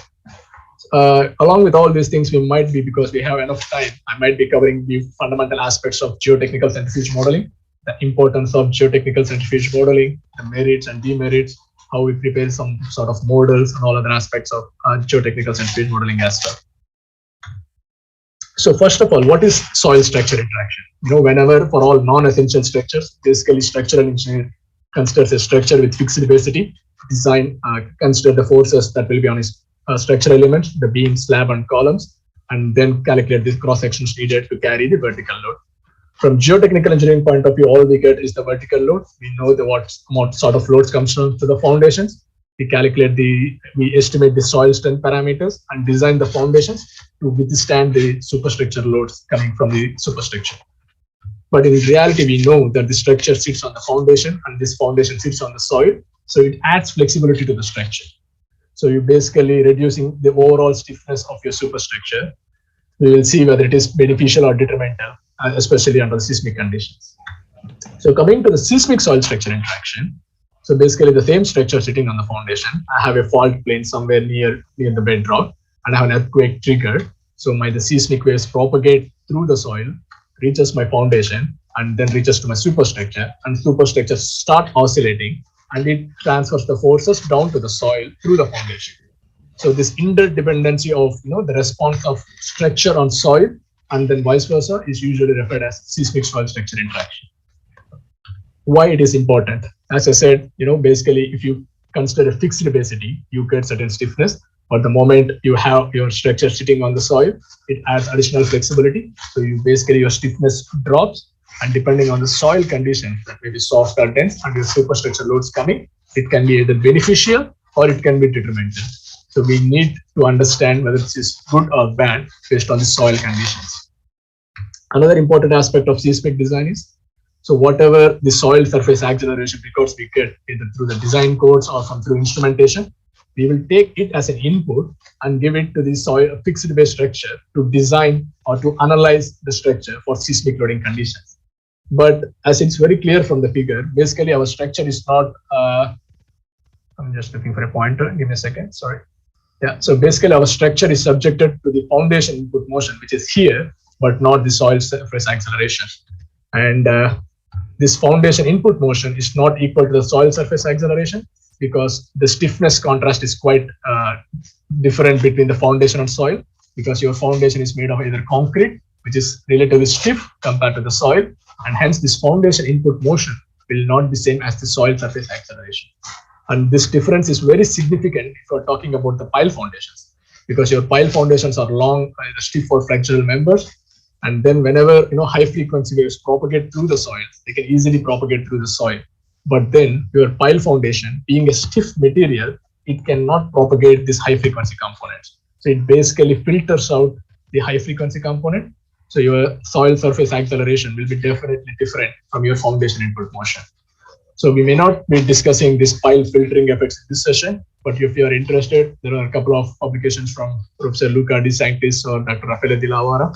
They have estimated how, what sort of frequencies this pile foundation can filter out depending on the stiffness contrast between the pile foundation and the soil.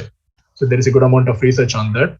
It is still sort of ongoing research, but still, if you want to get a glimpse of it, you can read those publications. So as a geotechnical engineer, our focus will be pretty much on designing the foundations. So if I look at my deep pile foundations, where during an earthquake, it will be subjected to two kinds of loads. First is what we call the kinematic loads, because during the earthquakes, during the shear waves propagation, your soil excites, and this excitation imposes forces onto your pile foundation. Along with that, as I shown, the waves will be transferred to your superstructure, and it will start oscillating, and these loads will eventually transfer to the foundation. So my foundation is subjected to two sorts of loads right now. One is the kinematic loads due to the excitation of soil, and the inertial loads due to the excitation of superstructure. So it is sort of a bit easy to calculate the inertial loads. If I know the mass coming from a superstructure, if I can calculate the acceleration, that may be ground acceleration or pseudospectral acceleration, I could calculate what could be the possible maximum inertial forces on my foundation. But for computing the kinematic loads, I need to understand the response of soil. So we know we have different types of soils, the field that may be sand, clay, and again in sand, loose sand, dense sand. If it is a clay, stiff clay or soft clay, and we have silty soils and all different versions of soils. So if it is a saturated loose sand, basically the moment I exert or impose shear strains onto my model, it undergoes compression, because this Western behavior says the volume undergoes compression. So the soil grains come to closer together.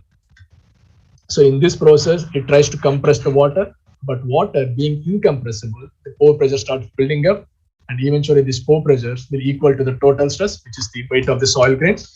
And we might get a situation where my effective stresses are zero, which means there is no proper grain to grain contact, and it cannot transfer any loads. And hence, whatever my superstructure, it basically tries to sink down. If I have any underground structures, that maybe the tunnels or pipes, they try to float up because there is no enough effective stress resisting it down it. Whereas if I have a superstructure, that can sink down and can cause damage to this superstructure.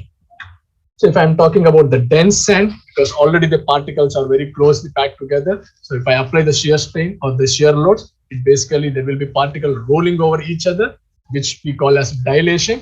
So you see the increase in volume, and hence there might be minor cracks in your buildings. But in general, the damage caused due to the liquefaction of soil is very severe compared to this dilation. So most of the research ongoing or have done in the last couple of decades is basically to understand when the liquefaction triggers or how to, sort of minimize the damage during the liquefaction. It is what Dr. Ashutosh Kumar is highlighting for the case in Nepal, where they are next to the river. Pretty much the soil is saturated due to the capillary rising water in the soil. So the soil is sort of pretty much partially saturated, where you could still expect the saturation, the liquefaction. The moment you go away from the river body, because due to the continuous dewatering for the the water consumption for the people, your groundwater still drops. So the top layers may be pretty much dry, where you cannot expect liquefaction. So if you are talking about the clays, even before the dynamic behavior, the static behavior of soft clays is very problematic. What are the soft clays? By definition, these are just the soils with high moisture content and low shear strength.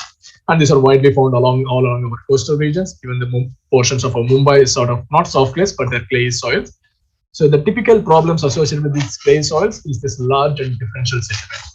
The classic example is the Leaning Tower of Pisa, where this structure in Paris is sitting on clay deposit, but there is a thin layer of sandy deposit in between this clayey layer. So the degree of consolidation at one side is too high compared to the other side. And then this Leaning Tower, this Pisa Tower started tilting. And then in the last couple of decades, they took so much of remedial measures. Sort of, they did the cementing techniques, insert cement into the foundation, and they sort of impressed them additional braces to the structure.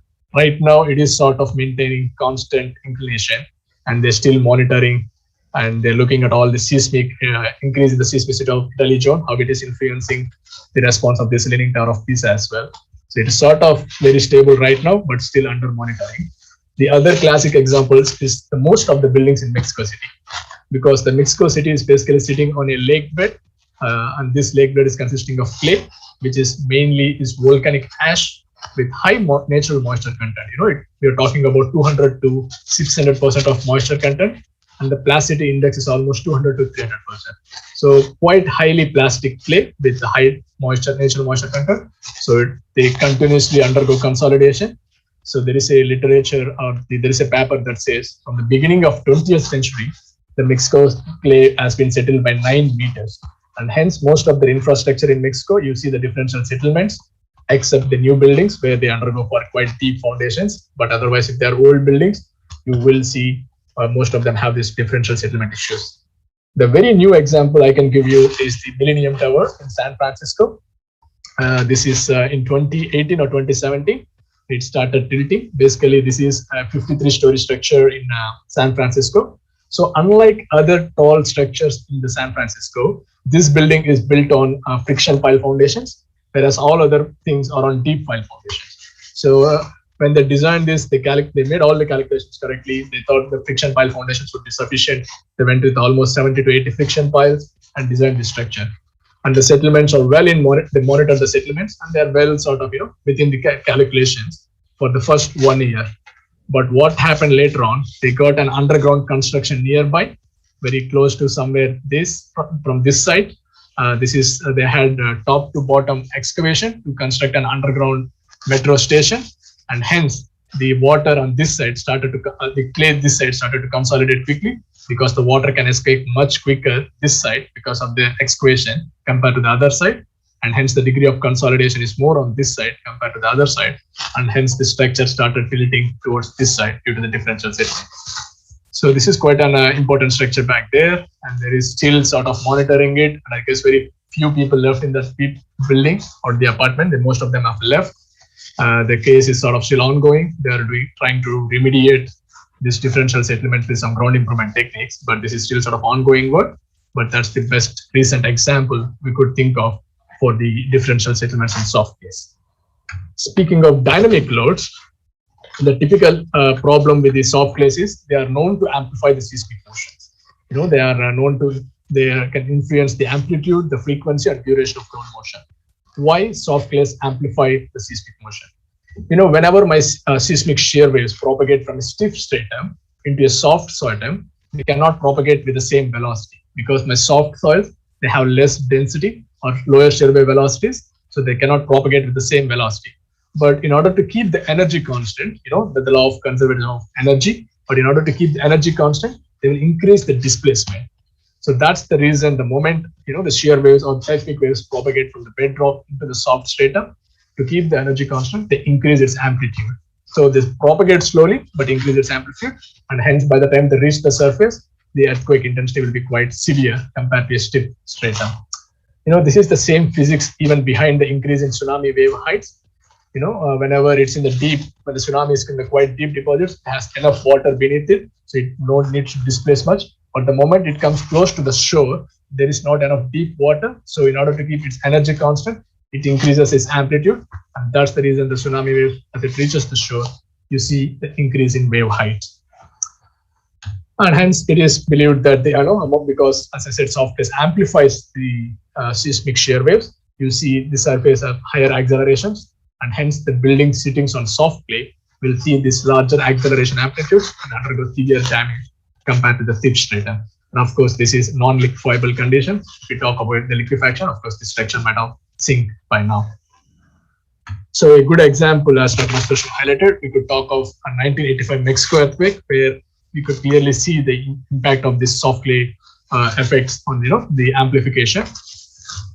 So according to this City Council of the Mexico City has been divided into 3 zones. Apart from the bedrock, they have Zone 1, where they have the shallower depths of clay bed. Zone 2, medium depths, and Zone 3 is where you can expect 40 to 60 meters of deep clay bed. So if you look at the response during the 1985 Mexico earthquake, UNAM, which is basically on the bedrock, it has reported 0.04 G.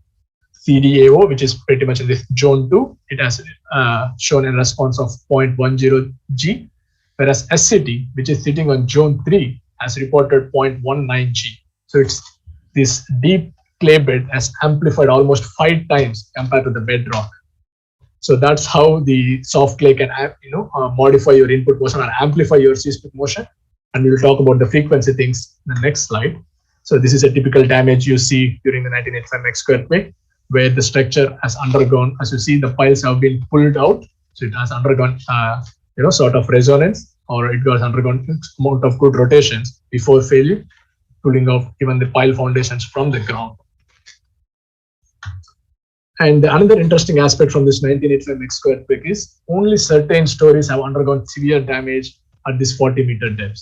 So basically 15 to 20-story structures have undergone severe damage, whereas structures taller than them or shorter than them have sustained this earthquake or undergone very minimal damage.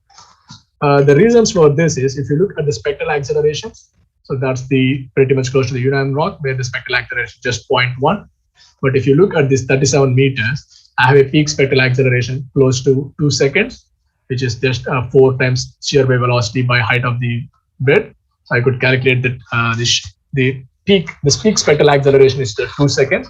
And if I can calculate the natural period of my 15 to 20 story structures, which is basically the number of stories by 10, a rule of 10, that's how they calculate the natural period of structures. So for 15 to 20 story structures, it will be 1.5 to 2 seconds, which closely matches with the natural period of ground. And hence these structures have undergone resonance conditions, and hence they have severe damage compared to the structures shorter than them or taller than them, which have the period very far from this 2 seconds. And as I said, this soft Mexico City clay undergoes the consolidation over the time, that may be due to its own self-weight or due to the newly constructed buildings. As I said, it's quite soft, so it undergoes consolidation, so it becomes stiffer over the time. So if I look at the spectral accelerations in 1985 and 2017 earthquake, in 1985 I have a peak of almost 1, whereas in 2017 earthquake, the peak has dropped to 0.6. Interestingly, the period also shifted, indicating the soil has become slightly stiff. And if you look at the number of buildings damaged during this 1985 earthquake and 2017 earthquake, very few buildings damaged in 2017 earthquake compared to 1985 earthquake. It is not just because of the stiffening of soil. The seismic codes have been revised after the 1985 earthquakes, after they realized this basin effects and also the effects imposed by the soft clay deposits. They modified the way they compute the peak spectral accelerations for designs, and hence they have seen very minimal damage in the recent earthquakes. So once now we realize that soft clays amplify the seismic motions. But the question is, will the soft clays amplify all sorts of input motions? We will see, when some publications or in codal provisions, we have certain amplification charts where based on the input motion, we multiply with the amplification factor to get the possible peak ground acceleration at the surface. Will it be true or will it be valid for all sorts of earthquake intensities? Will soft clays amplify all sorts of earthquake intensities? If so, and how it will influence the response of friction pile foundations is something where I started my PhD. But before we get into that experimental campaign, or before we further go into the dynamics of soft clay, let me quickly highlight the importance of geotechnical centrifuge modeling. So for all our, whenever we design the geotechnical structures, if it is non-essential or preliminary analysis, we basically have some empirical solutions or closed form solutions. Suppose if I want to calculate the maximum shear modulus, I can use the equations given by Hardin and Renwich for sand, Bustick and Dobry for clay, Oystropak and Bolton for the Leighton-Buzzard sand. So we have certain sort of semi-empirical or empirical equations to calculate certain geotechnical properties.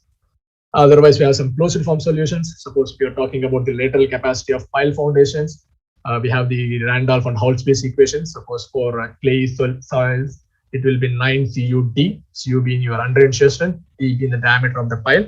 So we have certain closed form solutions for certain geotechnical problems. So we could basically use these equations to compute or make simple analysis. But if you're talking about some complex problem, we basically rely on the finite element analysis, where suppose we are talking about some retaining structure undergoing dynamic loads, or some as the Dr. Ashutosh highlighted in his slide, a masonry structure sitting on different layers of soil. If you want to simulate such things as he did, you can rely on the finite element analysis. But we know that the success of finite element analysis basically depends on how well you model the constitutive behavior of soil, like the stress strain behavior of soil. These days, especially with the increase in the experimental campaign, that maybe advanced instruments where we could understand the behavior of soil in different stress path directions or under different loading conditions, the constitutive modeling has been very sort of well documented. For example, if you are talking about the liquefaction, we have PM4 sand model developed by the UC Davis, and they developed it for sand, and they're now developing it for silty clays. And if you're talking about the clay soils, we have certain models developed by the University of Oxford. They had this PISA project where they're pretty much doing the design of offshore wind turbine foundations. So where they're doing the extensive experimental campaign and developing constitutive models for the London clay or different types of soils you see in the UK. So especially in these recent times, we have well sort of advanced constitutive models that can be used in the finite element analysis that could be good enough for most of our analysis. But what if you're dealing with some sort of new problem or new soil material and its constitutive behavior is not well understood? In that cases, we know the FEM results may not be very reliable or may not be really truly correct. If not, the other option we got is the field testing, where we could try to do field testing. Suppose a pile or monopile, we could install one in the field. And if you're dealing with the lateral loading or the vertical loading, we could do such kind of testing. But what about the earthquake loading? We cannot really simulate the earthquakes in the field. So in those cases, we basically rely on scaled model laboratory tests. That may be 1G scaling or large NG scaling in the centrifuge testing. So if I had to do such a kind of model testing, or if I'm being asked to do such a model testing, what I do, I'll just get a sample. I will do a preliminary test, which is a shear box test, and I will get my stress strain response. So for a dense sand, there will be a peak, and because of the dilatancy, and then it reaches a critical state. For the loose sand, I will see gradual increase in stress with the strain, and it eventually reaches the critical state. So this is maybe for dense sand or stiff clays. This may be for loose sand or soft clays. And for soils in between, they will find the peak of the stress strain curves in between these two. So the interesting aspect here is, unlike our other structural materials like steel or concrete, we don't, the soil does not exhibit linear stress strain behavior. As you could see, this with increasing in strain, my stress is changing abruptly. Whereas if I'm talking about the steel or, let me get a pen, sorry. Yeah, where if I'm talking about steel or concrete, I could expect, you could expect quite a stiff response in the small strains, and then it reaches a peak, and then you could expect some sort of buckling response after that. And another interesting aspect is soil exhibits highly nonlinear and plastic behavior. So whatever the response we have seen here, this is for static loading conditions. If I do a cyclic loading conditions, my response will be pretty much like that. Sorry, yeah, don't worry about that curved lines. Basically, I'm going to say that soil will never come back to its original position, because the moment I shear the specimen, there will be particle rearrangement, and especially at higher shear stresses, the particles might crush, so their grain size and shape may change, so they undergo into a new position. So if I load and unload it, it will never come back to its initial position, and again, if I load it, it will go to a new position. If I unload it, it will come to a new position.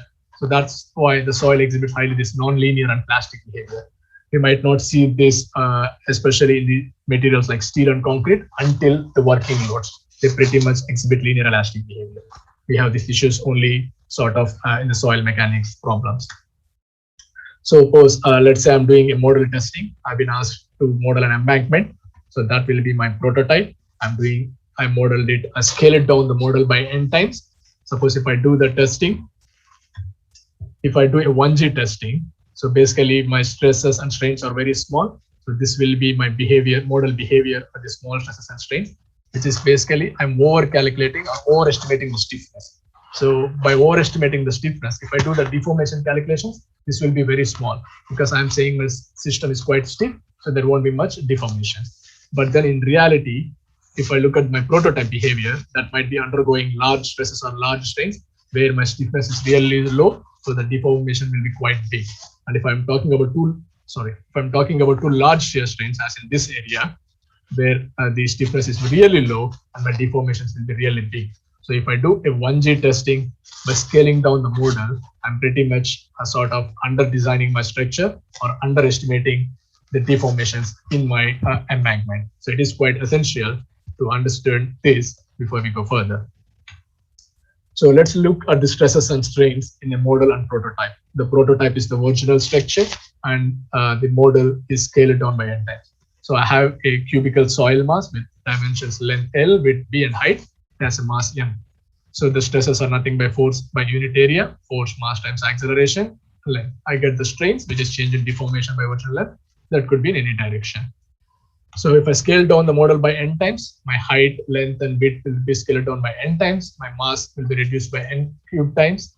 And if I do a test at 1G, my stresses are mg over n times. So basically, my stresses in the prototype are mg or lb times, whereas in my model, they are scaled down by n times. So basically, we are talking about the stiff response in the stress strain curves. So how can I improve this response? Suppose rather than doing the testing at 1G, if I could manage to apply n times the Earth's gravity, my stresses in the model and prototype well matches, then I could pretty much talking about the high stresses and high strains, where I could actually get the real soil stiffness and I could able to calculate the real deformations in my embankment. But how can we enhance or how can we increase the gravity, Earth's gravity? By simply spinning in the geotechnical centrifuge. So if I could have an object which I can spin at a radius r with a velocity omega, my centrifuge acceleration will be r omega square. If you could able to match that r omega square with the scaled factor times the Earth's gravity, then I could actually match or I could simulate whatever the stresses we needed at greater depths. Just getting back to physics, remember the centrifugal force is an imaginary force or pseudo force. Basically, we don't have centrifugal force, we have centripetal force, which enables the object to rotate at a fixed radius r. And this centripetal force acts towards the center. And in order to counteract or counterbalance this centripetal force, this is this imaginary force, which we call the centrifugal force that acts against it. So it's some basics, fundamentals of this, physics. And we might have read also these concepts, if you're dealing the payment design and you are doing the banking, and we have to provide certain banking at the curvatures, is for the same reason. Whenever a car is taking a turn, the centripetal forces tries to push it towards the center, but then the centrifugal force is a balancing force that needs to develop on the other end to keep the vehicle in balance. Otherwise, it will be tip over towards the center. So these are the basic fundamentals you see even in other aspects of civil engineering.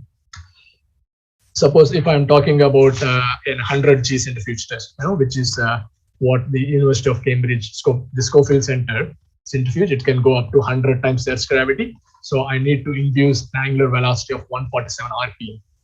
So if I get able to spin my object or my soil model at 147 RPMs at a fixed radius, I can impose 100 times the Earth's gravity on my model. Just to give an indication what this 147 RPMs looks like, our ceiling fan can, the ones mostly used in India, the ceiling fans, that can rotate at almost 400 RPMs at its maximum speed. So we are talking about the 60% of that RPMs we are inducing in these geotechnical centrifuges.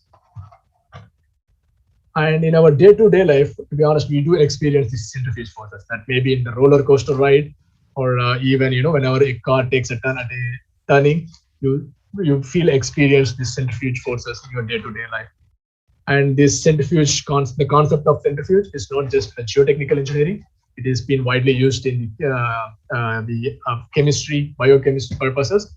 Whenever they want to separate the fluids with the different mass densities or viscosities, they spin in their tiny geotechnical centrifuges because the density is different. They all sit in at different positions. So they are widely used basically in this chemistry and biochemistry labs. In addition to them, it's been widely also used for army purposes or jet plane pilots.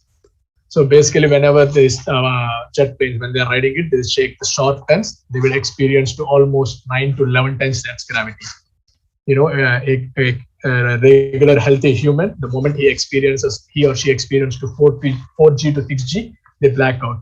This is the reason whenever you see the F1 riders, they experience it, the shock at the turn, they basically black out because they have been subjected to high Gs. And even in our roller coaster rides, we don't experience more than 3 times Earth's gravity.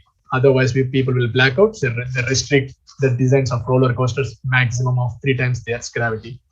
Whereas this jet plane or the jet plane pilots, they will experience higher Gs. So in order to get used to that, the centers like this NASA, they have these geotechnical centrifuges where they place the pilot inside it. They have their anti-juice suits, and then they get trained to go up to 10G to 11G to make sure the things. Because even at high Gs, your heart will stop pumping blood to the brain. So people can easily black out. That's the reason they undergo this kind of training under these high G conditions. So the centrifuge, what you're talking about, it's not just the geotechnical applications. It is applicable in day-to-day life or basic chemistry, or even in the pilot's training for the jet planes. So if we come back to the geotechnical centrifuges, this is a standard balance beam centrifuge, what we call. It will have 2 swing platforms. At one swing platform, we will place our soil model, and another swing, we will just place the counterweight, or otherwise we will place another model with the same mass so that the beam won't go into, the net moment on the beam will be 0. So once I start spinning it, the gravity starts pulling it up at certain G levels. The model will reach this position and it starts spinning at that speed. You can increase the speed, whatever the G you want to simulate. So the advantage of having these 2 balance swings, you could test 2 models at the same time, provided they have the same mass. Otherwise, we basically load only one model at one end. We will place the counterweight at the other end. So this is called a balanced beam centrifuge.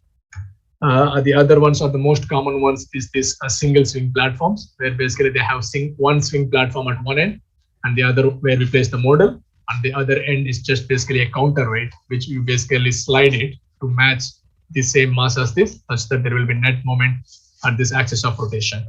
So this is called the single swing platform. Which is more common. You will see in most part of the world. The centrifuges are all single swing platform as it takes less diameter. And this is sort of the first geotechnical centrifuge that has been developed in Russia with the help of Professor Andrew Schofield. So Andrew Schofield has this idea of building the geotechnical centrifuge. So he spent most of his early stages of his research in building this. He was not quite successful at Cambridge, and then they realized that people are making it in Russia. So he went to Russia and worked with them and managed to build this first geotechnical centrifuge, basically for transport or army purposes. And then he came back to UK and then built his centrifuge in the University of Cambridge. This one is of 10 meters diameter, and it could take 1 ton of soil. So as you can see, we have the red swing platform where we basically place the counterweight. We have the blue color swing platform where we basically place the models. So this swing platform can take almost 1 ton of soil, and it can operate up to 150 times the Earth's gravity. So this mission is usually called this 150 G ton mission, the University of Cambridge one. And the University of Cambridge also has a mini drum, which is quite old, not pretty much used in these days. As you can see, the computer as how old the one is. So whenever we don't need the large scale models, we just need a small scale model. Suppose if you're looking at some small slope stability issues or the pipe failures during a landslide, we don't need the large scale models. We could scale them in a tiny models. What we call is this mini drum. This mechanism is pretty much how our washing machine works in its drying phase. It basically spins at high speed at a fixed rotation. So the centrifugal forces acts away from your center and impose forces onto your soil model. And this is how the washing machine works when you want to dry your clothes.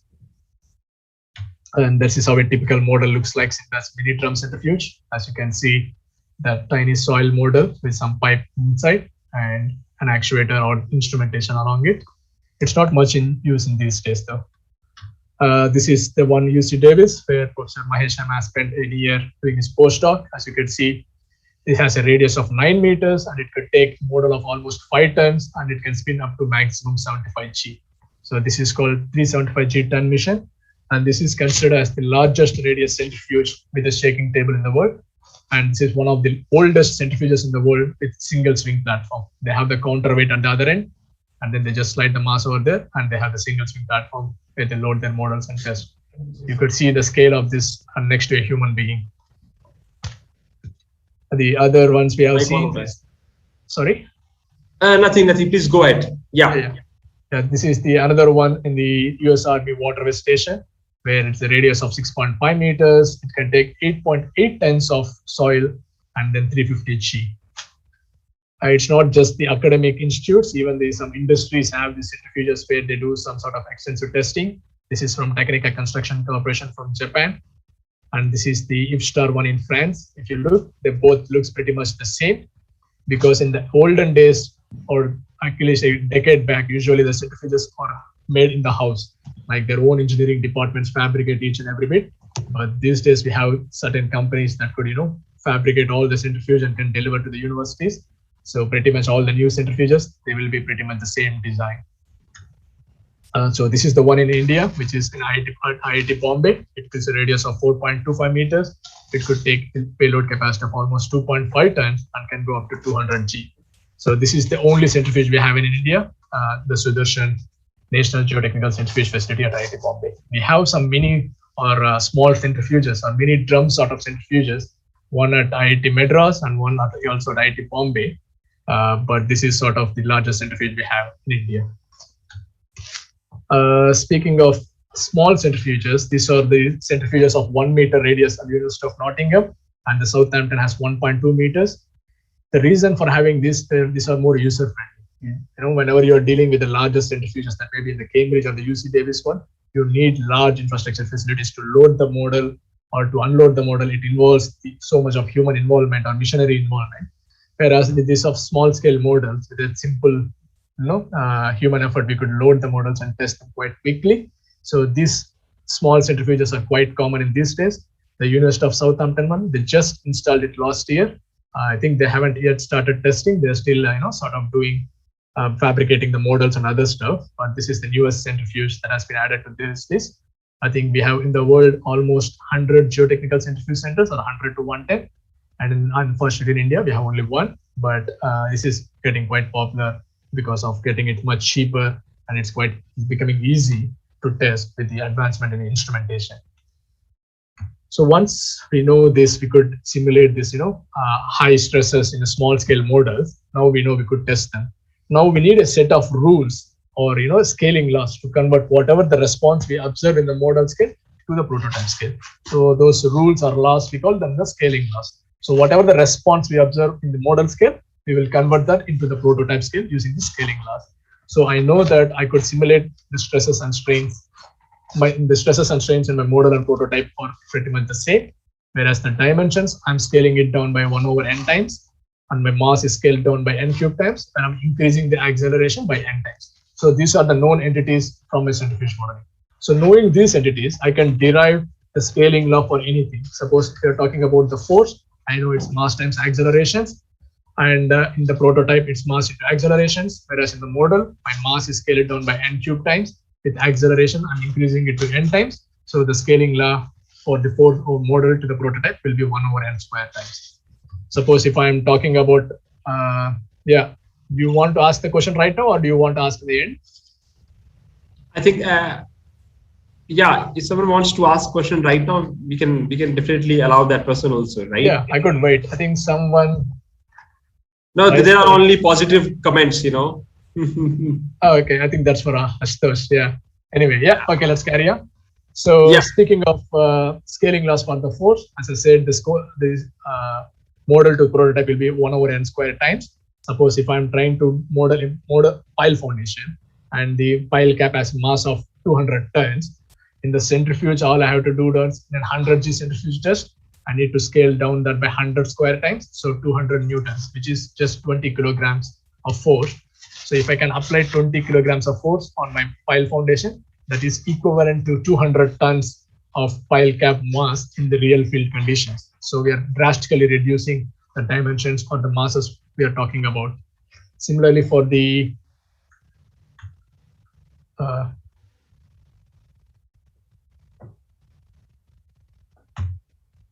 can you hear me, Mahesh? Yeah. Perfectly audible, and we can clearly see also your presentation. I couldn't control my presentation, so I thought I lost the control. Anyway, No. So similarly, we can define the scaling law for energy, which is force times the displacement. So for force, I know I scale it down by n square times in the model, and the distance is also scaled down by n times. So the energy in the model to the prototype will be scaled down by n cube times. So suppose if I am dealing with any blast loading, or if I want to induce a blast loading, that could yield 1 gigajoules of energy. And if I'm doing a 100 G centrifuge test, I just induce 1 kilojoule of energy, which I basically can induce by a few grams of trinitrotoluene, the TNT. So in this way, we could even do this sort of this blast loading on the infrastructure or on different mining activities. We could do all these things in the tiny geotechnical centrifuge by imparting tiny sort of blasting loads. The other advantage is, scaling down the time. If I know the governing equation for the consolidation, my time for model to prototype will come to 1 over n square times. Suppose if I'm talking about a marine clay of 10 meter thick, takes 10 years to reach 95% consolidation.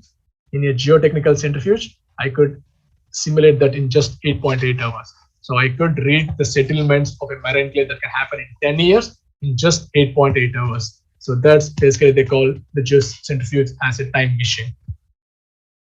So similarly, we can derive the scaling laws for any entity and then convert the model behavior to the prototype behavior. So these are the set of scaling laws we use basically for static events and dynamic events. As you can see, the time for dynamic events is 1 over n times. For consolidation, it will be 1 over n square times. Similarly, the frequency is scaled up by n times in the dynamic event. So we could have all these certain scaling laws, and we will use this to convert whatever the response we observed in the model scale to the prototype scale. And we can use this geotechnical centrifuge literally to study any geotechnical problem. If not, we could make certain simple assumptions, and you can do any sort of not just geotechnical. We have cases where we do the structural engineering or the wind turbines or wind tunnels and all these sort of issues. So if you see, we have a tunnel excavation in the model and how this could influence, this is a mass center structure which is 3D printed, and they're trying to understand what happens to this mass center structure due to the construction of a tunnel beneath that. And then similarly, we could investigate the slope stability issues or environmental geotechnics that may be contamination transport or seepage. We could understand any sort of problems much quickly than at the rate it happens in the field. Mostly we have the liquefaction issues. This is not a centrifuge model, but still that sort of problems we will investigate. As you could see that this is a structure sitting on a loose saturated sand, and during the earthquake, you could see the structure completely sintered. So we could understand this kind of mechanisms much easily. Basically, the failure mechanisms much realistically. We could capture the images. We could read or we could understand the failure mechanisms much straightforward, and then we could understand the behavior of soil or structures during various events. We could even also go for the monopiles and offshore engineering. We could stand, the lateral loading or the dynamic loadings for these monopiles, how it will respond. We could understand. We have, of course, we need certain set of actuators, either 2-dimensional or 3-dimensional, but we could still manage to read things. And in terms of structures, we have people who looked at the the rocking of structures during the earthquakes, or the viscous dampers, how this viscous dampers can prevent the damage during your structures. So we could do all sort of structural and geotechnical investigations if we had one centrifuge. So let's just summarize quickly what are these advantages. As I said, it could simulate the correct prototype stresses and strains. What we see in the field, we could simulate that in a small scale model. And we could capture the true stiffness and the true failure behavior of any system. And especially, as I said, if we are it's a quite well understood problem, we could simply do a finite element analysis with a known stress strain behavior. But whenever you are talking about the new geotechnical materials or quite complex problem, then this centrifuge modeling facilitates to understand quite better the response. And it's, as I said, its important aspect is to capture the true failure mechanisms, which you may not get in any other field testing. And the soil structure interaction is sort of automatically accounted in centrifuge models, whereas in FEM models, we have certain interaction where we model the soil and structure, we have certain elements we need to impose, whereas here it is automatically accounted through the experimental campaign. And then, as I said, it's a time machine where if you're dealing about the long-term consolidation settlements, we could quickly estimate them in a geotechnical centrifuge. And it's definitely cheaper than field test, though it is time consuming, but you could do more amount of experiments than field test. As I said, you could do the 3D models, blast loadings, anything that is related to the structures of geotechnical engineering. As I said, we could simulate in a geotechnical centrifuge. What about the alternatives to centrifuge model? As Mahesh is highlighting earlier, it is like having a centrifuge is like a white elephant.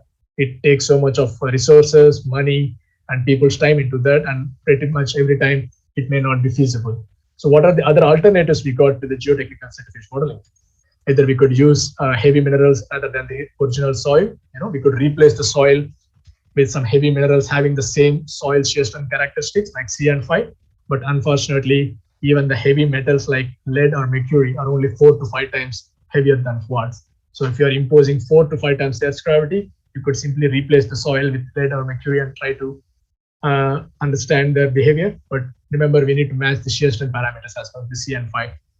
The other commonly used method is this downward hydraulic gradient method, where we basically maintain the water levels at 2 different heights. On top of the model, the pressure is quite high, and down the bottom, you're open to the atmosphere. Due to this head difference, water tries to go at high pressures from high pressure to the lower head, and it will impose higher pressures on your soil model.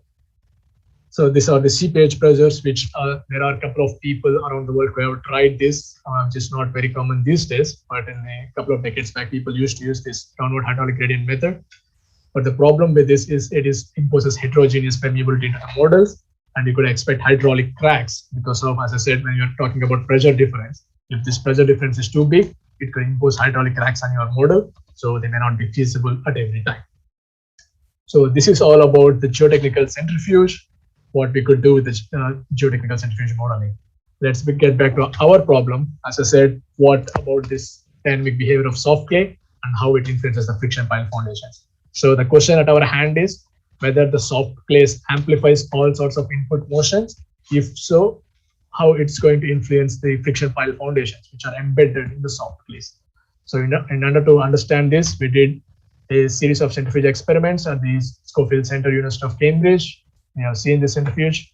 To impose the centrifuge, in order to impose the earthquake loads, we need certain actuators, what we call the stored angular momentum actuator. This is the first generation earthquake actuator.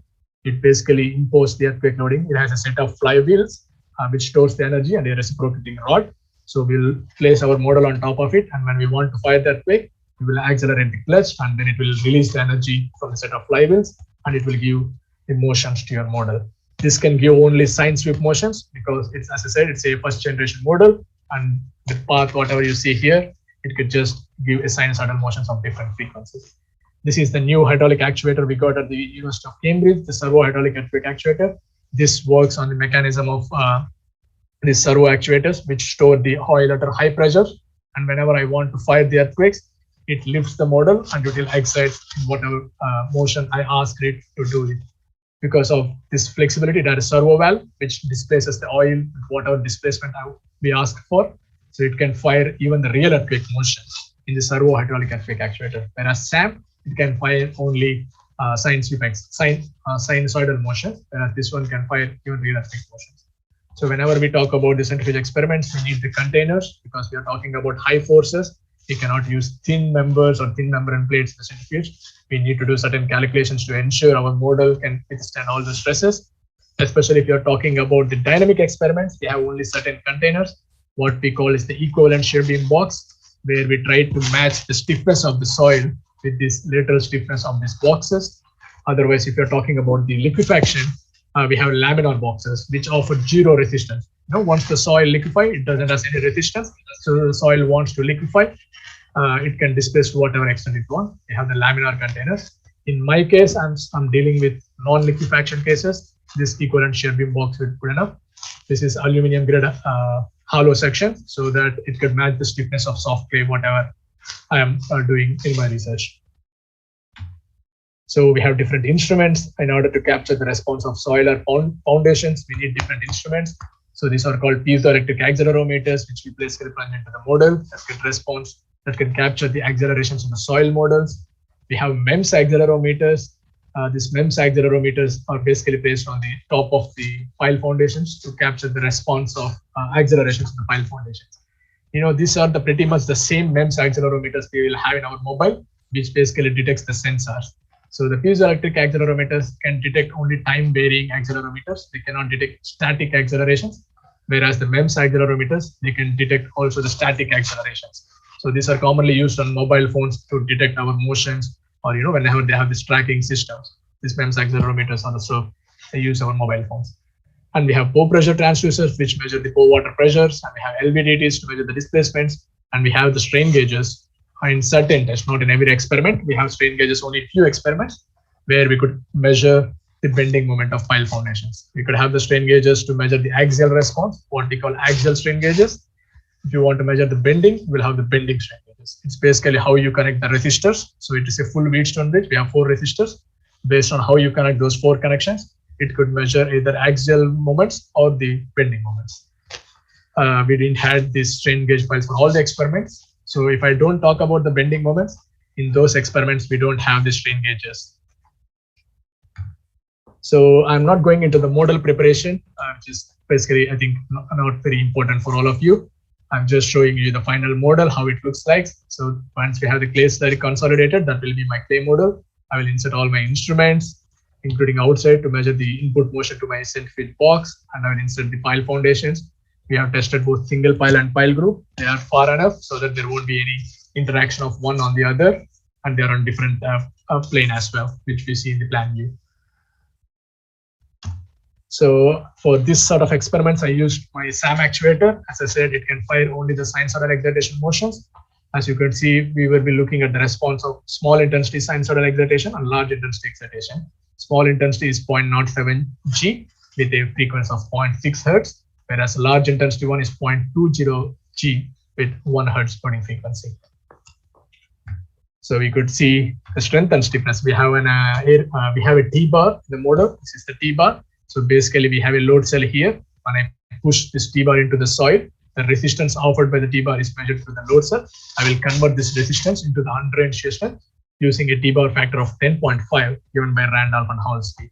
So knowing this resistance, I could get this undrained shear strength of my soil layer. And in order to measure the shear wave velocity, we have this air hammer device. This is pretty much similar to the bender element. Basically, this air hammer induces shear waves in the model, and my piezoelectric accelerometers on top of it will detect the signals at different time intervals. So knowing the distance between 2 piezoelectric accelerometers and their time difference, I could calculate the shear wave velocities at different depths of my model. So that's my shear wave velocity profile of the clay model I've tested. And knowing the shear wave velocity, I could calculate the fundamental frequency of my soil model. So VSOR 4D, I could get it as 1.8 Hertz. So that's the fundamental frequency of my clay model. So if I look at the response of my soft clay during the small intensity earthquake, as you could see, this is my input motion. And the moment this input motion reaches the surface, I could see large amount of higher frequency harmonics. To see what sort of frequencies, I could plot the same time histories in the frequency domain. So basically, whatever the acceleration time history I will get, I can convert them into the frequency domain using the fast Fourier transforms. And if you look at the frequencies, So basically, I see a large amount of amplification at 1.7 or 1.8 hertz, which is basically the natural frequency of my clay model. So at the small intensity earthquakes, my model amplified at its own natural frequency, which makes sense. But if I look at the response of the large intensity sinusoidal excitation, so the input motion is almost 0.2 times g, as we discussed before. But the time it reaches the surface, it almost attenuated. And this attenuation is increasing with the increasing number of loading cycles. Why is it happening? Let's do some simple analysis. So I know my undrained, I could see, between 8.25 meters to 6.75 meters, I could see this attenuation is happening. So it is between these zones. I can calculate what is the maximum shear stress in this layer from the accelerations using the simple equation. So that comes around to be 6.02 6 kilopascal. And I can see my undrained shear strength in that layer is less than 6 kPa. So basically the clay yielded, and hence I have the clay attenuation. So the important aspect here is I'm comparing the cyclic shear stresses with the static undrained shear strength. There is good amount of literature that says your cyclic undrained shear strength will be 15 to 20 times larger than static undrained shear strength. This is called the strain rate effect. This is depending on how fastly we are loading or how slowly we are loading, the clay can exhibit different shear strength compared to the static undrained shear strength. So even if I consider that 15 to 20% higher shear strength for my clay under cyclic loading, still it will fail within this zone depth because my mobilizer shear stresses are large enough to fail within that small shear strength zone. And hence I see attenuations starting from this region. As I go further shallower depths, my clay strength is much smaller, so the soil yields, and hence I expect the degradation in acceleration magnitude with increasing number of loading cycles. So if I just want to summarize it, that's the amplification and attenuation. So if my shear stresses are well below the shear strength of clay, I always expect the amplification. But the moment they reach the shear strength of clay, you could expect the attenuation due to the clay yielding. And again, if the shear stresses are less than the shear strength, you can again expect the amplification in the soil or model. To further understand, this soft clay response, we did some ground response analysis.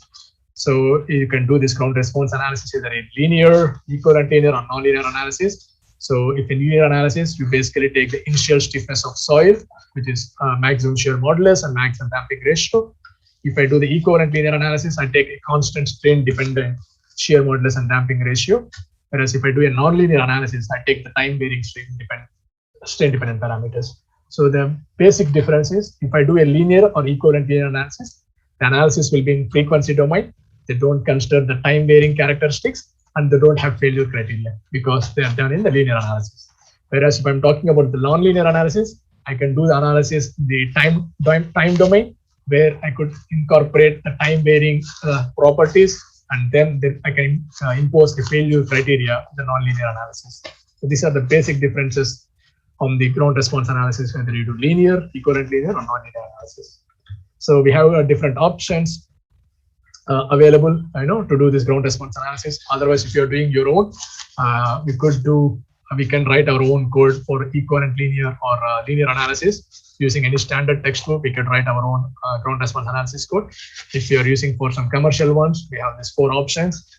But the shake and strata can only perform a linear and equivalent linear analysis, whereas deep soil and siren can perform nonlinear analysis as well. So in this case, we have used the deep soil as it is an open source version. And you could email Professor Hash and he can send you the access and we can do the deep soil analysis. So here we discretize the soil element into small layers, making sure that soil can propagate a maximum of 25 Hertz frequency. So we have discretized the soil layer based on the shear wave velocity by 100 times, such that the maximum frequency propagated is always greater than 25 Hertz. And we have experimentally derived stiffness degradation damping curves. So we have set of, the deep soil, the Hardin and Drenwich or rustic and Dobry given stiffness degradation and damping curves.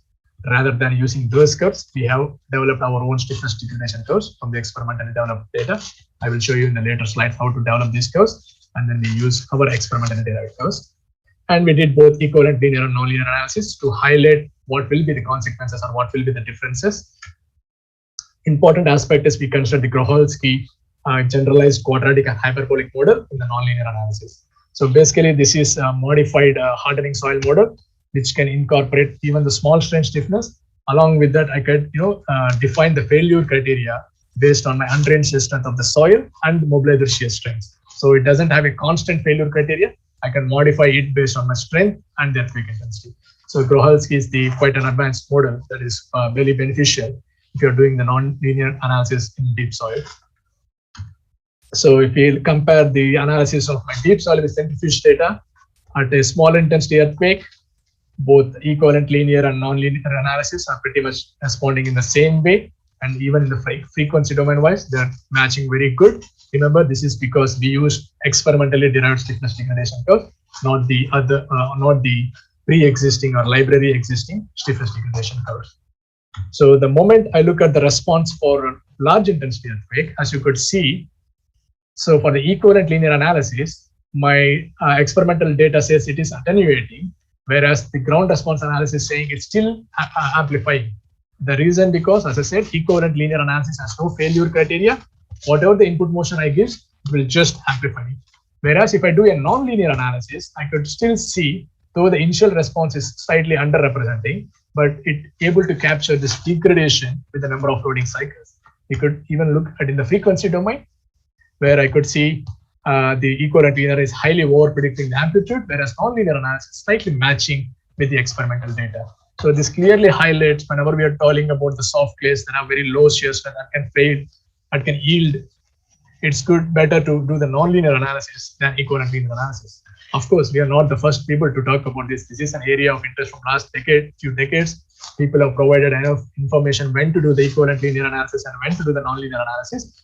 But only thing I'm highlighting, it's not, function of the shear strain. We need to consider the soil properties as well. As I said, the undrained shear strength, the plasticity index, these are all important to incorporate rather than just looking at the maximum shear strength. Suppose I was talking about the Mexico City. It has a plasticity index of 200 to 300%. So it could behave pretty much like a linear elastic behavior up to 0.1 strain and can present low damping. So depending on the soil properties, we need to decide whether we need to do equivalent linear or non-linear analysis rather than just depending on what the peak ground accelerations or shear stress.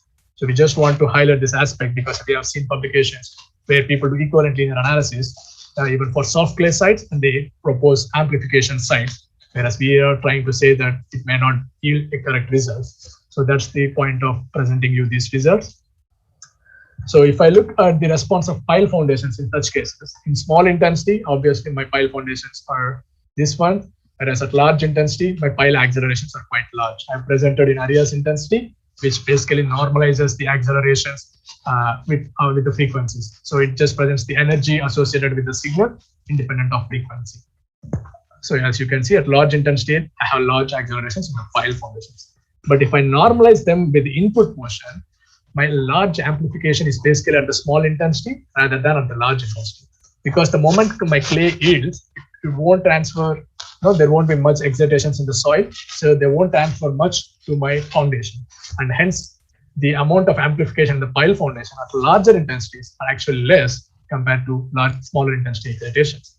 So this is how it could influence the response of your pile foundations as well, the response of your soil. So this is all one aspect of, to understand the response of soft clays and how it will influence the response of your pile foundations. The other interesting aspect I was talking about is how to calculate the kinematic loads and when to consider these kinematic loads. As I said, the inertial load is basically mass times the accelerations, whereas the kinematic loads is the forces coming due to the excitation of surrounding soil. In general seismic design, we basically don't consider the kinematic loads, except the cases of soil liquefaction, where we could expect large deformation, the lateral sliding. Except for those cases, we pretty much neglect these kinematic loads. But then, what if my pile foundation is sitting in a layered soil, where the bottom stratum is quite stiff and the top layer is very soft? I had a stiffness contrast here.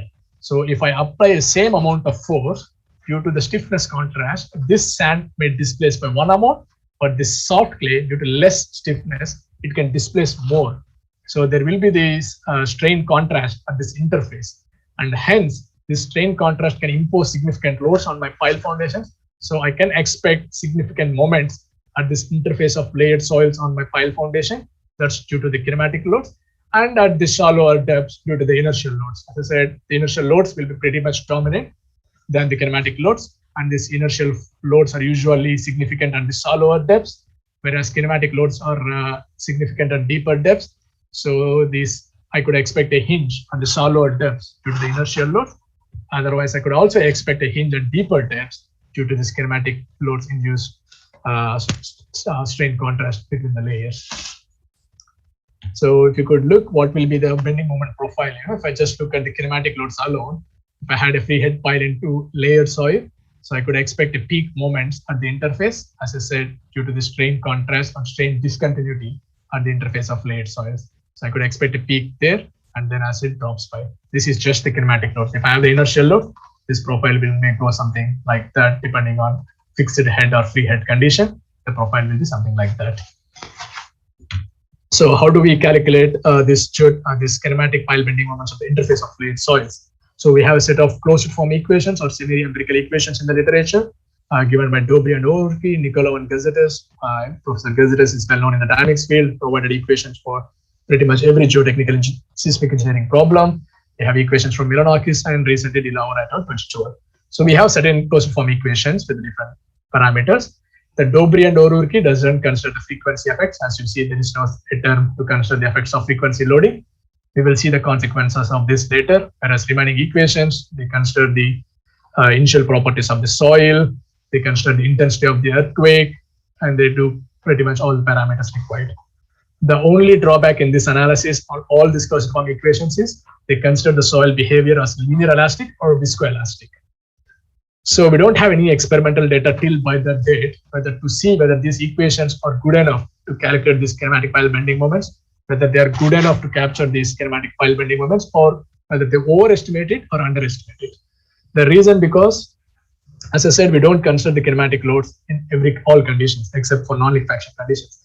So in the case of non-liquefiable soils, the Eurocode 8 recommends the consideration of kinematic loads only if the ground profile is of type D, S1 or S2, which means having shear wave velocities less than 100 meters per second, or the zone is of moderate or high seismicity with AG times X exceeds 0.1 G. So AG is the design ground accelerations and S is the soil factor.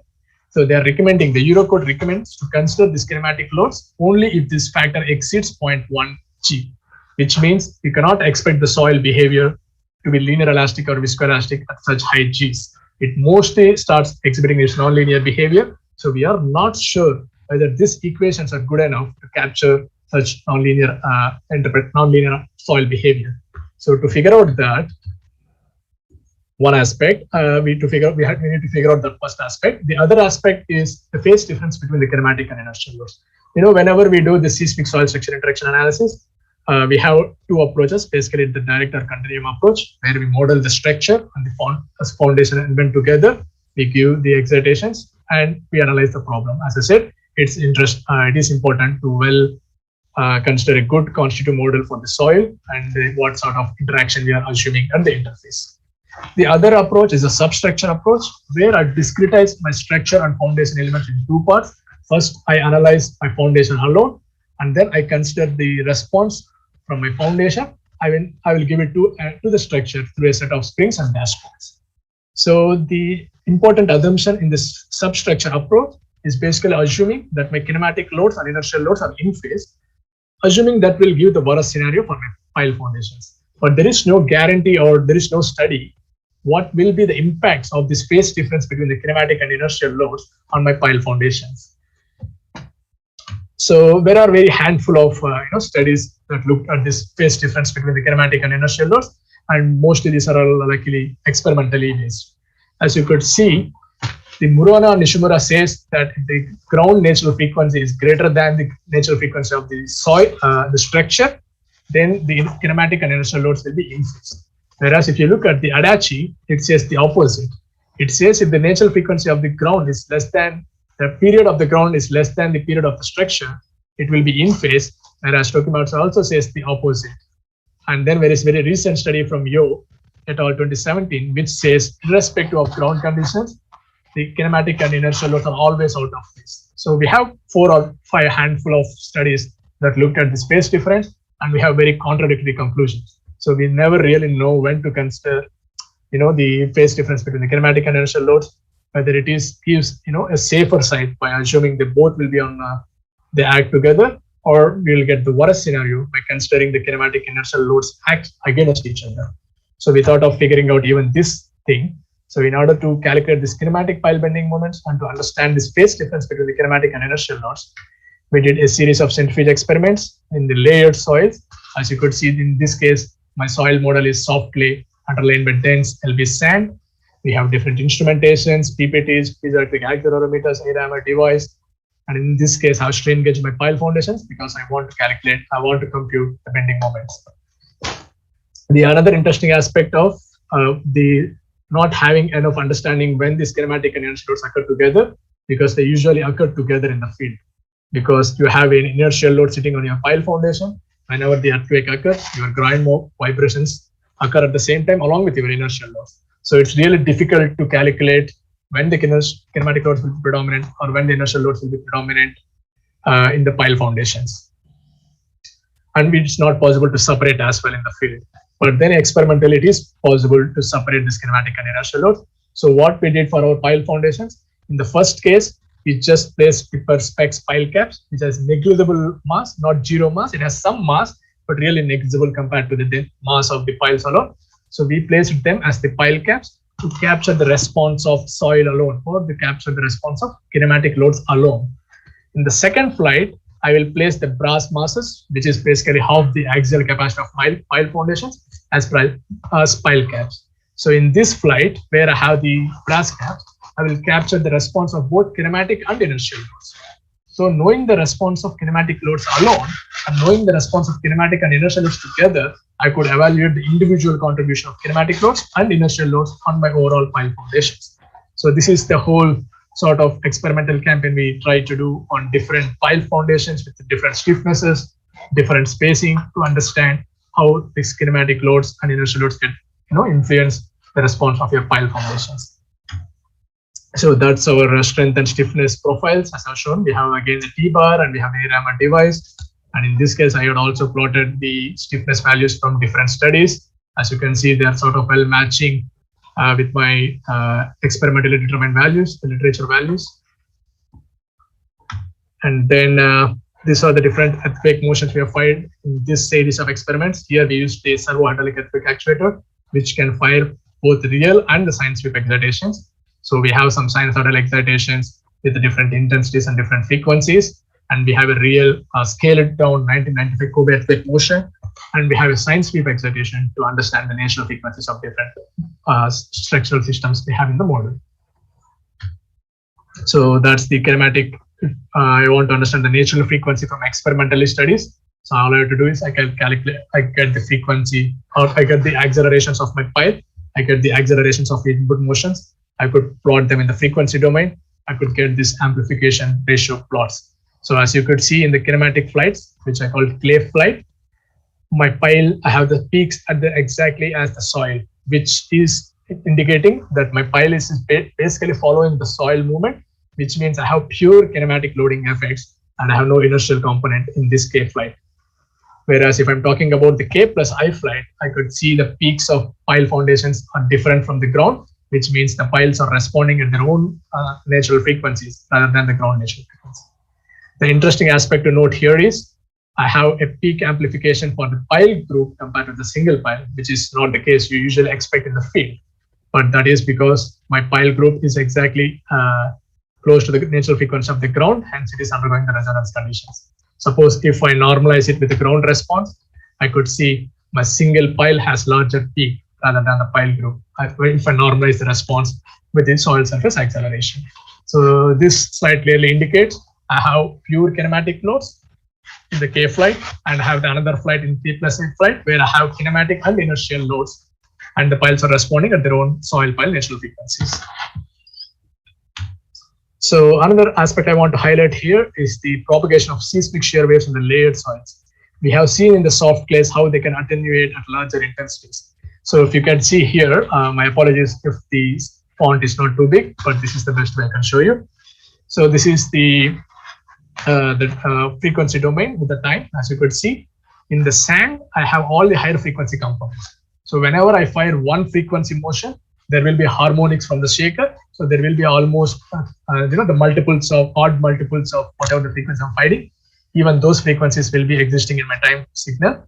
So as you could see here, in the sand layer, they are propagating quite well. But the moment they enter into the soft clay layer, because the clay is quite soft, it cannot propagate the higher frequency components, and hence it's even filtering out the higher frequency components of the input motions.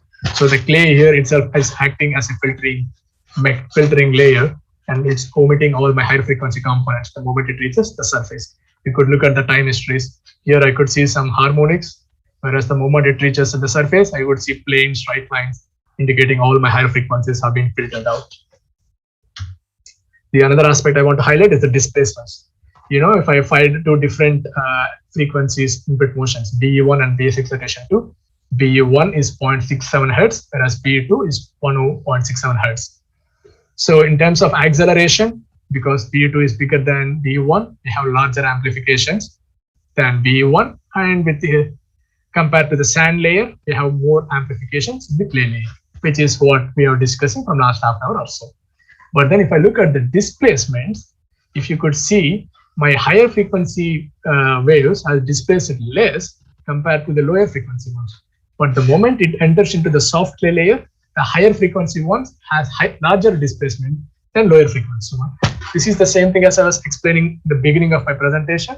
Whenever these high frequency waves or high velocity waves try to propagate in the soft clay layer, they cannot propagate at the same velocity, at the same speed, because the layer is quite soft, it's less dense, it cannot allow it to propagate at the same velocity.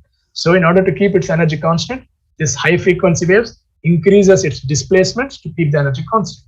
And hence, compared to the 0.667 Hertz wave, my 1.067 Hertz has larger displacements in the clay layer compared to the sand layer.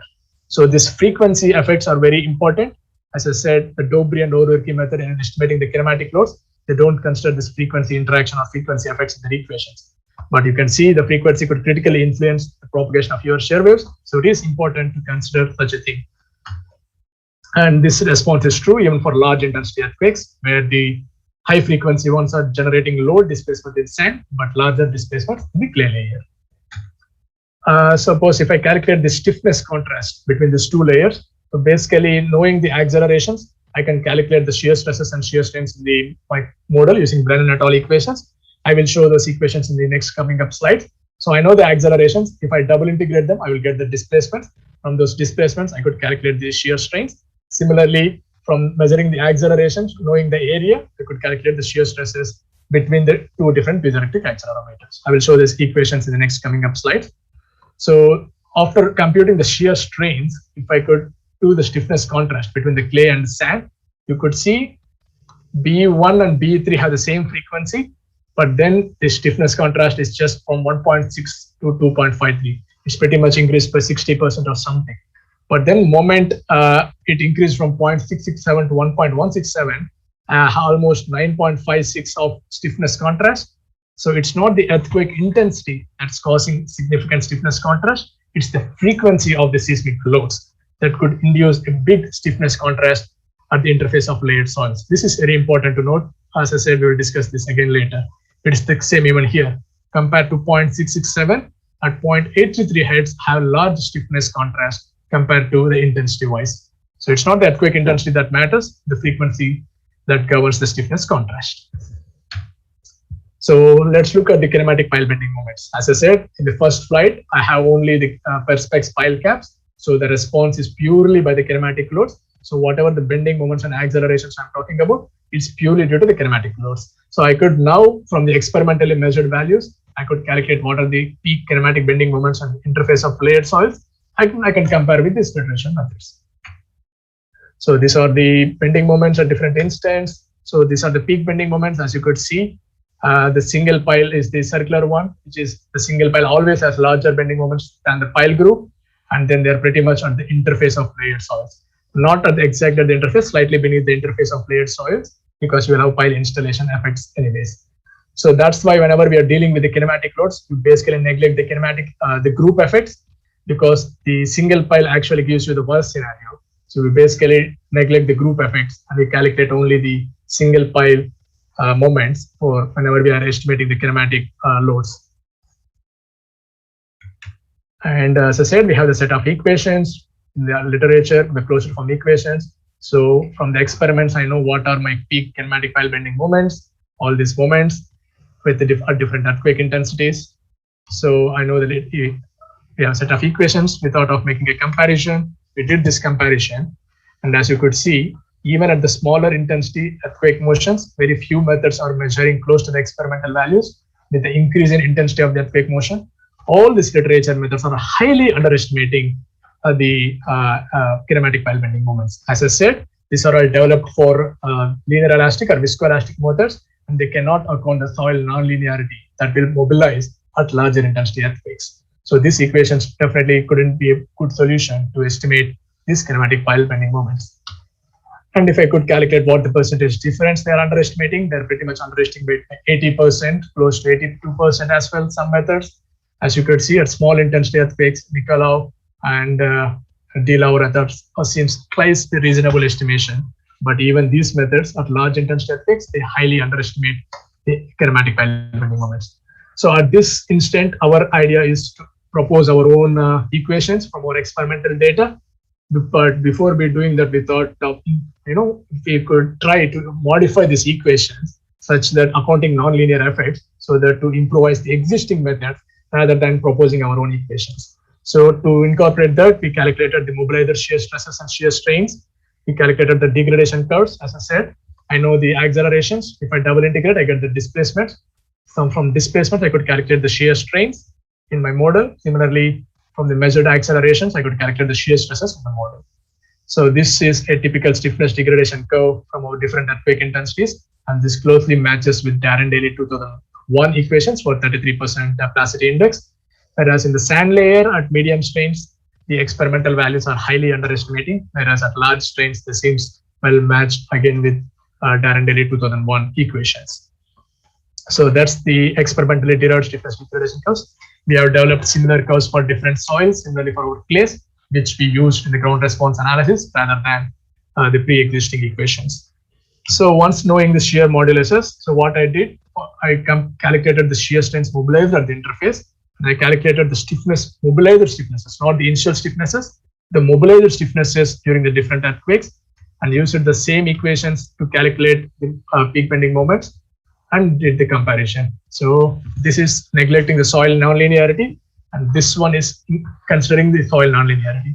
As you could see, right now I could incorporate,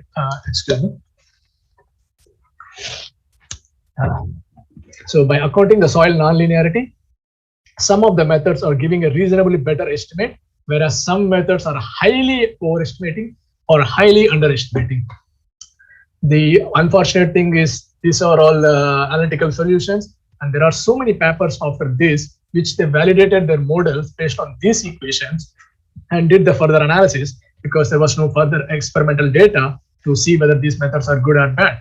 So with this research, we managed to get some experimental data. We highlighted the drawbacks associated with them, and we are saying if you could consider, mobilizer shear strains at the interface, which we determine from the experiment, and mobilizer shear stiffness rather than initial stiffness, a few methods can determine a reasonable value as close to that what you can expect in the field. So if you look at these comparisons, so Dobry and O'Rourke, as I said, it doesn't consider the frequency effects, but it's still able to give very less percentage or a reasonably close value to the experimental value. I guess this, in our case, it's just quite being lucky, but it may not be true for all other cases.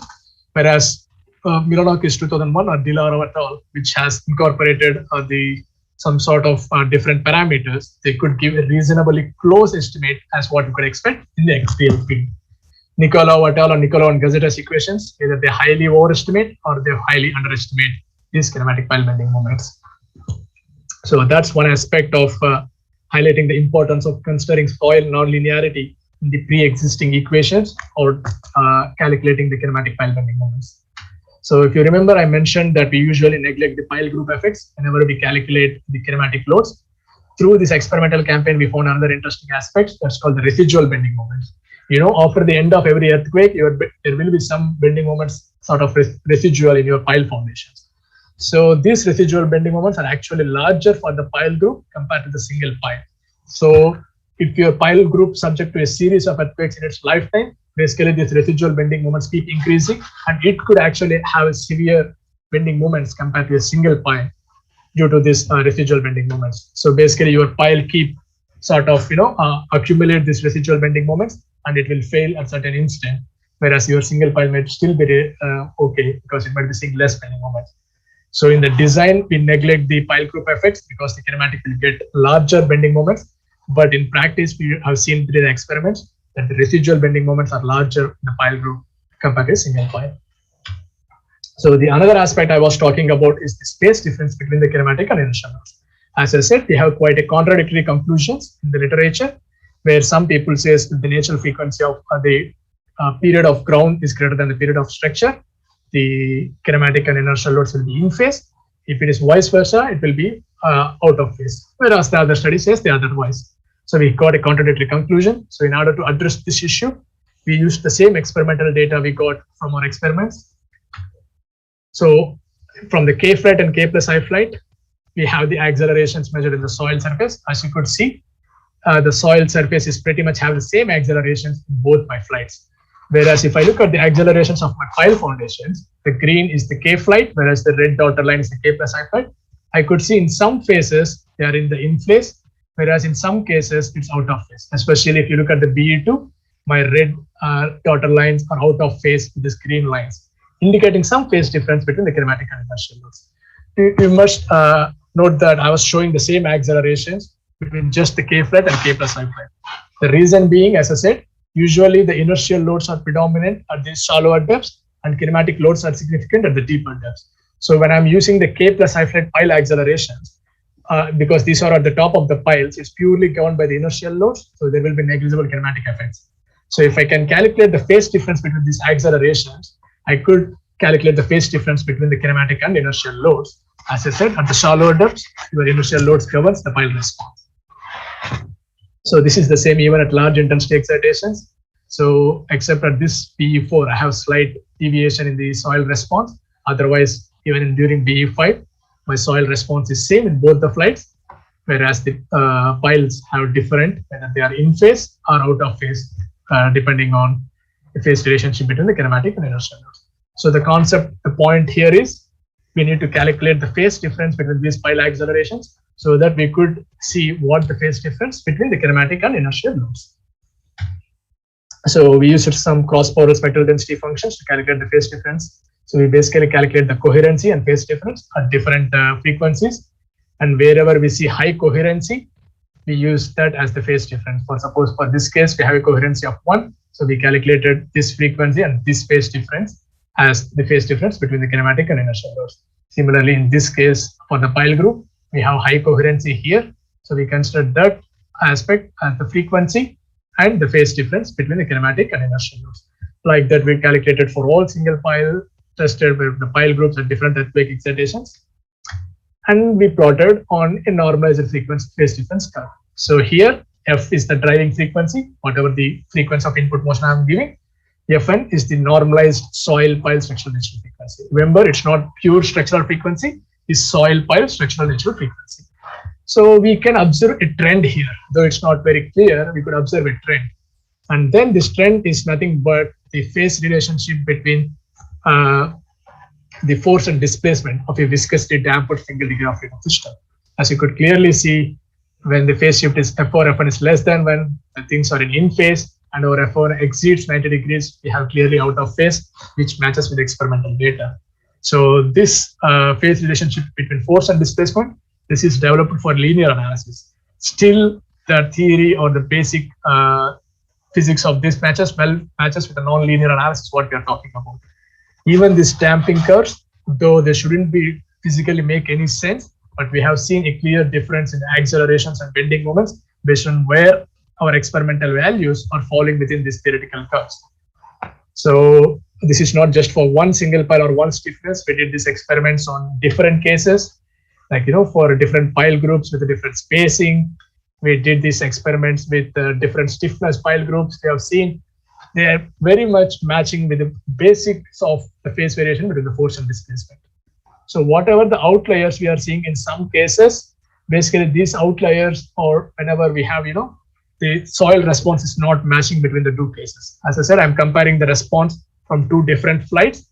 If my soil response is not same in these two cases, I'm getting these outliers. Otherwise, my experimentally determined phase difference values are well matched with this natural frequency of the phase difference between the force and displacement. So this puts an end to the contradictory conclusions in the literature that it is independent of ground natural frequency. If you see in this plot, I don't have ground natural frequency at all. I just have the driving frequency, and then I have the natural frequency of soil pile system, but didn't have any ground natural frequency. So it is independent of ground natural frequency, but then I had to normalize with the driving frequency with the soil pile structure frequency. Then if that F4Fn is less than 1, the kinematic and inertial loads will be in phase. If that F4Fn is greater than 1, the kinematic and inertial loads will be out of phase. So now we understood when the kinematic and inertial loads will be in phase and out of phase. But what will be the consequences? Why it is important? Why I should need to know when they will be in phase and out of phase? We will see that aspect now. So if you look at the accelerations, I plotted again in areas intensity. As I said, it will irrespective of frequency, it can normalize the energy, and we could just look at in terms of what is the energy associated with an acceleration signal. Again, my apologies if the font is too less. I couldn't fit all this in a bigger thing. So if you could see, when there is in phase, my pile accelerations in k plus I flight are always larger than k flight. But then whenever my kinematic and inertial loads are out of phase, the pile acceleration in k plus I flight is smaller than the k flight. So this basically reduces the accelerations coming onto your foundation. So whenever your kinematic and inertial loads are acting out of phase, it reduces the accelerations on your pile foundations. So it basically reduces the load acting on your superstructure. Whenever they are acting in phase, obviously the accelerations in k plus I flight, or the combined kinematic and inertial loads, will be larger than pure kinematic loads, as you could see for the pile group, where the kinematic and inertial loads always in phase. So that's the one point. So when the kinematic and inertial loads act away, or when they are out of phase, the pile accelerations will be smaller compared to the case when they act together. What about the pile rotations? Again, so whenever the kinematic and inertial loads are in phase, we didn't have significant rotations, but the moment they went out of phase, there is a significant rotations in my pile foundation. This is important because if you undergo significant rotations, this will impose significant moments onto your pile foundation. So the bending moment could alter because of these rotations. So the accelerations reduces, the rotations increases when there is a significant phase difference between kinematic and inertial loads. And let's look at the bending moments for the single pile. Again, we just normalized with the earthquake intensity so that we could plot them. As you could see, this circular dot is for the kinematic response, which you have already seen, whereas this triangular ones for the kinematic and inertial loads. As you could see, because this is a free-headed pile, my peak bending moments will be close to the shallower depths, which means it's purely governed by the inertial loads. But the interesting point here to observe is with the increase in intensity, the bending moments are increasing in the single pile. But the moment there is a significant phase difference, actually these moments are quite small than BE3. Though the earthquake intensity wise, BE3 and BE4, BE5 are very close by from 0.15 to 0.20 G. But then there is a significant phase difference between my kinematic and inertial loads in BE4 and BE5 excitations, and hence my bending moments are relatively smaller compared to the case when the kinematic and inertial loads act together. And you could also see the deeper depths, the kinematic loads governs the response, and hence in the K flight I have larger bending moments compared to K plus I flight, and they act against each other. So similarly, the case for the pile group, we have two different piles anyway. So we think because now for the pile group, the kinematic and inertial loads act together. So with the increase in intensity of the earthquake, the bending moments in the pile group are increasing. And as you can see, the bending moments can be predominant at the interface of layered soils as well as at the shallower depths. Because for the pile group, I have a constrained pile cap rotation. So I could expect larger bending moments at the shallower depths due to the constrained pile cap rotation, as well as at the interface of layered soils due to the strain contrast. So that's the basic difference in the free-headed single pile and constrained pile cap. In the case of single pile and pile groups, in the case of single pile, if it is free-headed, I can expect the peak bending moments close to the shallower depths. In the case of kinematic and inertial loads, Whereas for a pile group, the bending moments can be critical both at the shallower depths and at the interface of layered soils. And especially if there is a significant phase difference, the bending moments can be quite small in the single pile, but significantly larger in the pile group. So the general understanding is usually the single pile will have larger bending moments than pile groups, well, assuming no group effects or such thing. But then if you incorporate the pile, the phase difference aspects, you basically get larger. If there is a significant phase difference in the single pile, the bending moments will be small here and larger in the pile group. So this is all the theoretical aspects so far we figured out. We understood what the soft glaze response, what is the effect of interface layered soils, and the response of single pile and the differences in response of single pile and pile group. But then how do you incorporate everything into the design? So let me quickly go through the slides. I see I got 5 or 10 more minutes. Let me quickly show you. So we basically do a PY analysis. Apart from FEM analysis, whenever we are dealing with the laterally loaded piles, the PY analysis are commonly used, where we basically PY analysis or Winkler analysis, where we have a beam, where we discretize the pile into a set of beam elements, and the resistance offered by the soil is represented through linear springs or non-linear spring, what we call the PY springs. So we have certain codes whenever we do the laterally loaded, whenever we are designing the laterally loaded piles, the API, the American Petroleum Institute codes, or then we have DNV, Dutch ones. This code we are pretty much uses the PY relationship given in those codes for designing laterally loaded piles. Unfortunately, we don't have any standard PY curves for the dynamic conditions, though there are handful of equations experimentally derived PY curves in the literature. But in terms of the code wise, we don't have any codes wise, they don't recommend any PY curves for the dynamic loading conditions. So we have only for monotonic or cyclic loading conditions on the pile head. So the important aspect of me highlighting here is the group the soil layering effects. Whatever the PY curves existing in the literature or in the codes, they are for pure homogeneous soils. That may be homogeneous clays or homogeneous sands, but they don't comment much about the soil layering effects. Pretty much whatever the commercial existing softwares, they analyze based on overburden. So they basically consider the top layer as an overburden. On the bottom layer, they modify the PY curves for the bottom layer and do the analysis. So it's only George I could find in the literature that talks about the soil layering effects. So basically what he recommends is if you have 2 different layers, you could modify the PY curves of the second layer by considering, by replacing the top layer with the equivalent bottom layer having the same force at the interface. So you basically, suppose if I have a soft layer of H1 thickness, I replace that with a relatively less thickness sand layer, such that my force at the lateral force at this interface will still be the same, such that I don't have to consider the layering effects or anything. So this is the only study I could find or that talks about the soil layering effects. And we have this API and DNV curves, which just talks only for the homogeneous soils, but never for any of these layering effects. So we thought of looking at whether this George approach or considering the top layer as overburden would be sufficient in doing the seismic PY analysis. Of course, it must be understood these API or DNV curves are developed for monotonic or cyclic loading. They're not developed for dynamic curves.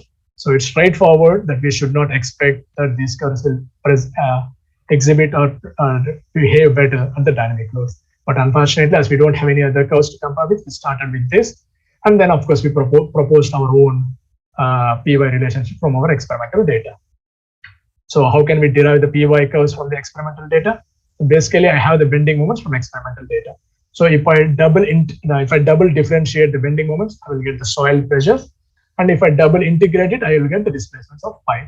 So in the case of dynamic cases, we basically, whenever I double integrate the moments, I get the overall pile displacement, which also includes the soil displacements.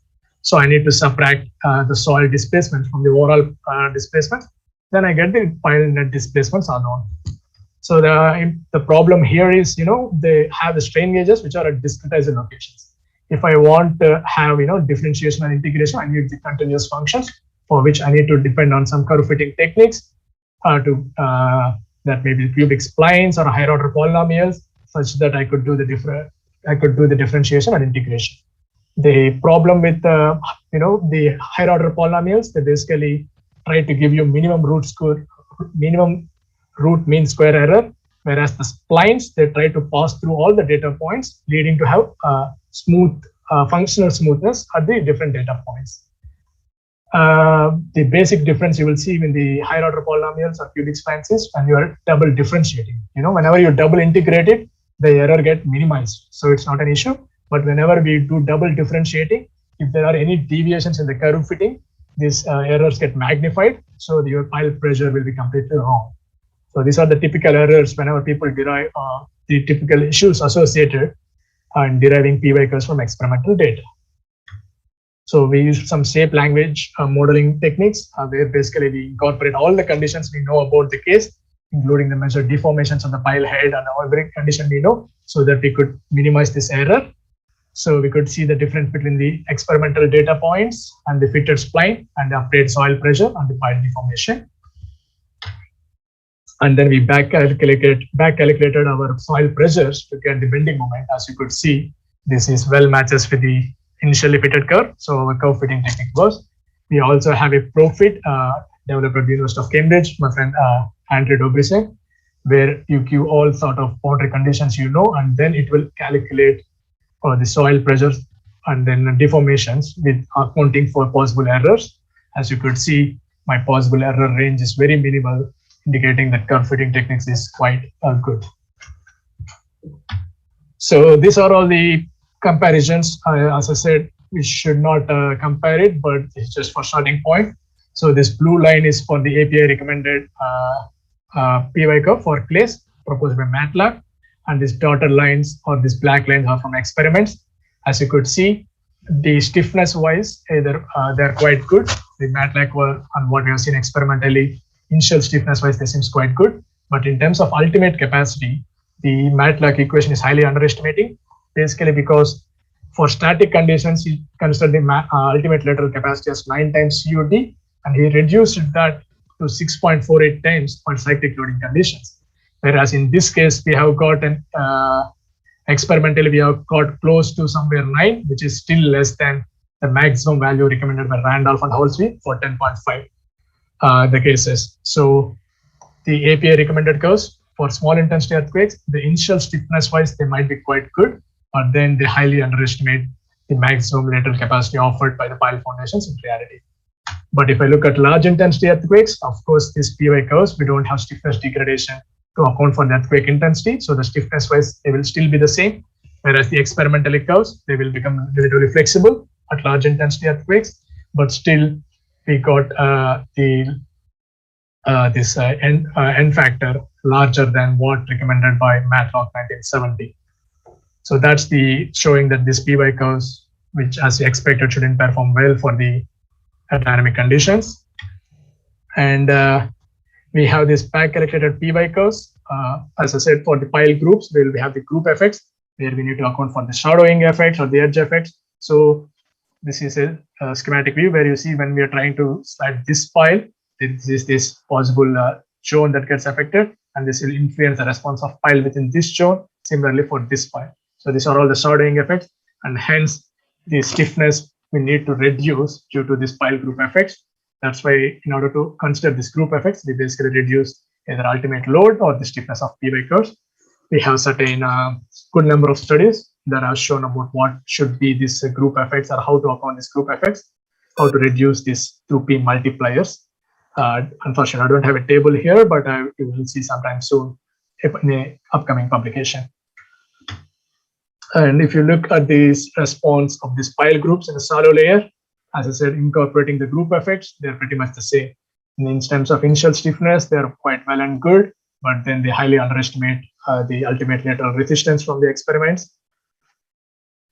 And yeah, this is the same what I was taking. As I said, for the group effects, now I need to modify the PY curves for the sand layer. I will be considering two effects. One, by considering the top layer as overburden on the second layer, and the other version is basically modifying considering Georgiades theory. So as you can see, either I consider the Georgiades correction with overburden or with corrected layers, it always highly overestimates initial stiffness and ultimate lateral capacity, whereas experimentally I'm getting very less stiffness or less ultimate capacities. And this all loops you're looking is the higher frequency component. This uncertainty is just the high frequency component, so we don't get a homogeneous loops from experimental data. We will have such kind of stuff. Similarly, with large intensity earthquakes, this difference increases much bigger. So this is all some sort of experimental part. And then we have pseudostatic approaches, which is quite commonly we use.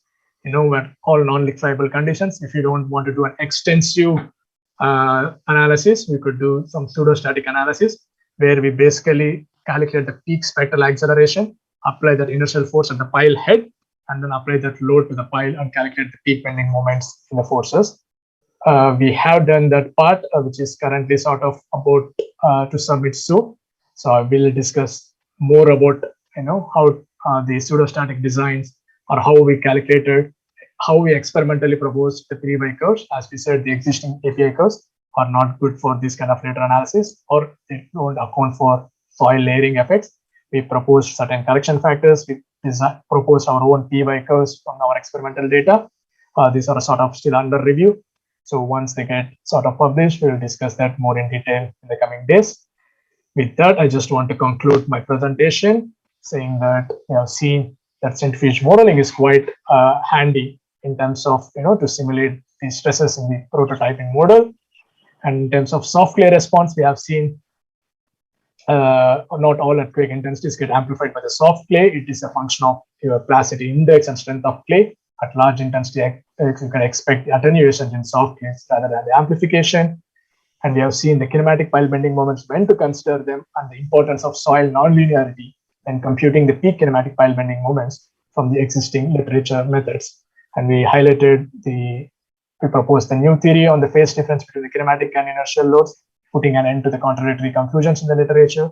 And we have seen how this phase difference can influence pile accelerations, bending moments, and pile rotations. And we have seen how the API recommended PY curves, which are basically developed for laterally loaded piles, are not good for the dynamic conditions, which is to be as expected things. So we'll see more in the near times. With that, I'm happy to take a couple of questions. And I want to thank my supervisor, Gopal Madhabushi, collaborators to and Julia Vijayan at Cambridge University. We did some of experiments looking at the pile filtering effects or the pile group effects with the University of Italy, University of Naples in Italy, Professor Luca De Sanctis and Dr. Raffaele Di Valera. And I want to thank my funding agencies, Cambridge Trust and Commonwealth Scholarship Commission, and the technicians of the Scofield Center who are the main success part of running the successful centrifuge experiments. Thank you. Thank you, Dr. Tejas. I think you are perfectly on time. And, I hope so. Yeah, I left some time for the questions. Right. So you're perfectly on time. And I just wanted to ask a very simple thing. Although I have also gone through your papers also previously. I just had a simple question, like the outcome of your study, because it was a project, right? And I think previously also someone was working on the same lines, but then you took it up. And then maybe someone is also looking up presently also in Cambridge.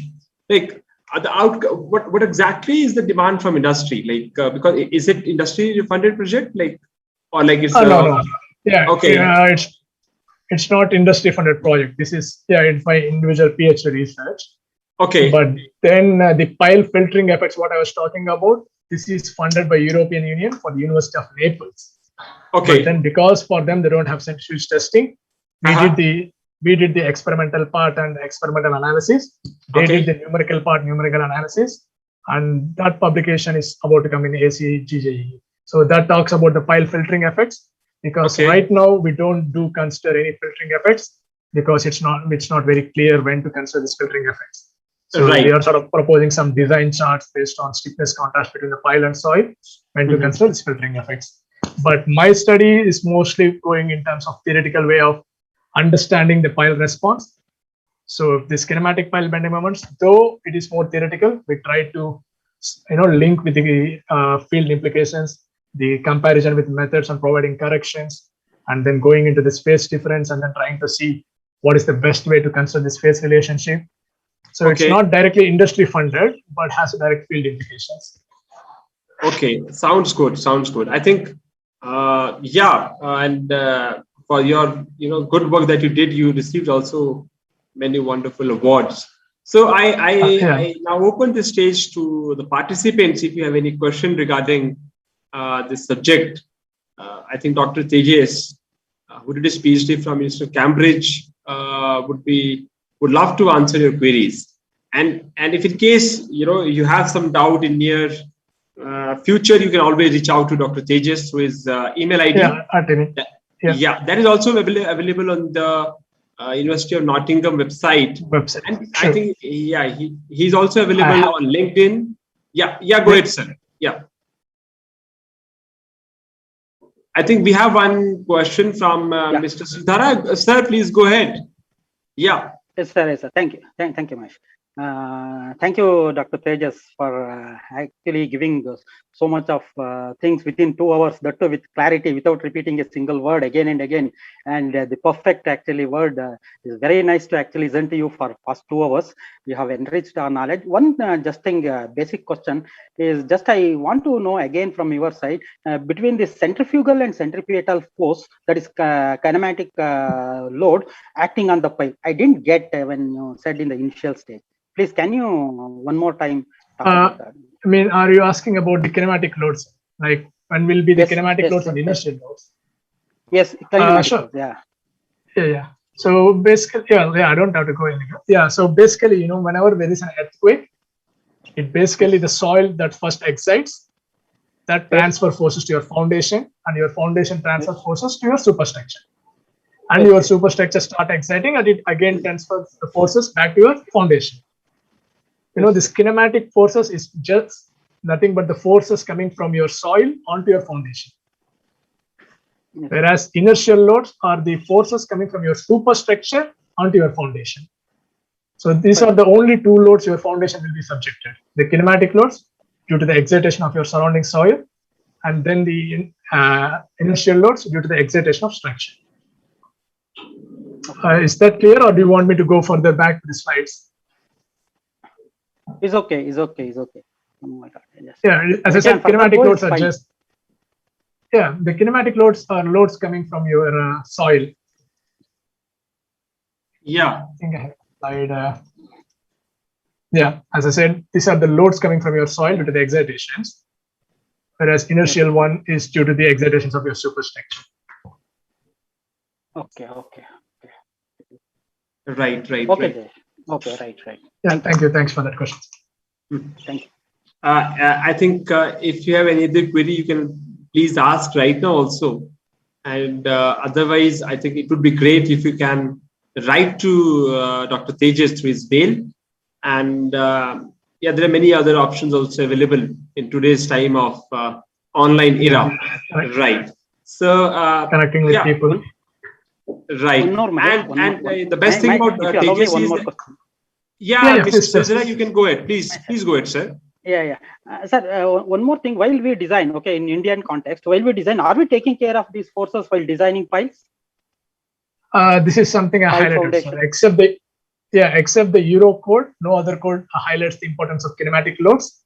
So except for the case of liquefaction induced lateral spreading, I guess we don't really consider the kinematic loads, especially in the layered soils or anything. We pretty much design for the inertial loads. As I said, especially if you design either using the pseudostatic analysis or FEM based on pseudostatic, we basically calculate the peak inertial load, and we consider that. We basically, most cases, I must say, we neglect the kinematic loads. But still, we are on the conservative side, even if we don't do it. Yes. This is what I was highlighting. This is what I was highlighting. So if you have the group effects and there is a significant stiffness contrast, we are not actually on the conservative side. We are basically underestimating the bending moment. So we might be designing safe at the shallower depths, but then that could lead to the failure at deeper depths. So when we do the ground investigation, we need to figure out what are the different soil layers we got, and if there is a significant strain contrast, it's good to do even this kinematic analysis and calculate the bending moments. So most cases, probably our inertial loads may be larger, but if at certain frequencies, if the inertial forces are smaller, still the kinematic loads can induce bigger damage. We have actually well-reported case histories. If we have this Mushiro and Nishimura 1985 conference paper, they purely talked about these kinematic load failures. I could have introduced in my slides. but I couldn't actually thought of useful. But we have cases where files have failed purely due to the kinematic loss, not just the lateral spreading, but due to this stiffness contrast. Okay. Yeah. Okay. Is it? Can we do it retrofitting? If at all, if you have found what are all the things in. This is the problem. I mean, if it is shallow depth, you could sort of cut and then have a connectivity. But if it is at quite deep, we cannot really do the retrofitting. Okay. If it is at least the shallower depths, you could always have some retrofitting techniques where you modify, cut the top portion of the pile, attach the rebars, and then have the continuity. But if it is quite deep, we cannot actually see that. Okay. Then when we are getting these things to our codes, I guess yes, right. As I said, just when Dr. Tejas will be in the committees. I think yes, there are a couple of. I think as I said, European code just highlighted, and then the American one, the foundations. I don't remember the name. That they had just the very latest 2020 revision, the draft version. They also included the highlights on how to consider the kinematic loads. But the problem is none of these codes usually give you the solution, how to get it. So as I said, we have the people who use the Professor Gazda's equations or the existing literature equations to validate the model. Yes, sir, good. And we could have seen that sometimes we've gone wrong. So unless we have proper way of computing or estimating this, I guess it takes some more time to estimation and then incorporating into the codes. Right. Even Eurocodes are not. Yeah. Please go ahead, sir. Even Eurocodes are also not taking care of this interface between the layers, no? As of now. Eurocode suggests that. So Eurocode 8, which considers for dynamic events, it mentions about this interface moments. Okay. I think I've shown you the exact wording from the coding itself. This is from the Eurocode 8 itself, this text. So they do recommend if your soil type is D, S1 or S2, and your shear wave velocities are less than 100 meters per second, or if your zone is of high seismicity with AG and it exceeds 0.1 G, then yes, Eurocode recommends to consider this interlay, this layering effects. Okay. Thank you, Doctor. Yeah. Thank you so much. Right. So, Dr. Tejas, thank you very much for taking out time. And it was pleasure hosting you. Next time, it would be more great to host you here in India. Hopefully at that time I will have some results from Nottingham where I could talk about landslides. Right, it would be great to talk. Yeah, because we had more relevant to this speakers, topic. right? Yeah, we had many speakers talking about landslide. So next time you will also be presenting, and I think what can be the best place to talk about landslide when you are in Himachal, right? So exactly. I mean, I've seen the case histories or what's happening from last couple of months. I really see the need for the problem, and then why there's so much of people working on it. It is definitely needed. Absolutely. So thank you very much. Again, thank you I would like to thank you on behalf of the organizing committee to accept our invitation and to deliver a wonderful lecture. Thank you. Thank you for having me. Thanks to all the attendees for staying this long. Listening to this long is really challenging. I want to thank you. Thanks to all of them for listening for staying this long. Yeah. So with these words, I also thank all the participants who are attending our faculty development program. To close today's sessions, and let us meet tomorrow at 10:30 a.m. We are having Dr. Alejandro Martinez will be joining us from University of California, Davis. And after that, I think Dr. Parth Narayan Mishra will be joining from Australia. So we have two wonderful speakers for the last day. I thank all of you again for attending, joining, and especially thanks to Dr. Tejas. Thank you. So with these words, I close today's session and have a great evening and a great day to Tejas. Thank you. You too. Bye. Bye-bye.